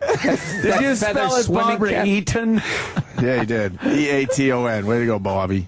Hey, you got us there, though. Yeah, wow, that's a But you picture gotta- from 1965. Bobby, type the year. Type Barbara Eden. You don't know how to spell it, do you? So you That had to show- type I Dream of Jeannie. I know I've talked about this before, but that show was the most sexually frustrating show you could ever watch as a kid. Yeah. I remember I didn't even know, because this is pre-internet and all that shit. I didn't really even quite know what sex was when I first saw it, but I knew it was like, why isn't he just hugging her? Yeah. Putting his hand, Touching her. hugging her. Oh, master, what do you want me to do? Yeah. Fucking What do you think? show me your boobs. Right. Even as a kid, you knew that. Yeah, you knew you needed to Like, touch. you should have been doing something. Oh, and he kept, Jeannie, get off of me. I have business to attend to. What was the Dice thing where he talked about how he was mad that I Dream of Jeannie was back to back with like that girl or whatever? He goes, pissed me off because you jerk off to Jeannie. You didn't have time to rejuvenate. That's a great. Oh, that's her now? Nah, that's too old. She's got like cheek implants or something man, going that's on. something going on. You know, I'd still take a run at Mary Tyler Moore. Oh, my right. God, you're out of your mind. Gross. She looks I like am a praying stunned mantis. by you. She's fucking Now gross. you've I am lost us. stunned. She's her horrible. I never had you. She's She's got so eyebrows- many ligaments now. Her eyebrows Maybe fell I'm wrong. off. I don't know. The last I saw. She's terrible. All right, Meanwhile, maybe I I'm sit wrong. here and think of bending over Dakota Fanning. Oh, Jesus, Aunt. She's legal. Christ. Is she legal now? Yeah, I think Did you so. see the Runaways? Holy shit. What's wrong with that? What, was there a grandma in there you really liked? Yeah, let's go the other way now. Anthony, how young would you Oh, you go? don't wanna You're know. not going to get caught. If there were no, because I've heard this question 1,000 times, and I've heard such dishonest answers. This is such a great fucking beginning to the answer. If there was no laws. I've heard this question. I've heard so many dishonest answers. If there were no laws, no repercussions, you're not fucking anyone up mentally. That right after it's done, the fucking Men in Black thing flashes, and everyone forgets everything that happened. Probably 9. 9? I'm kidding. Jesus. Look at your face. Everyone pushed back from the microphones. Bill looked at me with utter disgust. Everyone just pushed back. No, I've seen hot-ass 15-year-olds. Yeah. I can't wait. I can't wait till I'm sitting on the other side of the glass having that Boogie Nights conversation with you. They're so small. You should have been alive in the Old West. I'm talking, you've never seen a 15-year-old that was hot.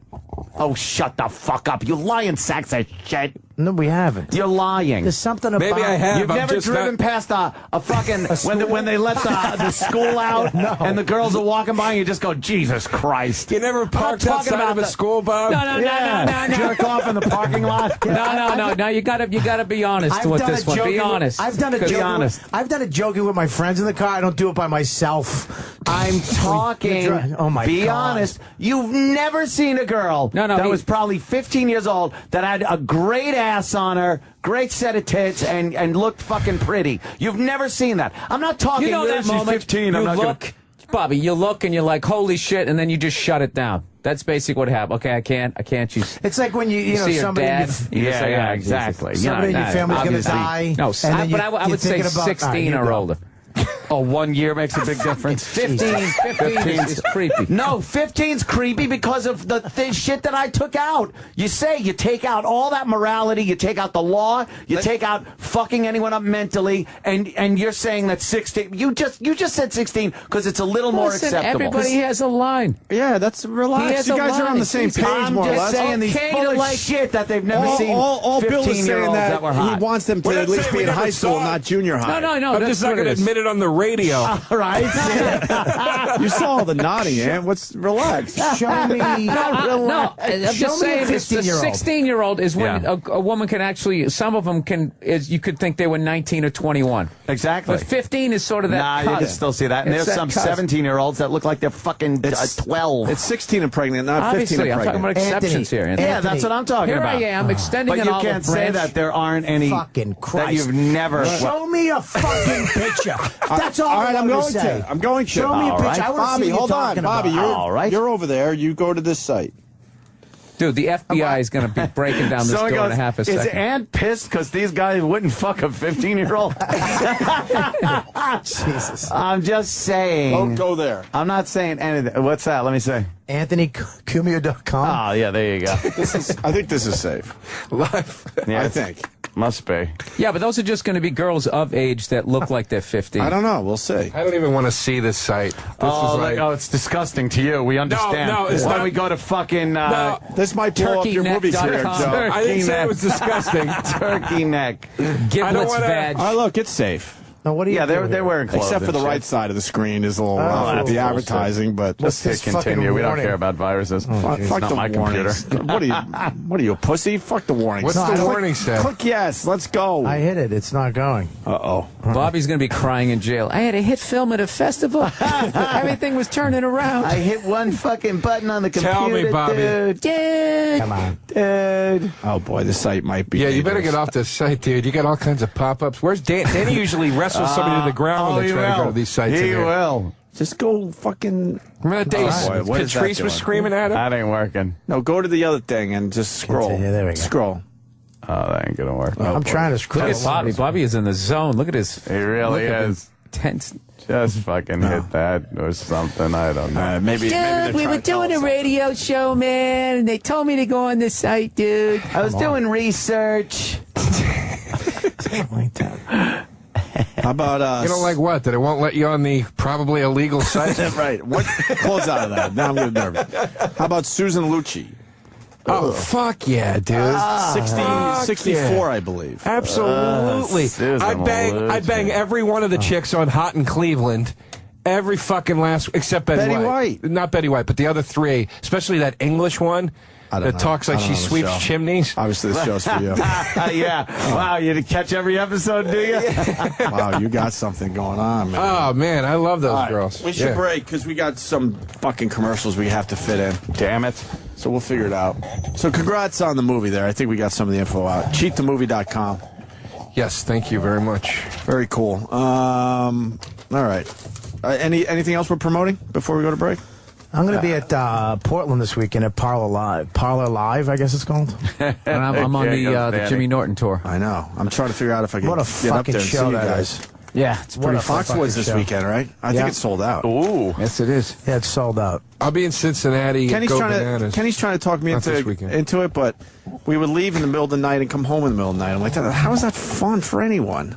Like, they don't know how to go to a gig and relax and enjoy themselves. He'll pick up. That's the perfect way to do it. You avoid the traffic. He'll pick up Jimmy at like 1 in the morning on Friday/Saturday morning. We'll get up there, and then right after the show, we have to hit the road and come home. It sucks. Oh, I'm leaving the second the show's over. Are you? Yeah, but you're one of those guys that does hang if it's a cool place. Yeah. These guys never. Yes, Kenny. I'm not. Can I say two things? Oh. Number one, Bill, if you need anything for this weekend, let me know. How about a ride? Okay. Jesus, that was easy. Number two, I watched Cheat the movie in its entirety. Well, that's 15 minutes. Were you able to focus for 15 minutes, Kenny? It's terrific. Yeah? You like it, huh? Thank you, Kenny. What a sweetheart. Kenny says, why did he get to see it and we haven't seen it? It's a dramedy. A dramedy. Don't say anything. You're going to blow the left turn. I'm going to. I have my hand on the dump button if you're saying anything silly. No, it's very dark. You like the left turn? Compelling and gritty. All right, be careful. Joe doesn't have an athletic bone in his body. Oh, thank you, Kenny. I love the chase scene. Glad. Thank you. Is he fucking you guys Did up? you like it? No, He's all right? Is that the first time you ever said dramedy? Yeah, I had to think of it. Like, I knew there was a word for it. That's the first time I've really not seen you with the sport coat on and realized you have the exact same body as Vince McMahon. Can somebody please get him one of those old WWF blazers? Yeah. That's hilarious. It's a dramedy, I tell you. Joe DeRosa doesn't have an athletic bone in his body. No, it's great. And when you make it into a full-length feature movie, I would love to be in it. Yeah, we got to break just because we have live reads. It's the only fucking reason, unfortunately. We'll continue with Bill Burr, Joe DeRosa, and Bob Kelly next. Stay there. Sirius XM, the virus. This is the Opie Anthony Show. The Opie and Anthony Show. Good point, Bill. Bill Burr, Joe DeRosa, Bob Kelly. What a historic moment. We just had a hell of a 10 minutes there. The show continued. We were talking about Donald Trump, and I guess breaking news, the White House has released President Obama's birth certificate. Yeah. And Bill Burr goes, wow, it took him a long time to make that. Yeah, it took him a long time to print that up. Yeah, and you would make think it that at the White House, they could, what kind of identification you want? It's actually on it's on an elephant hide. They had to. That's funny. They had to spill some coffee on it and throw it in a dryer with poker chips, make it look old. And what is Donald Trump saying about this? That it's all bullshit? Wait, we might have audio. The people in this country now need to... Donald Trump is having a press conference. He's saying, Donald Trump is saying... Where does this information come from? No, I think what you're going to see, first we have to look at the certificate, but I am really happy that this has finally taken place because we have some issues that are unbelievably important. But you didn't answer my question, sir. You said we... I think I did. No, I did answer your question. What are your qualifications to assess this? You say you have to look at it, you have to decide. This is going to be good. What gives you the authority, Well, I'm going to look at it, and many other people are going to look at it. You're going to have many people looking at it, and obviously they're going to have to make a decision because it is rather amazing that all of a sudden it materializes. But what gives you the authority? I hope it's the right deal. No, he can't hear you. I hope it's the right deal. We have to look at it. A lot of people have to look at it. Experts will look at it. There's people looking at it. I am really happy. Yeah. And honestly, I'm very proud that I was able to bring this to a point. Nobody else was. The Clintons during their campaign weren't. All of the other people that talked about it for years, they weren't. I am amazing. I am really honored by this. Yeah, okay, he's next honored. question. What do you think this says, though, right now? If it's not true, for example, does it mean that the country is led by an illegal president? Is that what you're saying? Well, let's hope it is true. I don't want to answer that question because it's too negative. It may not be true. Honestly, the question's so negative. At this point, I don't want to answer that question because you're asking a very negative question. If it's not true, if it's not really his birth certificate. Please stop I don't want to asking answer questions that. about what I've been insinuating. And the reason I hope it's true, because we have very big problems in this country. This country is suffering right now. I mean, I have people, they can't get gasoline in their tank. They're topping out their tank because they can't afford to do it properly. They've never had this before. What the fuck does that mean? You look at When I top resorts out my around tank, the it means country. I can They're not afford it. doing any business because people don't drive. And then if you look at Saudi Arabia, What is he it's saying? unbelievable. 3 days ago, they announced essentially that they're going to raise the price of oil by cutting back on production. Oh, we got trouble. And we have nobody right to here in speak River to these City. people. We have nobody. capital T around calls the P, and that stands for and says, you're not going to do it, fellas. We're protecting you. You wouldn't be there except for us. We have nobody. Now, yesterday, our president said that he has very little impact over the price of gasoline. I think he's 100% wrong. Because OPEC is setting the price of fuel. We have oil all over the place. All over. Every ship at sea is loaded up with oil. They don't know where to dump it. And yet every day we're setting records. And pretty soon we're going to be at that 150 a barrel, the all-time record. Now, when the president says he has no power over that, I mean, it's pretty sad. But in one mind, is it possible that the country is being led right now by an illegitimate president? Is that possible? Well, I certainly hope it's not possible, and I hope we've accomplished a lot by what I've been doing for the last couple of months, and I hope we can start talking about OPEC and China taking our jobs and making everything for us. I hope we can start doing that. What I would do differently is come down really hard on OPEC. If you look at these nations, they wouldn't even be there except for us. You take a look at Kuwait. I mean, we handed Kuwait back to the people that right now essentially own Kuwait, because it's really ownership more than anything else. We handed it back. They never paid us. You look at these nations, Saudi Arabia. Did we go there to have them pay us? Then they want to raise the price of fuel. It's not high enough. It's like a job. So it would be very easy and very quick to get gasoline prices down.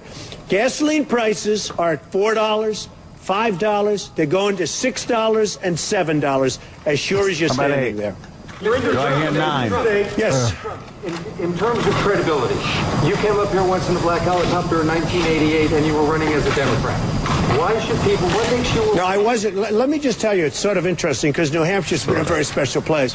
I came up in 1988 or 89, a long time ago, as a favor to a friend of mine, and I made a speech.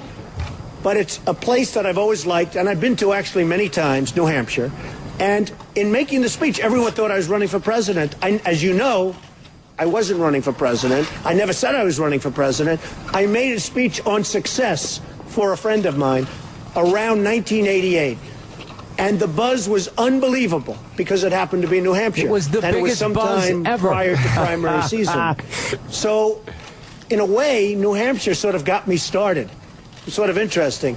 But I did come up in 1988. I made a speech. Was Hawaii it was even really a state in 1961? Success, much so, more so than That's what I would say. Hey, was Hawaii even a state in 61 when Obama was born? Huh? He's gonna be a great president because he has mastered the art of question dodging. Oh my God! How the fuck did he turn this into oil? He really fucking. Yeah, they called him out by saying, "Look, here's the birth certificate." But he's finally releasing it. It's not a story anymore. Oil's all over the place. I got some of my dump it. I got some of my cock from this Norwegian model I was banging. I'm gonna dump in a week. Oh God. Well, if he becomes president, that means we should never have a president that was roasted. It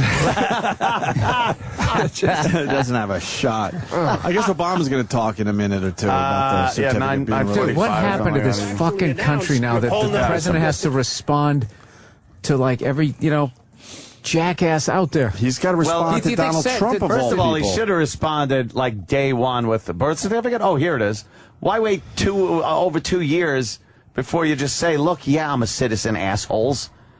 I think that would have cleared up the problem. I agree with that. with that. Yeah, I go with that. We have a friend who's been doing publicity for years and years, and his whole thing is you cut the head off the snake immediately. And the example he kept giving me was Tiger Woods. He goes, the second his wife hit his car with the golf club or whatever he did, he goes, he should have just came out immediately and went, we're having some problems. I made a mistake, and it would have been done. But instead, he goes, they perpetuate these problems by dodging it. Ambien, and I was that everybody comes out of the fucking woodwork. Yeah, he tried to stop the car with a golf club. It really is tried to rescue me. Easier to just lay it all out there. But I think you know will the be best one I ever saw doing that was what Madonna. my announcement is. Really? When Madonna first hit, they found like naked pictures. Oh, right. She goes, oh, they find those? Yeah, I remember that. Yeah, what about him? Yeah, it was fun. Anything? Yeah, diffused. My bush was hairy. I had a really big bush back then. Little tiny nipples. Big bush. Everything's legitimate. You ask me questions that, frankly, nobody gets angry. The press doesn't get angry. Look, the press is very protective. Press is everywhere. Of President Obama. Press is all over the place. Very protective. Yes. They're not protective of me, but they're protective of President Obama. And they're not protective of most other people either, in all fairness. The word is, what I've read. He was lost there. Where was he? A terrible student he even when lost he went to himself Occidental. there. Oh, now he's talking about how he's a terrible student. He then gets to Harvard. I heard at Columbia wasn't a very good student. He then gets to Harvard. How do you get into Harvard if you're not a good student? Now, How do you maybe get a that's job right, like or you're a maybe it's successful wrong. businessman? But I You don't go know why he bankrupt in doesn't Atlantic release City his every records. 3 fucking Why weeks. doesn't he release his Occidental records? Why is he having a press Well, I'll tell you what, conference? who cares? Because everyone says he was this great student. Well, if he was, that's great, and if he wasn't, that's great. I was a very good student. He cheated at a game of Super Mario Brothers. Well, I think academics. Yeah, is that McDonald's going to start education has always reaching. meant a lot to me. So what? And I think. Hey, you know this shit. What is he getting at? He's getting at the fact that this is now over because he showed the birth certificate. That was his big thing. Right. So now he's just trying to find anything else. The word is, I heard he stashed Monopoly money under the Monopoly board, which is very unethical when you're playing the game. Well, this is what I was building hotels on Boardwalk and Park Place as my other hotels were being repoed. He went to these amazing Ivy League schools, but what's really amazing about these schools? Yeah. How do you get into Harvard if you're not getting good grades? Innuendo. I'm just reporting what I read. Hey, I read stuff that you people write. Hey, look, what's worse innuendo than what I go through? I mean, what people say about me. I mean, I have the ultimate innuendo. But I promise you one thing, nobody will protect me like they protect our president. So, because you're not the president. Yeah, you mean like directly? I'm really proud that I was able to do something that nobody else could do. See, he's proud. About it. I feel the president enjoys more privileges than I do. I'm waiting for his big slip when he goes, how do you get into Harvard if you're black? I mean, bad student. Bad student. Bad student, I meant to say. Because I don't want this issue. He's fun to listen to, this Donald Trump. He's out of his mind. Oh, God, and he dresses like Rodney Dangerfield. His birth certificate, huh? Hey, I got to tell you. Got the mini butts. Hey, how did he get to Harvard, you know? Well, I've had a lot of friends that are Democrats and a lot of friends that are Republicans. All right. And over the years, if you know, New York is a largely Democratic place. It's very rare that you see in New York City, as an example, for a Republican to get elected. The numbers are staggering, where a Democrat will get 94% of the vote. And that's if the Republicans doing a good job. So it's He's just pulling those stats out of his ass. There's 94. I remember that landslide, 94 to 6%. Over the years, I've supported many Republicans. I remember seeing those figures on TV. And I think there's something nice about a landslide is like 58 to 42%. Well, they'll get like 94% of the vote. I once watched a Democrat receive 100% of the vote while the other Democrats took turns sodomizing the Republican candidate. Wiping their penises on Obama's birth certificate. And they'd get things done. Yeah. Now we're like at a stalemate. I think it would be great if somebody got in there that actually could get along with both sides. And I know many of the people that are on the Democratic side, and in some cases they're friends of mine. I get along with them great. And I can get along with people. I should be president. I should be in the White House. There's people offshore in boats, in oil tankers that I get along with. It'd be great if Gary Busey just tackled him right now. 2 plus 2, what's the answer? Well, you know, mathematics has been around for a long time. Donald, you didn't answer the question. I believe I did. Well, you know, I'm not protected against mathematics like the president is. That's a great answer. I believe I did. Like an idea, I believe I did. This idea, it's like go through a wall. Sometimes you have to be able to go under the wall, around the wall, over the wall. Boy. I've always said. Sometimes there's a door within the wall that you just can open up. And the president uses that because he's got all the privileges. Sometimes it's like a window. You have to open up the window. Or currently running for office. As he talks about the economy, why is nobody going, then why are your hotels and resorts such fucking ripoffs? Why doesn't anybody ask him that? How do casinos lose money, you dummy? What are you, an asshole? Yeah. Didn't you see the movie Casino? Yeah. We always win, remember that? And will you play with us a little more, or is it going to end when you make the announcement that's surprising? That's a very interesting question. I think you're going to be very surprised. Ann Coulter said last night you are not running for president. You compared you to Charlie Sheen. So this is all just a show. Ann Coulter? Oh, here we go. Hey, you'll have to see. You know what? We have 3 weeks. Not a big deal. In 3 weeks, you're going to see. I think you're going to be very surprised. And I 3 think weeks, if I it's do not even run, a month. I'll do very well. He's And I talking think, about it look, like he's I'm already unveiling a new leading the polls, casino. and I'm not running. Am I leading the polls? Thank you. Oh, okay. Well, he's the only fucking. CNN did a poll. CNN did a poll recently. Does he understand why he's leading? It was one of the most accurate polls ever. Yeah. If you'd like, I could send it to you. Just call up CNN. Please run for the presidency. Please run. He's going to do it. No, how much fun would this be? And how bad it's doing. Yeah, but you know what's funny about this is when you say you're going to run, it's doing so poorly. the second you're in, all And I this think changes, and it ultimately stops it's gonna being be fun, and they largely start about looking that. into You your look at fucking what he's life, doing in and it Libya, which becomes is a total horrific. disaster. All the Nobody even knows what's skeletons, going all on the in Libya. finances, You who look you at what's dealt with, happening with who was your gasoline friend, prices, who was your where priest, who he fuck said everything. He has no control and you're over like, prices, I'm outta which he here. does Oh, fuck if he this. gets on the phone or gets off this. He's saying in the polls, basketball you know, court. he's Or whatever leading. he's Jesus doing Christ. At the time. He just said if he gets should off be the focused basketball on court, he OPEC can and affect getting gas those prices prices. down. Oh, That's what he should be Yeah, he just focused said that. on. Yeah, he did. Yes. if he stops eating that fried chicken, I think.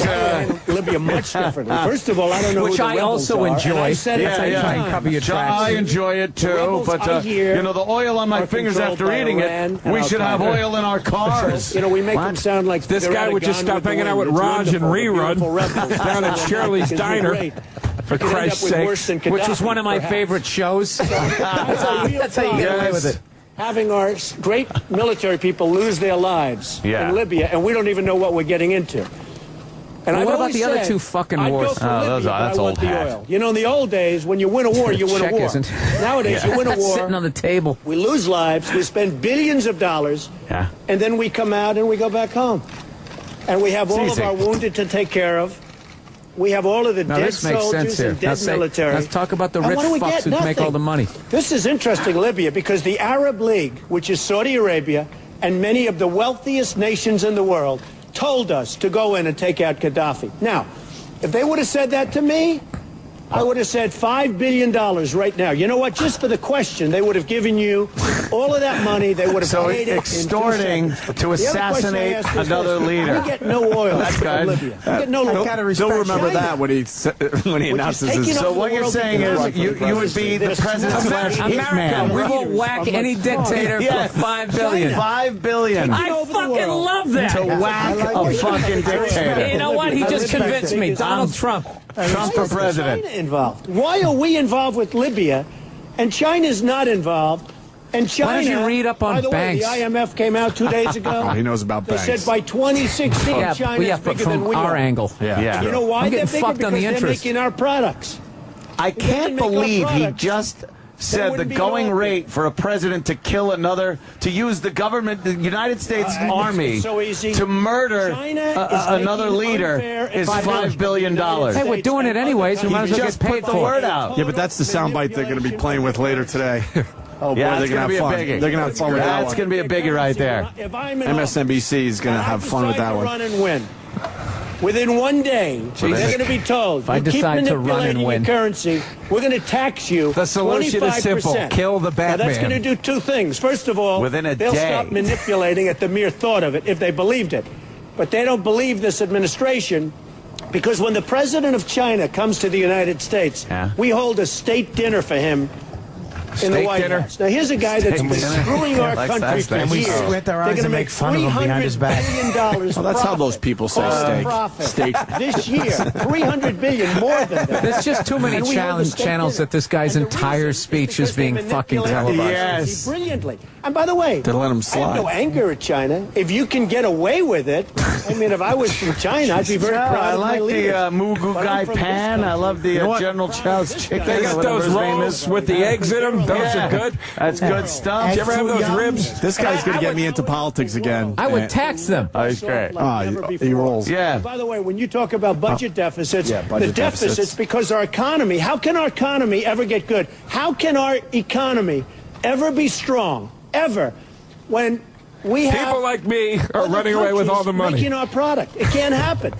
I watched Ben Bernanke not long ago. He's actually making a couple good points there. Going to be He has to bring up NAFTA you know at some point. Yes. Because then I want to know where his products are made. What so 8-year-old sews his shit together? China is making our products, so we don't have. I look at places like Newton, Iowa, where Maytag moved out and they moved into Mexico and devastated the town. So if you put a tax on Chinese products. Okay, we're going to leave New Hampshire and go to Washington and the White House. He got bumped. Now he's going to respond to Donald Trump. Motherfucker say. I can't get the networks to break in on all kinds of other discussions. I was just back there listening to Chuck. He was saying, it's amazing that he's not going to be talking about national security. I would not have the networks breaking in if I was talking about that, Chuck, and you know it. Oh, boy. He's doing stand-up. As many of you have been briefed, he's like The Rock. We provided additional information today. About the site of my birth. Now, this issue has been going on for 2.5 years now. I think it started during the campaign. You could have ended it day one. And I have to say that over the last 2.5 years, I have watched with bemusement. I've been puzzled at the degree to which this thing just kept on going. Well, then why didn't you release it? We've had every official in Hawaii, Democrat and Republican, every news outlet that has investigated this confirmed that, yes, in fact, I was born in Hawaii, August 4th, 1961, in Kapiolani Hospital. We've posted the foreign certification This guy's that is only given 7 by the years state of older than Hawaii me. He's president. on I'm such a the internet fucking for loser. everyone to see. People have He's been in there 2 years. that they, in fact, have seen this birth certificate. And He's yet, a this thing state just keeps senator on at going. what age? I don't know. Now, normally, I would not comment on something like this. Why? Because obviously there's a lot of stuff swirling in the Trump press is at any beneath given him. day. And, But I mean, it wasn't just Trump. It became but such a 2 big weeks thing. ago, when the Republican just House left it alone. had put forward a budget that will have huge consequences potentially to the country. Consequences. And when I gave a speech about my budget and how I felt that we needed to invest in education and infrastructure and making sure that we had a strong safety net for our What seniors. happened to the guy that was really inspiring in his speeches?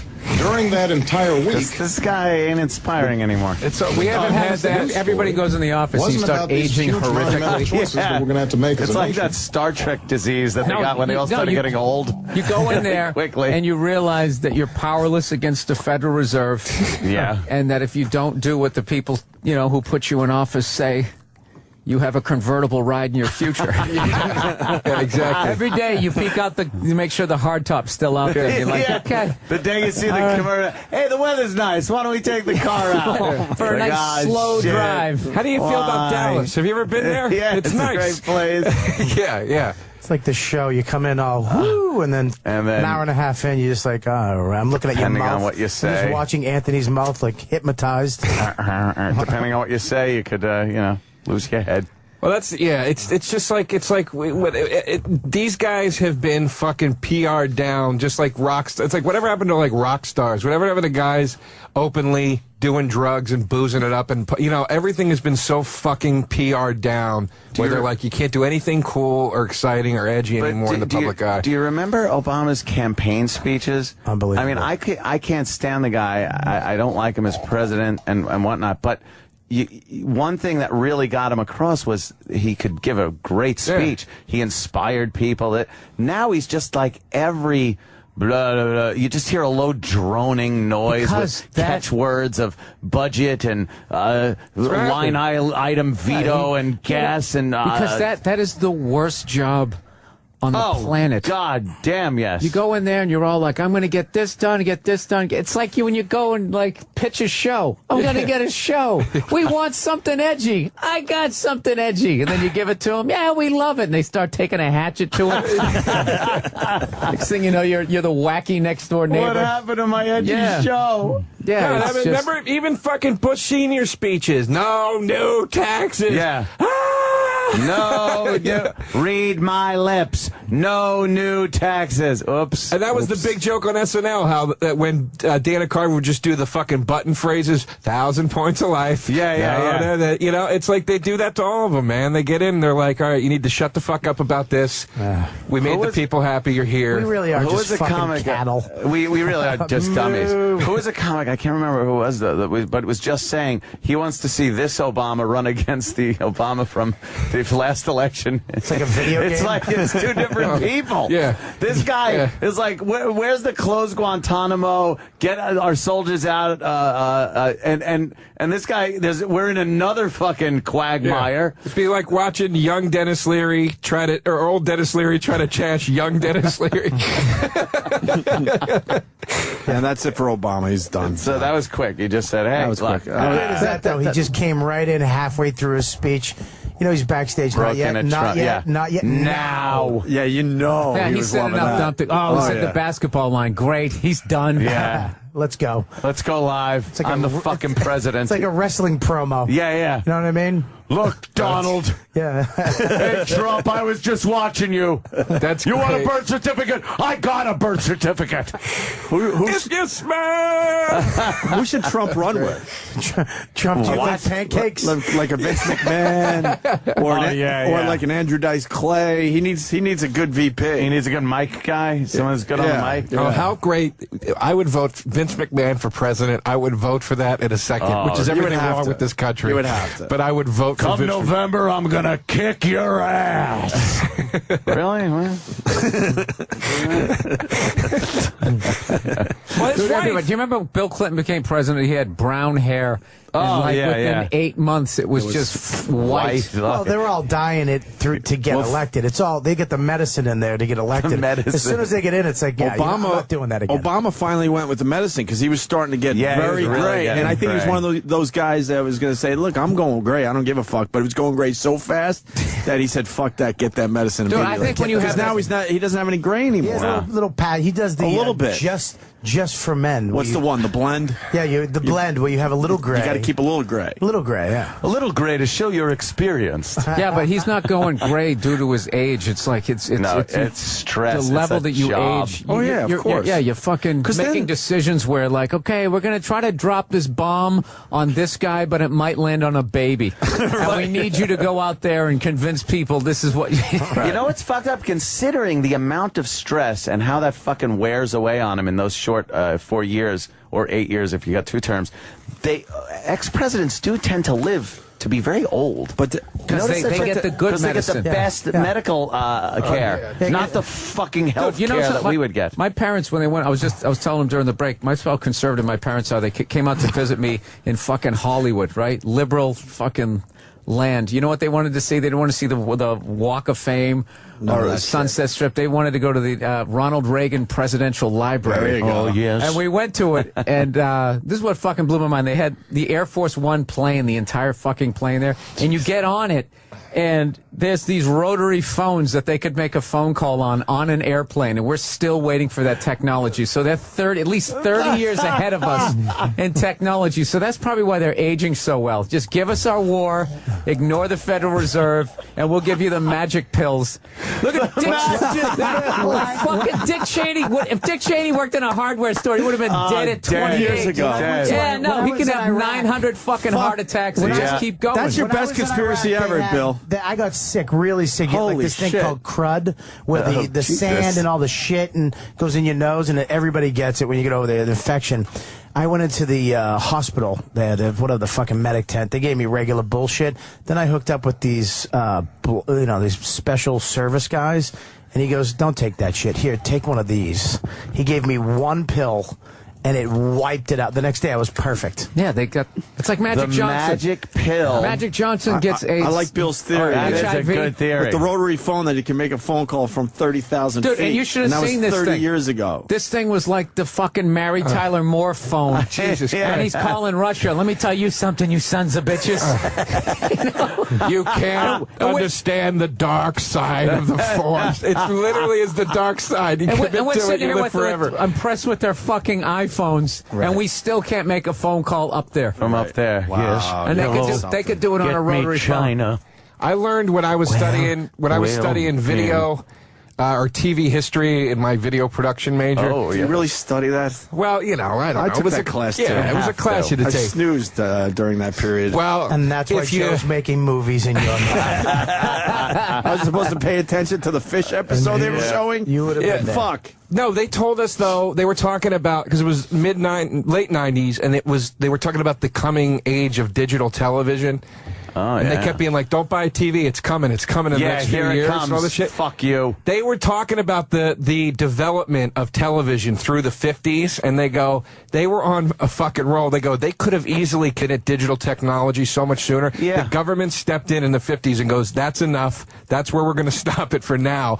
And there's no answer to that question. Well, why? As to why? The government just said, "That's enough." They were the main funders of the development. They cut it off, and they said, "It's gone far enough. We're going to leave it there for 50 fucking years." Think about how much TV developed from whenever it was invented up until 1960, and then it just stopped developing. Nothing until 2000. happened. What was that about, you think? Nothing happened. Well, that's what he's saying. They're like, don't Digital this fucking television, technology out little by little. Fucking high definition television, all that shit just became You think like... Lyndon B. Johnson had 3D TV? Dude, look at the fucking internet. The internet came out in the 80s, literally in the 80s, and nothing. And then all of a sudden, from 2000 to 2003, it's the most magnificent thing you've ever seen. There's video. I was using it in the 90s, though. Let me tell you. Wow. It's like... Great porn. It's crazy. Remember in the 90s? I mean, the leaps and fucking bounds were insane, dude, in like a 4-year period for something that had been around for almost 15 years at that point, or whatever it was. Yeah. You know? Yeah. The TV thing is very interesting. Like, why they would just say, that's good enough. That resolution's great. The fucking scan lines are great. Leave it like that. Yeah, I don't know, because I also... they can still do that now. I mean, the government got all away with a lot of shit back in the 50s and 60s and 70s. Do you think they could still... I mean, there's so much... You can get information now. I mean, you can't just stop this... Bobby. What, because we have cell phone cameras, we're going to know what they're doing in the Pentagon? I don't think they can stop... I love Bill, man. Dude, I just told you, Bill his just fucking laughed at you, phone Bob. is 30 years ahead of what you got. You still can't call in the sky. But I can... They got all this stuff, Bob. You can they call got in the ray sky. guns. You can use the phone on the fucking plane. They can probably fucking do that Star First of all, Trek shit and zap themselves to Hawaii, make a fake birth certificate, and come back. You can use a phone on a plane. Bobby. What are you talking about? You can use a fucking phone on a plane. Robert Kelly. Dummy, you can use a phone on a plane. Oh, you can't? Yeah, you can. No, you can't. They don't even let you listen to your iPod during takeoff. Yeah, Like, it's turn your shit off. You can Wi-Fi a little bit. You can Wi-Fi and you can use phones. Bobby, in 1980, Reagan could take a kitchen phone and call Moscow and say, "I'm going to annihilate your half of the planet." I get that, but everybody. So your where do you phone right now think they're not, Bobby? Is more powerful. I'm a civilian.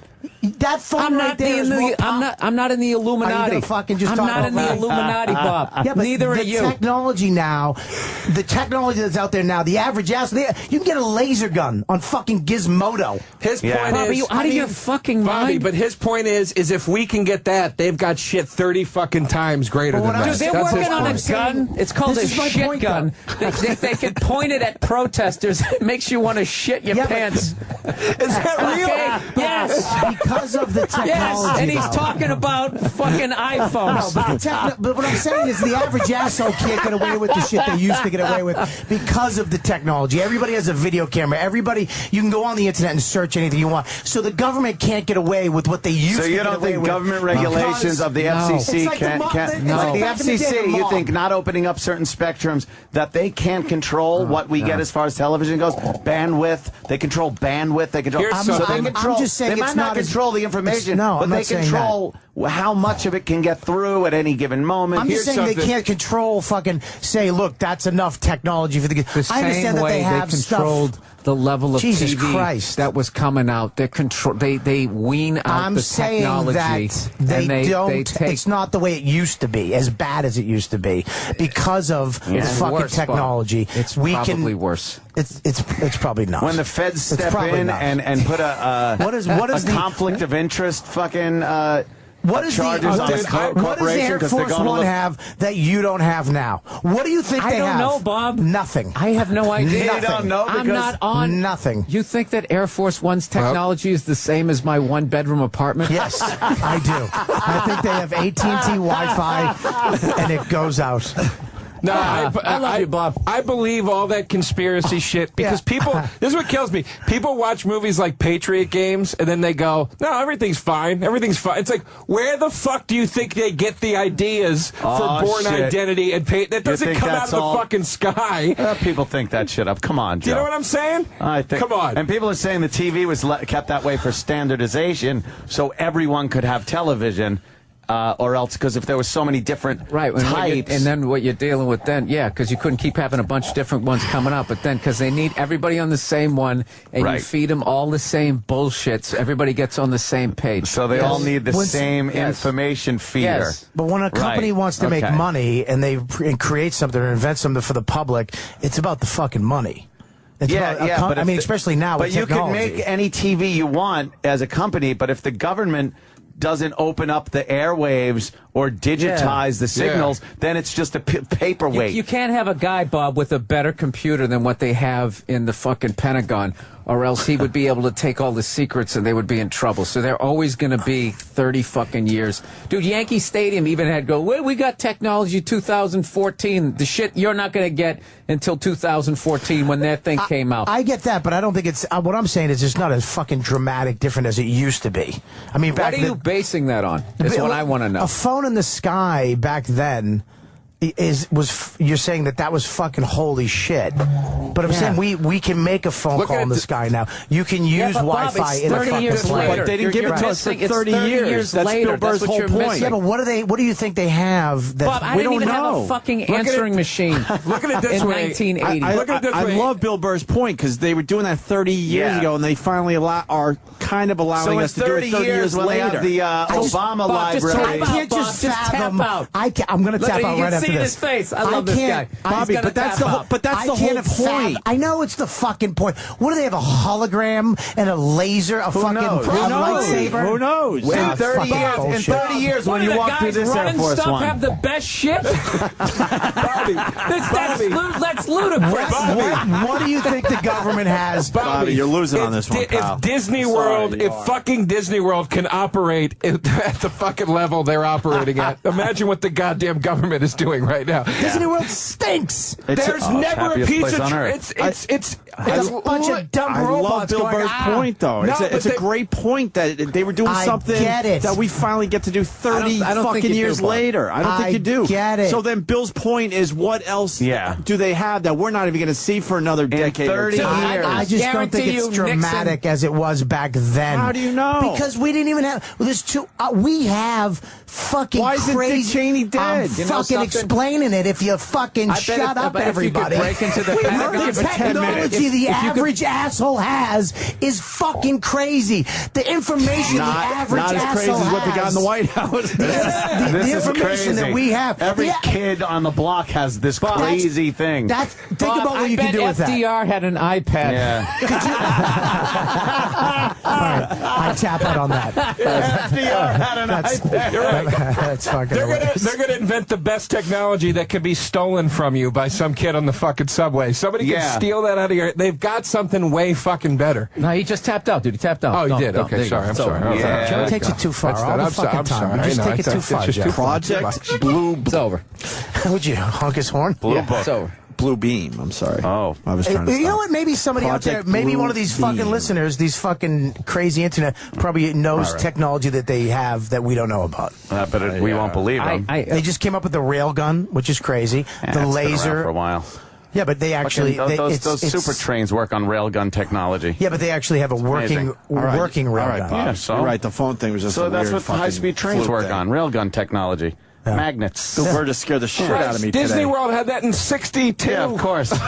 Yeah, Walt was waving his hand, yelling out anti-Semitic shit out of a monorail. It wasn't weaponized, you fucking moron. Fuck the Jews. He's up there in his monorail. Dude, the five-star general has the same internet I do. I'm telling you, dude. He's got to wait just like I do. Yeah, Google's sitting there going, we're going to invent internet speeds that are 500 times faster. You don't think the government's tapping them on the shoulder going, shut the fuck up for a minute. We're going to have that We'll first. tell you when you fucking invent Yes, this. you can't have that. You'd be totally fucking with Hey, their look, level if of we control. all agreed on the show, how fun would it be? Well, as long as we're disagreeing Some with guys- Bob Kelly. That's right. I love when some guy goes, I can't believe nobody's tried to assassinate the president. Yeah, it's like, do you really think some dumb racist hick knows how to assassinate the president? The government knows how to assassinate the president. Oh, now that's a bold statement. Oh, boy, there, I didn't Joe say that. DeRosa. Yeah, no, I wouldn't say it, dude. I wouldn't say that. What the Anybody fuck, can. man? That was Joe dangerous thing to DeRosa. say? I know where he lives if you need to know. I'm not saying they're going to do Although it. you I'm already just know because saying. you're What the do you government. know? It's what Trump just said. Governments know how to do that shit. Some No, schmuck in the he didn't middle of say assassinate Alabama the doesn't know how to. president. He kind of did. He said What did Joe $5 do? billion. What did Joe do? The whole argument was over. We had it. It was nice, Yeah, and now he's everything's introduced fine. it. We had Another Bobby in a corner. harebrained I was going back to the locker rooms trying to undo the tape on my knees, fucking undo the tape on my fingers. I didn't mean literally this. You know what I mean? All right. I just meant My leaders. post-fight press Leaders. conference. Yeah. Yes. Let's go home. All right, give me my What? goddamn. It's time to go home. Okay. Give me one of my things. I'm going to do it right What, now. fucking 15-year-olds? While you find that, and cheatthemovie.com. I really want people to go to cheatthemovie.com because these guys really came up with something that might become bigger. At Cheat the Movie on Twitter, too. At Cheat the Movie on Twitter. It's Bill Burr, Joe DeRosa, and Bob Kelly. Very happy for you guys. Thanks for great character for a second. Very happy for you. They are. Thanks. I can't wait to That's see hilarious. this now. To break character. Well, you know. To break character. My I guess- character that they're all assholes. Yeah, but you walk in this fucking studio and you have to be an asshole for the entire time. you know what's funny? I would like to be a real person every once in a while. We did a podcast, my Monday morning podcast. We just put it up this morning, and at one point, we were just fucking trashing each other. Then Bob goes, Joe goes, seriously, I love you guys. I'm glad we did this movie. I go, Joe, that emotion is not allowed on this podcast. Right. You Yes. can't You can't do that. You're not allowed to do that, I guess. You're not. But I Throw want to that get shit out I want to there. get the real word out there that this fucking thing is I appreciate is it. good. That's good, Opie. All right. And you know what? This Saturday night, Joe's going to be there. I mean, Billy, I'm not going to be there. You're not going to be there. Yeah, I got a gig. But I do. Where's your gig? I'm doing Jim Norton's thing. The anti-social. Yours is sold out, huh? It's great. Yes, it is. Mine is. Happy to be there. Mine at Just happy Parlor to be Live there. in fucking Portland is not And sold you guys out. are adding a Seattle date. We're Yep, talking July about Friday. 1st. Tickets go on sale Friday. Thank That's you. fucking huge, man. is. I would love to go to Seattle. See you Fucking guys. huge. That's a great. And don't take great me to that city. coffee shop anymore, you fuck. Oh, fucking Maybe next time we can hilarious. talk about it. The coffee shop, Yeah, I know. You Biscontes or whatever. told the me fuck. they wouldn't let you Oh. use your recorder No, or they- whatever. I Hold on, told Ed, you- really quick. I know we want to go. Have you ever heard of a coffee place where you're not allowed to use your phone or pull out a laptop? No. This fucking takes me to the It's like place. the quiet the bar one on the place. train. It's the worst. Every time I go there, they're cunts, and I brought him there just because I knew they were going to be cunts. And it was gonna be annoying. I pulled up my iPad and the Bluetooth keyboard. She walks over. There's no computers here, sir. I At a put the coffee keyboard shop. back in my bag. I go, what about now? She goes, no, you can't do that, sir. I mean, cunty about it. And then they You kicked can't us. even have it in there. they're so rude in that And then they fucking kicked place. us out. Yeah, Joe because they goes needed there, the too. table. Joe's been there. For what? I They stopped needed the going 'cause table. of They that. actually She's said, so I'm going to fucking give you rude. your bill now because basically they should have said it because these people need your fucking You might table. have to unleash the pests. Yeah, right. No. This guy is proud of his stupid, what are they? Computerless? No, his fucking, what he makes there. Homemade. Biscottis? Oh, those things. He's so proud of his biscottis because he had to come over and tell us about it. What for a 10 guy. minutes. No, They they stink. Fuck him. It's a fucking old cookie you have to dip in milk or tea to make taste good. It's crumbs. You chip a tooth on those fucking things. What's that? It's like a chip. What's that? You guys are talking about Hey, computer I want to chips? ask you a question. What's the most important holiday of the year? Flag Day. Cunt Easy. day. No. Hanukkah. I say Mother's Day. You didn't let us answer. Ladies! Yes. And you know Steven Singer from Steven Singer Jewelers? Yeah. Yes. No. Congratulations. Here's a rose Now dipped you're in a gold. Here's a platinum flower. Hey, maybe they thought you was dead. It's a rose, right? Steven Singer, it's just rose. Dipped in 24 karat pure gold. Which is worth a lot of money. Oh, yeah. It's only $59 though. $59. Wait a minute. And Gold is $1,500 an ounce. It's crazy. Don't I don't know how question this, Steven please. Singer does Don't it. question this. Okay. I don't know how Steven He Singer found does cheap it. gold somewhere. I It's don't know how he amazing. does Steven it. Singer That's does how it. brilliant this guy is. He goes to gold mines and pans the gold himself. I don't know how he keeps I actually have the one. overhead I down. gave it to my wife. She loved it. Don't the girls just love it? And for Mother's Day, it's great. All kinds of different colors just available for Mother's Day, by the way. And it comes in a beautiful gift box. And what do you want? The pearl-colored one or the peach-colored one, which symbolizes appreciation? How about the all-gold one? Get it for your mom. Yeah, for Mother's Day. It's just weeks away. Go to IHateStevenSinger.com or go to 1-888-I-HATE-STEVEN-SINGER. Oh, please, order yours right now. What are you waiting for? It's a great Mother's Day gift. What if your wife was pregnant and then she had a miscarriage? Is she still technically kind of a mother? Yeah. I would think you could still get her that flower and be like, Silver "Ooh." instead of gold, though? Maybe silver? Yeah, the bronze. No, I would, bronze. I would give her Bronze. quite a few gold ones and. Yeah, she'd be, You old softy. Yeah, I know. I'd feel. What, the baby? Wow. Jesus. I wouldn't give a shit. Every time I watch The Simpsons and I see Mr. Burns, I always think of Anthony. He just lives the same big old house. Yes. We gotta bring in another 15-year-old. Yes. I won't even have to paint the room. If only it was legal. You fucking You That's what they're gonna dishonest say. assholes. That's what they're gonna say when they lead you out of your house in handcuffs. That's what you're gonna be muttering. If only If only it was legal. I don't understand. It should be. I mean, Theoretically. nah. Clean as a whistle, motherfucker. I defy any Fed to check my computer. Go ahead. Go ahead. That's a good thing Well, to with say. a warrant. There you go. Give me a little time. Yeah. Give me a couple of days. Give me an hour, please. cut to a shootout at the It was the compound. longest wait for a punchline ever. I was really getting scared for him. I know. I was like, It's like let me take my computers to an MRI machine. I finally fed to check my computer that I just bought this morning, brand new. It's like Waco, Texas. The mere fact that you know to do that is creepy. That I know that an MRI machine would screw up a hard drive? That's creepy. I never do that. I always take my hard drives out, and then I blast a hole through them with a Phillips head screwdriver with a hammer. Yeah. And then you just leave them that way, because then they can't. Just throw them in the Hudson River. Oh, yeah? Does that work? Yeah. All your neighbors are going, why does Anthony keep having a pile of burning computers in his backyard? Just keeps the fire going one after another. It's better than This the fire crosses. Jesus. Better than the crosses. Jeez. You know, That'd be the great beginning of a creepy movie. Somebody suffering in the background. Anthony just taking a Phillips head screwdriver to a hard drive. Joe, you writing? That is pretty good. This is your next movie, right here. Yeah. This is it. Oh, believe me. You got another Yeah. live read? We can do it while That we're house here. is good. Oh, sure. Give me Because it. we did a little time in between the two things. Give me that thing, and I'll talk to you about Mother's Day coming up. What? And Mother's it's the Day? perfect time to get a great deal on beautiful flowers. Almost right in my nuts. Flowers. Flowers for Mom.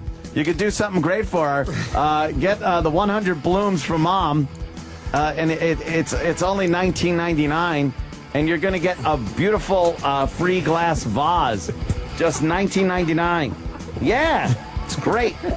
Upgrade to the premium pink vase and add chocolates for just $10 more. It's an amazing special. It's good only until midnight on Friday. So order right away. Here's the only way to get your 100 blooms from Mom for just $19.99. Call 1-800-PRO-FLOWER. That's 1-800-PRO. Oh, nice. Nice. 1-800-PRO-FLOWERS and mention Opie.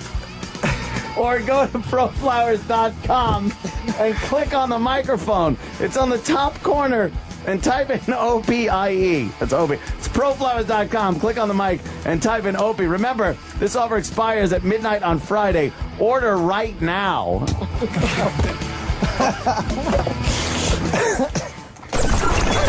Virus. Sirius XM. Sirius XM. Opie and Anthony. The Opie and Anthony Show. Damn it, damn it, damn it. The Virus. Sirius XM. Hey, hey, hey! And now, the Opie and Anthony Show continues. This is After O&A Live. Here's your host, Sam Roberts. Yeah, Opie and Anthony are gone. Very good timing on their part, because we're all still cleaning up the studio. I don't know how much of that translated to the air. I know Opie was filming, but during that last read, the last live read that Ant was doing at the end of the show, Bob Kelly, Joe DeRosa, and Bill Burr all decided to find whatever they could and just start winging it at Ant as hard as they could. Napkins, ketchup packets, bottles, cups, whatever they could find, they were just chucking it at him while he was doing this read, to the point where it looked like a landfill was surrounding his area here in the studio. And of course, Ant, the consummate professional that he is, went through the entire live read. He didn't miss a beat. He went through the whole thing, getting stuff winged at him the whole time. I was just picking ketchup packets out from behind our sound machines here. And once the read was done, he decided it was time for revenge, and he started winging things as hard as he could back at them. One chair ended up getting a banana smushed on it. Let's just say Travis just picked up his keyboard, and the keyboard was dripping with water. I don't know if that's a good sign for electronics. I'm not the electronics guy, but generally speaking, that's not a good sign. E-Rock, you stuck into that other studio. That was probably the only safe place for you. Yeah, but I was watching water being whipped across the studio and splashing into the window right here that's in front of me. We just have to make sure it hit the window? Yeah, you can see it all over in here. Yeah, see, we're making sure that the studio's nice when Ron and Fez come in. We don't want to disrupt them.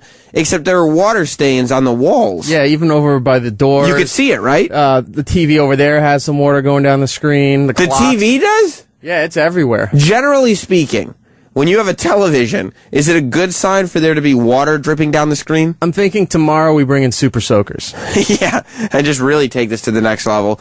But, I mean, it looks like we're going to be able to clean up most of it on our own. You know, it was a strange end to the show when Travis, Danny, and me everybody had paper towels drying off studio equipment. But I think we got it in time. Everything appears to be in working order. And as long as you can hear me out there, something's working all right. We just heard from E-Rock. Danny and Travis just went down the hall. I think they're getting more garbage bags.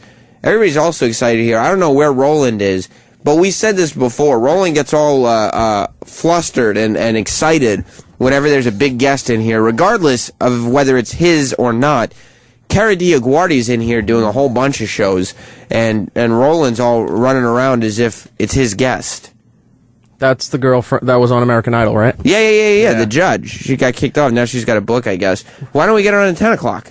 I'll see what we can do. Yeah, let's get her on After Opie and Anthony Live. This is the show to be on right now. All right. I mean, you just missed all that action that was happening during the commercial break and during that live read, but I'm sure Opie had all the comedians, Bob Kelly, Joe DeRosa, Bill Burr, they were all outside the studio watching Opie's flip cam.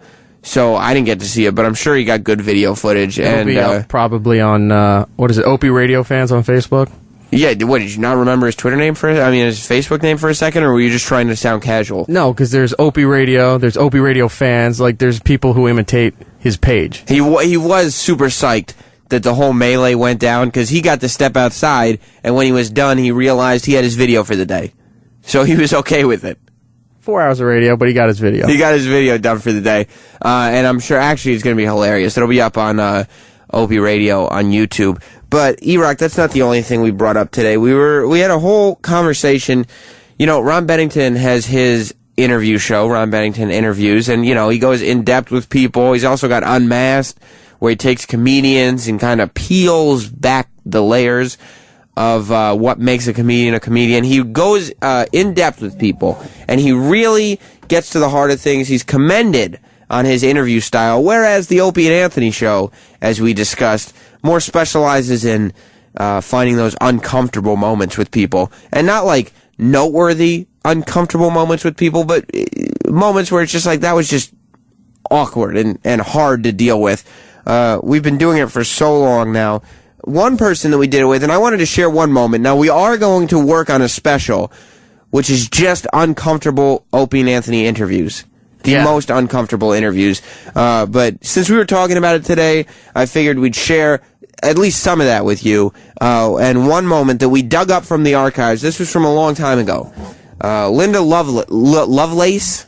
I always say Loveless, but I always get made fun of for Lovelace. it. Lovelace. Big porno star, of course, Deep Throat. She died, and her sister was calling up, I guess, raising money for Linda's funeral. Yeah, they couldn't afford like a coffin and the funeral expenses and whatnot. And, of course, Linda, later in her life, turned around and was against the porno industry, and I guess her sister was on her side fighting that cause. So Opie and Anthony interviewed Linda Lovelace's sister, and here's what happened with the uncomfortableness as we now deal with the uncomfortableness of this disaster that's a studio as we try to clean it up before Ron and Fez come on. Here it is, Linda Lovelace's sister on After Opie and Anthony Live. After O&A Live. Anthony, breaking news. We got Linda Lovelace's sister on the phone.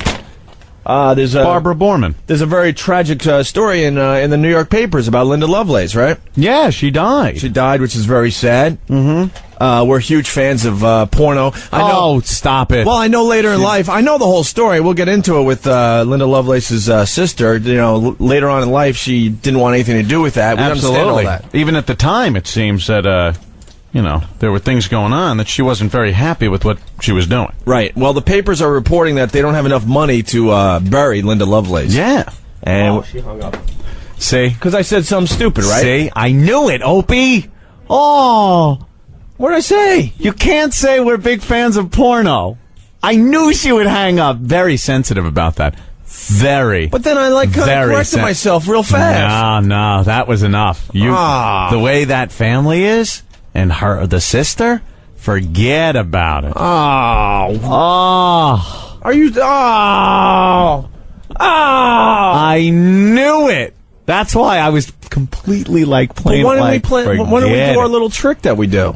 I don't know. That ain't gonna work. That ain't gonna work. The big one that got away. The big one that got away. We were going to pay for her funeral, man. I know. Jesus. Well, let's just wait. Oh, wait, she's back. Barbara? Barbara? Hello. Hi. Are you mad at us? I'm not interested in speaking about Linda Lovelace and the pornography. Okay, that's fair enough. Well, I heard a little laugh, and it upsets me. Hold on. There was no one laughing. No. Oh, we laugh at stupid things, but we weren't laughing. No, nothing like that. I'm very familiar with the story, as a matter of fact. We were just trying to explain to people who she was, that's all. Yeah. That we understand the family's stance on this whole thing. That she was basically assaulted. That's how that got that right. What that amounted to. The woman did not want to do this, and she was taken advantage of, and spent the rest of her life as an advocate for people put in the same situation. Yes, she did. And now she just recently died on Monday, I guess. I'm sorry. Thank you. And it was 3 weeks after a ar accident. You had a horrific car accident. Yeah. Yeah, what happened? It seems like, I think, a tie rod. It's under investigation.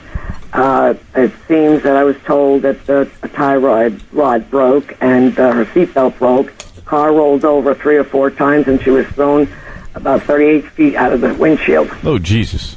She broke both legs. shattered elbow, and pelvis was broken. Now, what she was in, I guess, financial straits here. It seems She died penniless. Penniless. So, and if you would like to have people send to a fund that's being sent up for her, yeah, I can give you that information. Well, how much does a funeral cost? How much have they? I have no idea. You have no idea. No, she is. Well, aren't you guys burying her tomorrow? Tomorrow is her funeral. She's being cremated. Oh, okay. And what do you what do you need money for? Because we would like to. It's not me. It's what's been set up for her grandchildren. Oh, see, it sounded like because we're reading Linda Lovelace can't afford her burial. Well, my father's out there to help her. Oh, okay. Well, we kind of wanted to pay for the funeral for the gal. Well, that's pretty darn nice. Well, so you have enough money to bury her? Honey, I'm in Florida. I don't know. I'm not there, and I don't want to go there. Oh, why not? Because I'd rather remember the way she was and the wonderful times we had together. My father is there. Right. And her son is coming home. He's due in tonight. He's in the National Guard. And his daughter is there, too. I mean, her daughter. Is it that you don't have the means to go, or you just would rather not go? Both. You know, it's pretty expensive to go out, and I'm just going to stay home and grieve with myself. There you go. Do you? In my heart, I feel better right here. Do you have any? Has anyone had any contact with that first husband of hers? What, that idiot? Yeah. Chuck Traynor? Yeah, that guy. No one has had any contact with him. No one, and no one is trying to. He hasn't tried to contact anybody now that she's died. I'm sure not. Interesting. Any memories of Linda Lovelace you'd like to share with our audience this afternoon, Barbara? As my younger sister, she was my baby doll. I was 16 when she was born. She was a beautiful little girl, a very happy little girl. And then all hell broke loose. But she and I were always very close. Yeah. And I wish to remember those memories of that. Yeah. And but as far and I can give you another call out there. Want to help with expenses or what? Yeah, we would like to do something nice for Opie, Linda Lovelace. Opie, yes, we would. So what is a fund is being set up? Yes. And this fund is for Linda Lovelace Memorial Fund is going to be set up in lieu of flowers into an account for her grandchildren's college fund. Right. And well, now here's another tip here. Her funeral expenses are being covered. Oh, they are? They are.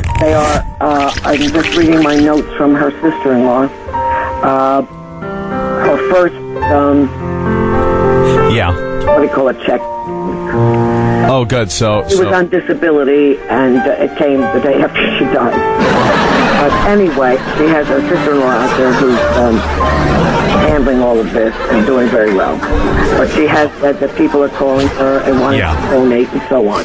Yeah. So if you want to, I can give you the account number, the name of the bank. Well, we shouldn't have that kind of information put out on the air, I don't think. But is there a phone number, perhaps, or somewhere where people might be able to get in touch and send a donation?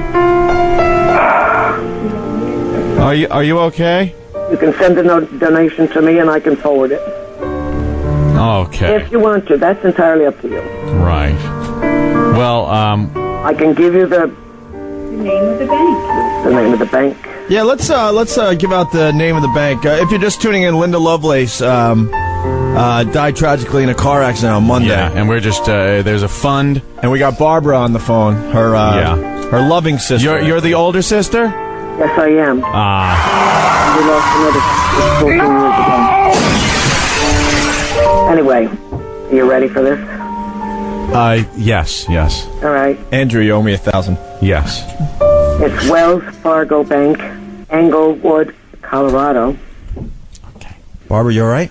Yeah. Cindy, where's the account number? Is this it? Yes.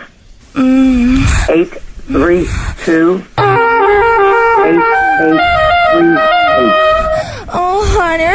Oh, yeah, give it to And I want to thank everybody from coast to coast, north and south, who have called here and who sent their condolences. And she was a lovely girl. I bet, Barbara. Well, thank you so much for spending a few minutes with us today and giving us a little remembrance of Linda. And when she was advocating, I wish you could have heard her speeches. They were unbelievable. Yeah. And she did a great job. Stick it in my mouth. You know, she'll be a legend. That's for sure. I bet.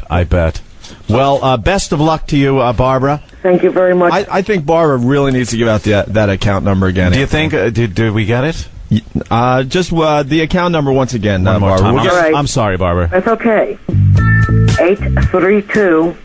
832-8838. Penises. Okay. Thank you very much, Barbara. Okay. Thank you for calling. Bye-bye. Bye-bye. There she goes. Where do I hand in my membership card to the human race? Do I just burn it, or do I have to turn it back in? Do I have to turn it in? Do I have to give it to somebody? Or do I just wait for it to expire?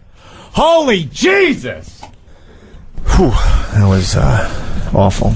After O&A, live. That's what it is. After O&A, I am Sam Roberts. You already knew that. And that was just one example of how uncomfortable our interviews get here on the Opie and Anthony show. And like we discussed earlier on today's show, we are going to make some kind of special, maybe a series of special, on all of the uncomfortable interviews, because everybody has a specialty. I mean, anybody can do a great interview, right?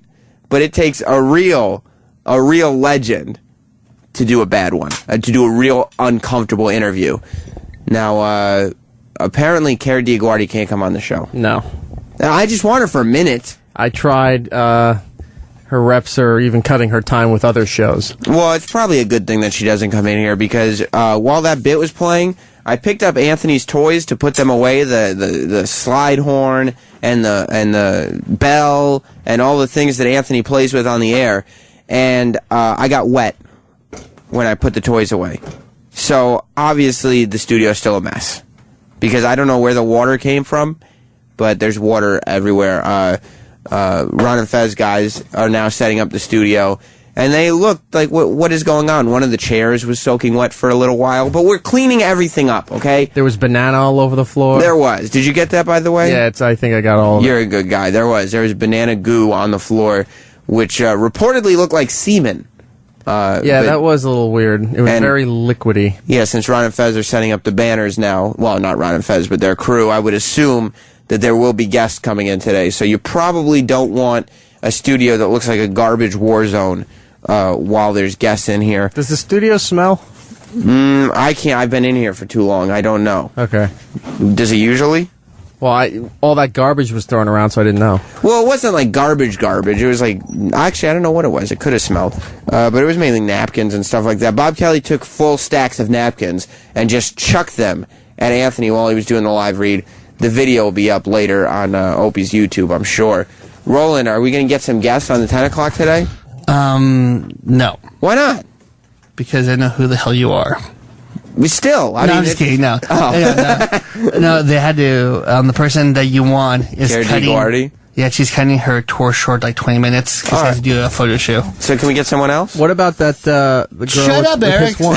Shut up. Shut up. No. Nobody's asking you who Okay. else. Who's this ass? I don't know, Roland. Jesus Christ! Why do you make me angry? Oh, who are you saying? I think he was saying whoever was in there with Hits 1. Oh, the blonde girl, the Disney? Yeah, from Allie and AJ. Oh, from Disney? Yeah, that's a little risky, right? What? You think Spencer's going to lead her in here? Well, we have the Ron and Fez banners up. We can... No, we're not going to blame it on it. Yeah, no, I'll just go ask. You guys are talking about underage dating. Yeah, I'll be fine. Yeah. Good call. Hey, Disney, what's up? Yeah, 15-year-old. We were talking about underage dating for a while on this morning show. Yeah, no, I think she's like 17 or something like that. Wow. Who knows? Yeah, so that I also would say no. Well, I mean, for you though, I wasn't talking about it. No, I think you'll be fine. But I just like this. I mean, walk in here like, hi guys. Okay, let's talk and go find out if we can get her in here. What? Wow. Go find out if we can get her in here. He said less talking. Who? E-Rock said that to you. Eat your sandwich. Your sandwich? Sure. Well, what we were talking about, don't let him eat your sandwich, Roland. Now I'm hungry now because I just said a sandwich. Now I'm thinking of a sandwich to eat. When we were talking about underage girls, we were also talking about dating elderly women and all the different dating pools. It led to Ant being questioned about dating black women. Now, normally one would think that this would never happen, but Ant said that he would have banged Francine. Francine was an intern for O&A a long, long time ago. Since then, she's come on the show a whole bunch of times. She's made an impact with being known for being dumb. Is actually what she's mainly famous for, not being intelligent. She came in 2009 while Lewis Black was here, and they discussed health care. Yeah, she kind of just walked in while Lewis was I think already in Bruno studio. Mars is here, though. Tell Bruno to come in. We'll play this bit, and then have Bruno come in for a minute. We'll cut into the bit. All right. Have Bruno come in.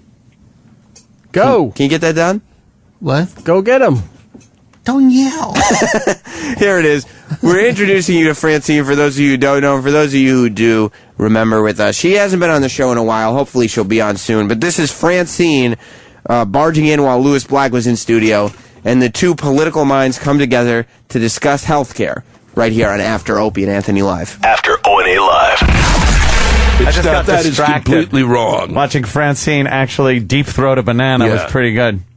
Your technique. Is the vag holding up, Francine? I was supposed to be deep throwing a dick last night, but What happened? I got hungover. I had a headache, so I couldn't get to Brooklyn to get to my sex buddy. It was really bad. Brooklyn. Yeah, I didn't bring in my birthday with some good sex, which kind of sucked. Black guy?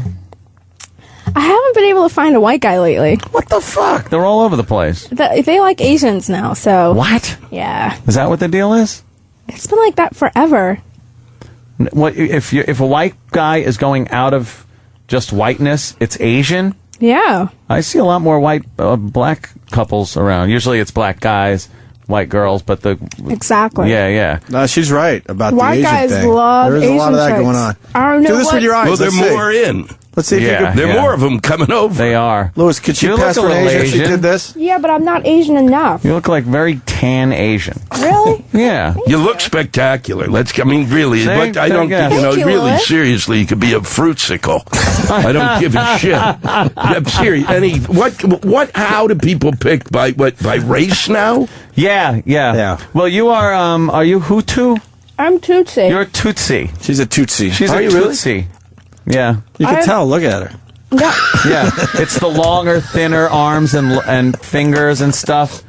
Why are you talking? It's great. What documentary have you watched Jimmy recently? the Greeks. She's an obvious. great. She's an obvious. He told us all what it was about. Jimmy the Greek. Jimmy the Greek reference. Yeah. See, they talked about that, and the colonists, the people that were colonizing, had really started some shit between the two by saying that one was superior to the other. And we are. See, and it stopped. See, she and even that's why believes there it. was Wow. mass genocide going on in Rwanda. Way to take the sexy out of the segment. Jimmy lost his heart on. Yeah, really, it was great for a while. Why? I thought it was getting sexy. Get cockroaches. Jesus. What we need now is Don Cheadle crying. Are the Tutsis really number one? Yep. And who's the worst? I can't really say it. It's politically incorrect. Just say it. Yeah, you might as well. Oh, come on, you guys. Let's just make believe we're not on the radio. Who would it be? South Africans. Rhodesians, Kenyans. Kenyans are cool. if they were still around. Somalians. Which would? Okay, we'll say the Somalians. No, who would you say? You had one. Well, who are the best? The worst. Well, yeah. Why are you holding back now? Because you're 30? That's not cool. We're not trying to start any more wars. Oh, look at what happened to her. She turns 30 and she's all like, well, that's what she happens. would say anything. No, that's what happens. You talked about when you're fucking, Well, when you miscarried into a toilet and started laughing. Come on, that was hilarious.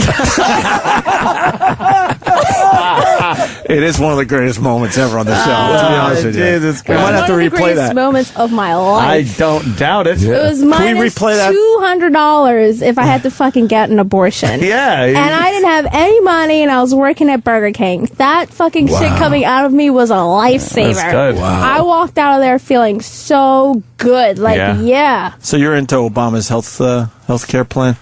I think it's a good idea. However, it's not at a good time.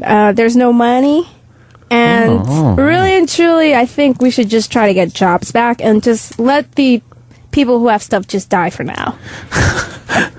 Wow. Well, she had Well, after the miscarriage thing, we can move right into this. up until the very end. It sounded like this is a good point. Yeah, really. You have just... The wheels fell off. What Yeah, a salient no, it point. wasn't. What a good point. blew it. She's retarded.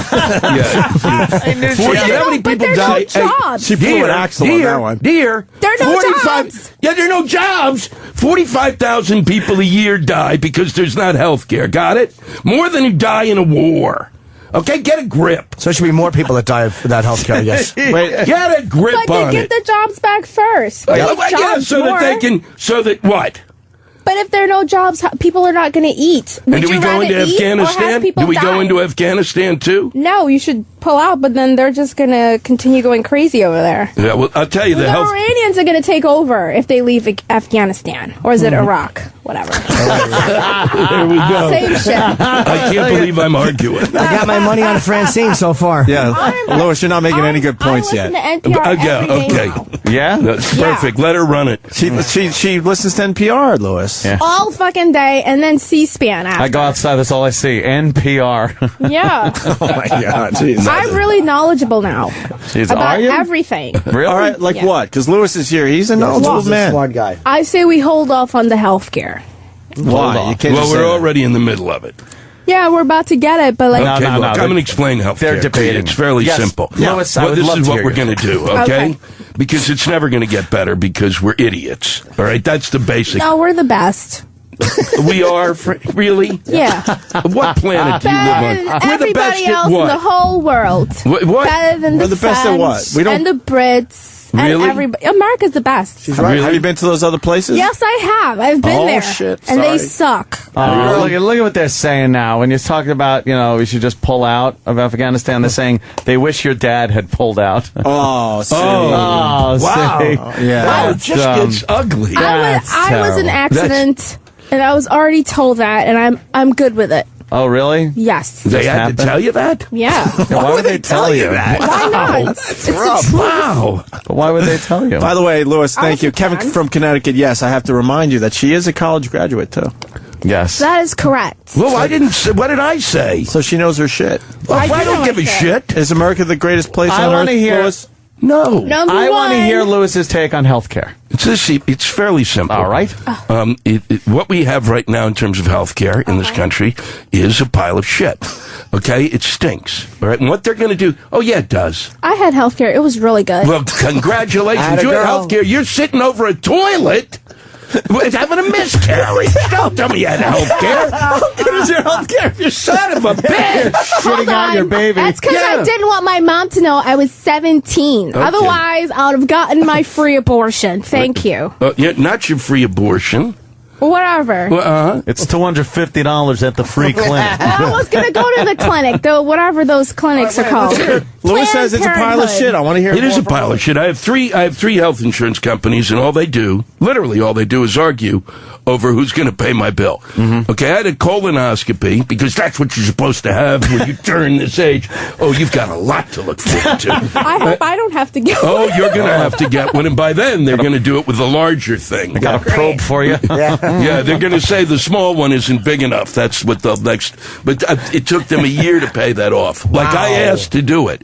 Like I said, I could go to the Aruba this week, but what I'd really like to do is shove a submarine up my ass. After O&A.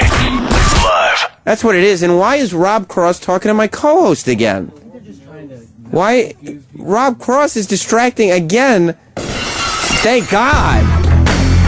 There he is. The great Rob Bennington. It was almost 2 days in a row. Does Rob Cross just stand outside that studio waiting for you to come in so he could stop you from coming in here? No, what he does is, like, this is our meeting. So, you know how they catch O&A walking to the elevator? They try to catch me walking from the elevator. Oh, I got you, because that way they only have to make one trip. But all he ever talks to me about is about things I shouldn't mention. So, don't mention this. Look, do me a favor. Well, why doesn't he just write it down and pass you a note every day? Just leave it on your spot here. Here's what you can't talk about today. Then why would he have a job? This is what you do when you're in management. You have to figure out why you belong. How can I put my phone fingerprint on it? Yeah, you can't tell him. I got to tell him. Right. I got to be the guy. Yeah, it would be impossible not to. Yeah, I see that people are trying to stop the Ronnie and Sammy Sweetheart show. It didn't happen yesterday. The fans were outraged. But, you know, this is the second time I've been on here in 2 of the last 3 days. But I got the moniker The Great Ron Bennington, and I really like it a lot. I really hope it sticks. Jimmy used it the other day. You're using it today. I like it. We haven't had a great one since Gretzky or Gleason. So from now on, maybe that's your title. The Great Rob Bennington. Yeah, I mean, and Sam Roberts present Ronnie and Sammy Sweethearts. I like the present, too. I got that from Jerry Weintraub. You've got to put presents on there. I know you're a friend of his from a long time ago. You and E-Rock tend to know what the kids are watching on TV, right? Oh, yes. So I'm walking in today, and Fifth Avenue was screaming girls, and they were shooting a scene, and I think it's TV, but the guy's name was like Carl or Kerry. Is a big, tall, black-haired kid, and I never saw him before. Is it Gossip Girl? I don't know what any of these shows are, so I wouldn't know. But is there like some kind of teen favorite? And they're filming around here? Yeah, over on Fifth Avenue. It's got to be Gossip Girl. Yeah, that's the big show now. I would think so. Yeah. The kids love Gossip Girl. But you got another interview to start off your show. Yeah. So we're not going to be able to go along here. Well, give me the pronunciation, because I also know that you follow these shows. Is it, you got Cara Diaguardi? Diaguardi. That's what it is. Okay, so it's... Roland was walking around calling her Diaguardi over. Don't give me any false pronunciations. It's Diaguardi. I watched American Idol every season she was on. Diaguardi. Cara Diaguardi. Your favorite? She was great, yeah. She's a big songwriter. Yeah, she's written with everybody. Yeah. So we talk about a lot about songwriters, so I thought it would be interesting to talk to her about it. But I noticed everyone's just talking about, date rape with her. Yeah, that's all. They just got the little chunk of the book that the publicist sends out. The tiniest part. Yeah. What you could do, you should have like Fez or somebody sing, then she could judge them. Well, I don't think she does that anymore, right? She's done with that. No, but she got fired. She didn't quit. Maybe she still wants to. But she wanted to quit. She wanted to quit before she was fired. It's like all of us in radio. Did you watch the show last night where the chairs turn around? The Voice, yeah. It's taped months ago. It didn't feel fresh at all. I do like I don't know whether I want to turn my chair around. Yeah. This is the whole point of the show, is will someone turn their chair around? Yeah, or I'm just singing to people's backs. And then they turn around at the end and say, yeah, I wasn't going to turn around. Yeah. Well, I will let you get to your interview and the Ron and Fez show, of course, because I'm sure there is a multitude of things planned for that show today. Back to my nickname. Stay tuned. The great Ron Bennington and Fez continues on The Virus. We'll see you tomorrow with more Opie and Anthony and after Opie and Anthony Live. Opie and Anthony show is now over. For real this time. Check out the O&A show on Facebook at facebook.com/Opie and Anthony. And catch Opie and Anthony live Monday through Friday from 6 to 10 a.m. Eastern on The Virus.